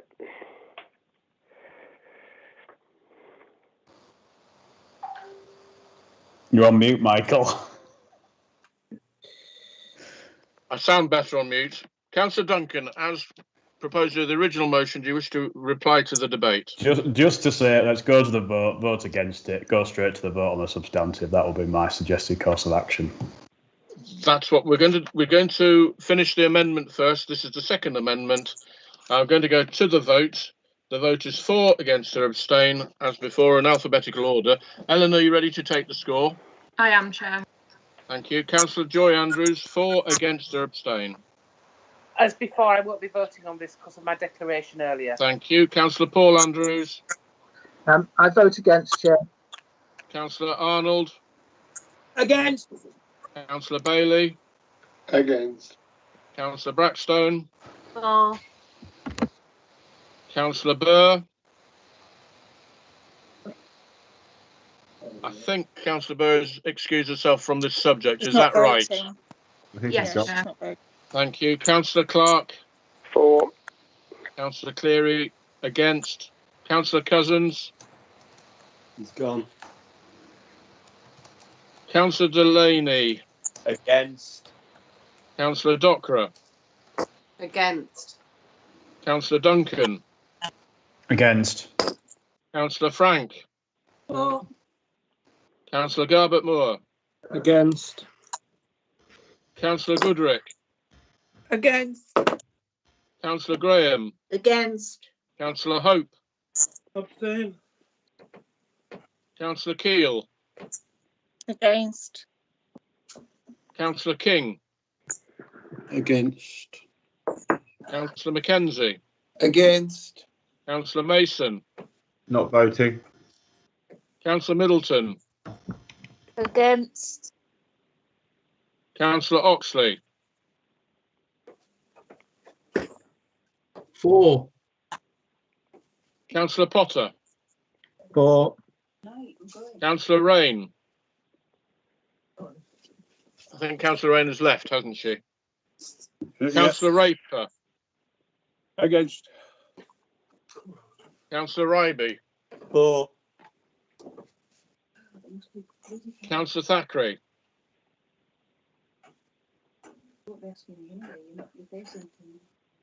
Is Councillor Thackeray still with us?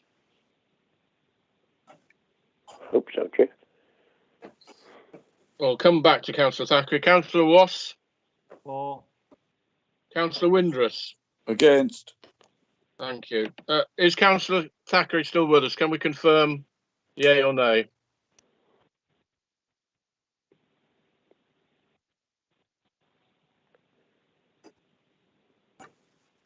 I think Councillor. Yeah, I got somebody called Leslie. Is Councillor Thackeray still with us?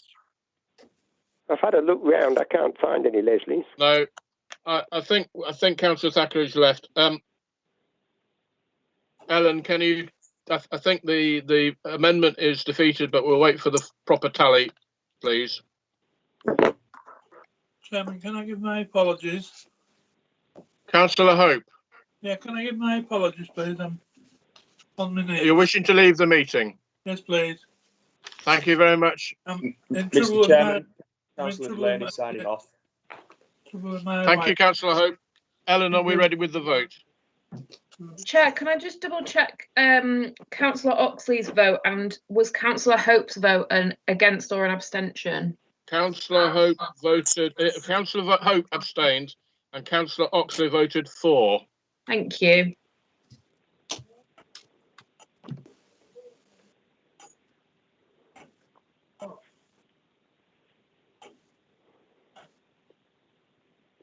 That's 7 votes for, 16 against, and 1 abstention. Thank you. The amendment is defeated. We're going to go straight to the vote on the amended substantive vote. Chair, are we ready? Chair, I've had my hand up for a while. Chair, I've had my hand up for a while. I want to amend this. We'll go back to the substantive vote. Councillor Frank. I want to put an amendment that this is only for 3 hours free parking in Helmsley Town Square. That needs to be amended. Right. And just bear with me. Let me write we got a third amendment. Proposer Councillor Frank. Who's seconding, please? I'll second that, Chair, just so it gets debated. Councillor Clark. Can you repeat that slowly for the benefit of the clerk so that we can get it in the correct place, please? I want it to read that the free car parking will be time restricted to 3 hours in Helmsley Town Square. Ellen, have you got that down? I have, yes, Chair. Thank you. Councillor Frank, do you wish to speak to the debate, or is that sufficient? No, I really do want to speak to this. That's fine.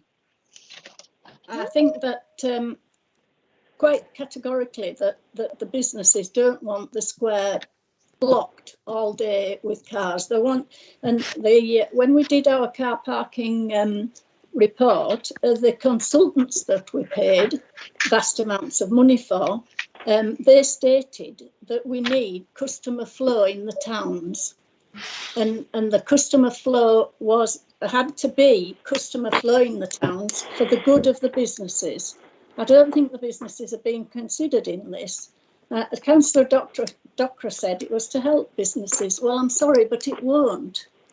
I can't make you understand that if people come into Helmsley, look and see the town square all full of cars, they say, oh, well, we'll pop on, we'll go somewhere else. So the businesses in Helmsley will suffer from this unless it's time restricted. And it must be easy to change the free for 20 minutes car parking ticket machine to free for 3 hours, surely.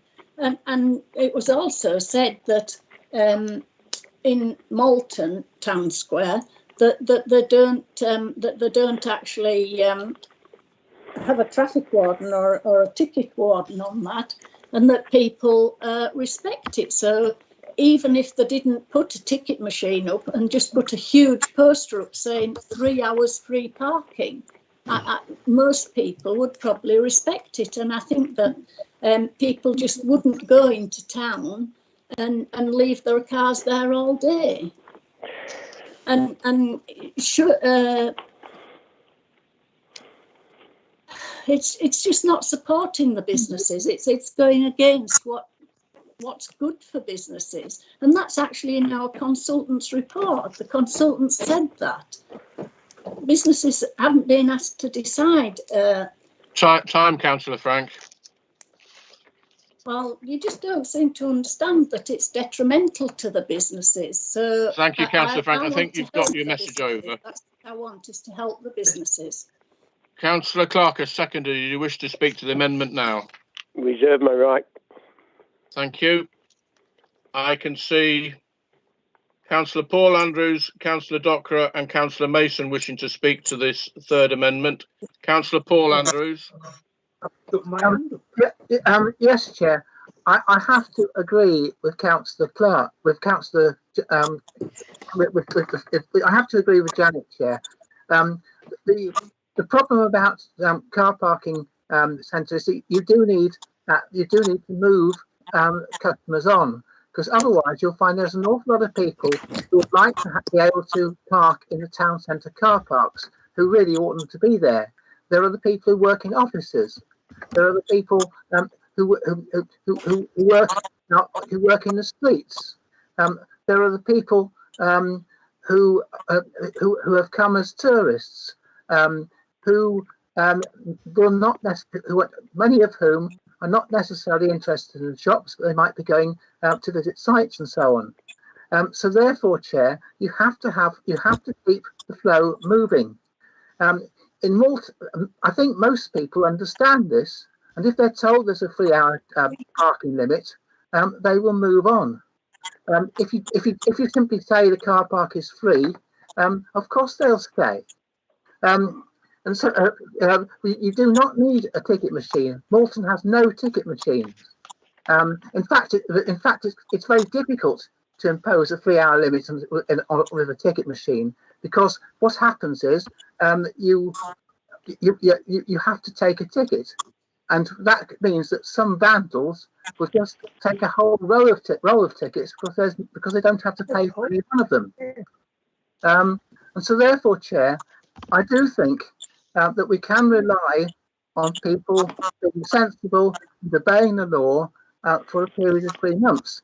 If that doesn't work, it is possible to review the situation, as Councillor Duncan says, at any time.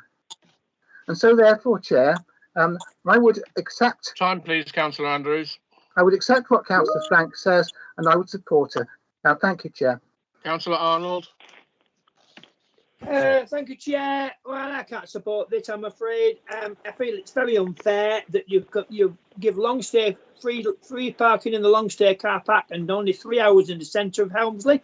And I'm sure the people in Helmsley have complained that they only get 3 hours and have all day.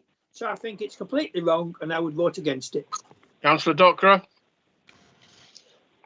I think what's missing here, what people are not understanding is, if people have more time, they don't stop spending money. They will do some shopping. They will go to a restaurant. They will have a meal, and then they will continue to shop. And I think actually we need to encourage people to stay. It's going to be locals or relatively local people who are coming. It's not tourists who are going to park up for 8 hours and go off to the castle. It's going to be local people who are going to invest in the local economy and stay local. And I think putting a time restriction on it is ludicrous. Let's just have free parking till March, end of. Councillor Oxley? Yes, yeah. It's amazing. 11 at night, we all become experts on parking and shopping and what's good for business and what isn't good for business. Hence why I wanted to support Councillor Clark's view about a review. The answer now is 3 hours, 2 hours, no difference at all. I can't support Councillor Frank, but can we just get to a vote? We know where this is going. Councillor, listen, your hand is up, but you've already excused yourself from voting for this subject. No, it's more of a technical point. It's been pointed out that Malton doesn't have any management of the parking. Well, having received 2 tickets as a trader for being 10 minutes over 2 hours in the past year, I can rest assure you that they are pretty hot on parking in Malton. So, and it is a bugbear of traders. Right, I'm going to wind the debate up. I'm going to go to the seconder of the amendment. Councillor Clark, do you wish to speak to the amendment now? Yes, thank you, Chair. It's incredible, Chair, that we've got traffic wardens, or Scarborough's got traffic wardens, and if you walk round Helmsley Car Park at 9:30 in the morning, and then go and do something else, and then come back at 12:30, those cars that you've taken the numbers of, that if they're still there, then they have, as Councillor Mason has told us, gone over the 3 hours.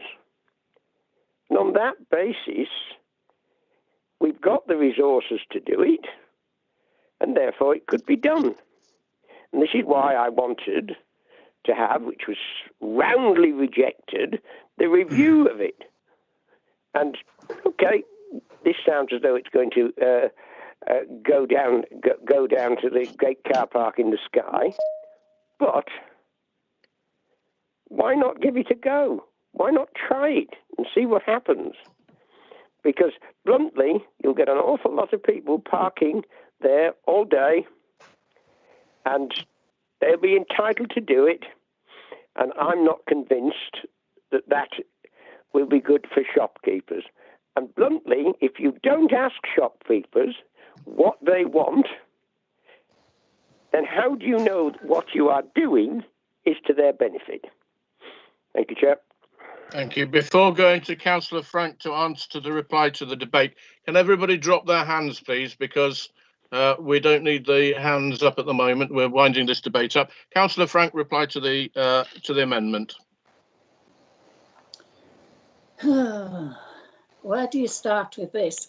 We paid for a very expensive consultant's report, and it stated quite clearly that we need customer flow in the towns, and yet we're talking about completely blocking up all the parking in Helmsley. And Councillor Dockery said it's ludicrous to limit it, and that people come in and spend, and they'll be spending money and blah blah blah. But in fact, there's the Cleveland Way, and there's the walk to Ryedale and back. So quite a lot of people will probably park up there, go off walking for a few hours and not spend very little in the town. This is what I'm trying to get over to you, that if it's 3 hours, people are not going to use the car park. And Steve said, well, it shouldn't be 3 hours in one car park and not the other. Well, make it 3 hours in both car parks if that's the case. I really don't see that this will not help the businesses in Helmsley. It will not help them at all. And I think if they were asked, they would tell you that it won't help them, that they've not been asked, they've not been consulted. Helmsley in Business hasn't been consulted. It's just been said, oh well, we'll make it free parking and blah blah blah. And I just think it's just wrong. I'm not again. I know it's well-meaning. and I know that you're trying to help the businesses, but can't you see that what you're doing actually is detrimental to the businesses, and it will be detrimental to the businesses. Thank you. Councillor Duncan, if you'd like to reply as mover of the substantive motion. Please, let's just vote and then go to the vote. We'll go straight to the vote Substantive, then. As before, if from alphabetical order, starting with Councillor Andrews, and if you are not voting, if you say not vote, the choice is for, against, abstain, or not voting. Councillor Joy Andrews. Sorry, Not voting. before I do that, Ellen, are you ready to take the vote? I am, Chair. Thank you. Councillor Joy Andrews. Not voting. Councillor Paul Andrews. For. Councillor Arnold. Against. Councillor Bailey. Gone. Right. Councillor Brackstone. Abstain. Councillor Burr. Gone. She's not. Councillor Clark. For. Councillor Cleary. Against. Councillor Cousins. Gone. Councillor Delaney. Gone. Councillor Docra. For. Oh, no. Sorry, against. Sorry. Against. Sorry. I'm tired. Councillor Duncan. Against.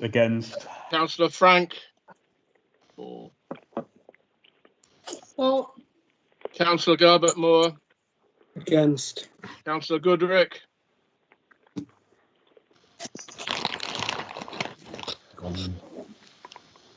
Is she still there? Councillor Goodrick is present. Sorry, for. You might let it off like that. Councillor Graham. He's awkward. Can't hear you, Councillor Graham. This is the third amendment where we're voting for. Councillor Graham. Gone. Email Keenan. Against. Councillor Hope has gone. Councillor Keel. Against. Councillor King. Gone. Can you mute your microphones when you're not voting? There's somebody's crisp packet or something I can hear. Councillor King. He's gone, Chair. Councillor Mackenzie. Against. Councillor Mason. Not voting. Councillor Middleton. Against. Councillor Oxley. Sorry, Chair, against. Councillor Potter. For. Councillor Rain. Has Councillor Rain gone? Councillor Raper. Against. Councillor Ryby. For. Councillor Thackeray. Has Councillor Thackeray gone? Councillor Wass. For. Councillor Windress. Against. Thank you. If we'd wait for the officer to do the tally, please. I think the amendment is defeated, but I'll wait for the tally. Can I propose, Mr. Chairman, we go straight to the vote on the substantive after this? We will. Thank you. Ellen, how are we doing on the tally? 7 votes for, 12 against, and 1 abstention. Thank you. The amendment is defeated. We'll go to the vote on the substantive motion as amended by the First Amendment. Are we ready to take the vote again, Ellen? Yes, Chair. Thank you. Councillor Joy Andrews, you're not voting, I take it. No. Yeah, Thank not you. voting. Councillor Paul Andrews. For. Councillor Arnold. For. Councillor Bailey. Councillor Bailey gone. Councillor Brackstone. For. Councillor Burr has gone, I think. Councillor Clark. For. Councillor Cleary. 4. Councillor Cousins has gone. Councillor Delaney's gone. Councillor Docra. 4. Councillor Duncan. 4. Councillor Frank. Against. Councillor Garbett Moore. 4. Councillor Goodrick. 4. Councillor Graham. 4. Councillor Hope has gone. Councillor Keel. 4. Councillor King has gone. Councillor Mackenzie. 4. Councillor Mason is not voting. Councillor Middleton. 4. Councillor Oxley. 4. Councillor Potter. 4. Councillor Rain has gone. Councillor Raper. 4. Councillor Raby. 4. Councillor Thackeray. He's gone. Councillor Wass. 4. Councillor Windrus. 4. Thank you. Whilst the officer does the tally, can you mute your microphones, please, because there's other conversations happening. Mr. Chairman, just while that's taking place, could I just please suggest that the everyone active motion we're going to discuss next, I don't think we can reasonably continue to discuss that this evening. And also, having looked at it, I don't believe the time sensitivity is quite as acute as we might have first thought. And I think if we deal with this at the reserved date, perhaps next week, I think we should hopefully be okay. I just don't think we can reasonably give the justice to that debate. It's not in the interests of sound democratic decision making, and I think I'm seeing nods from around the council chamber. Just my suggestion to you. I do think you're quite right. I believe that I will have to confirm when we can have the reserve. There isn't actually a reserve date fixed, but I think we will try and get through the officers I understand. I take on board what you say about the time sensitivity of it. I don't see anybody. Councillor Frank, is your hand up? Wanting to speak further? No.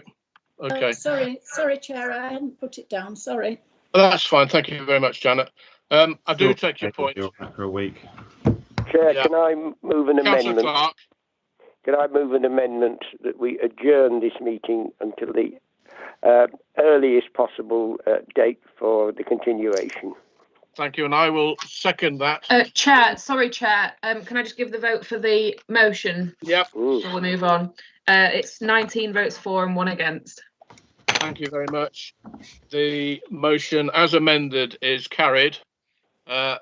Councillor Clark, you move that we adjourn this meeting. I second this, and if nobody objects to it, it will be carried by affirmation. If you object to that now, we could have another vote, Chair. All right, sorry. We could have another vote. We could, but if somebody objects to that, to the proposal, then we will have a vote. But as nobody is objecting, the adjournment is carried by general affirmation. Thank you all for your perseverance this evening, and we'll meet again some other time. To be confirmed. Thank you very much. Thank you. Thank you, Mark.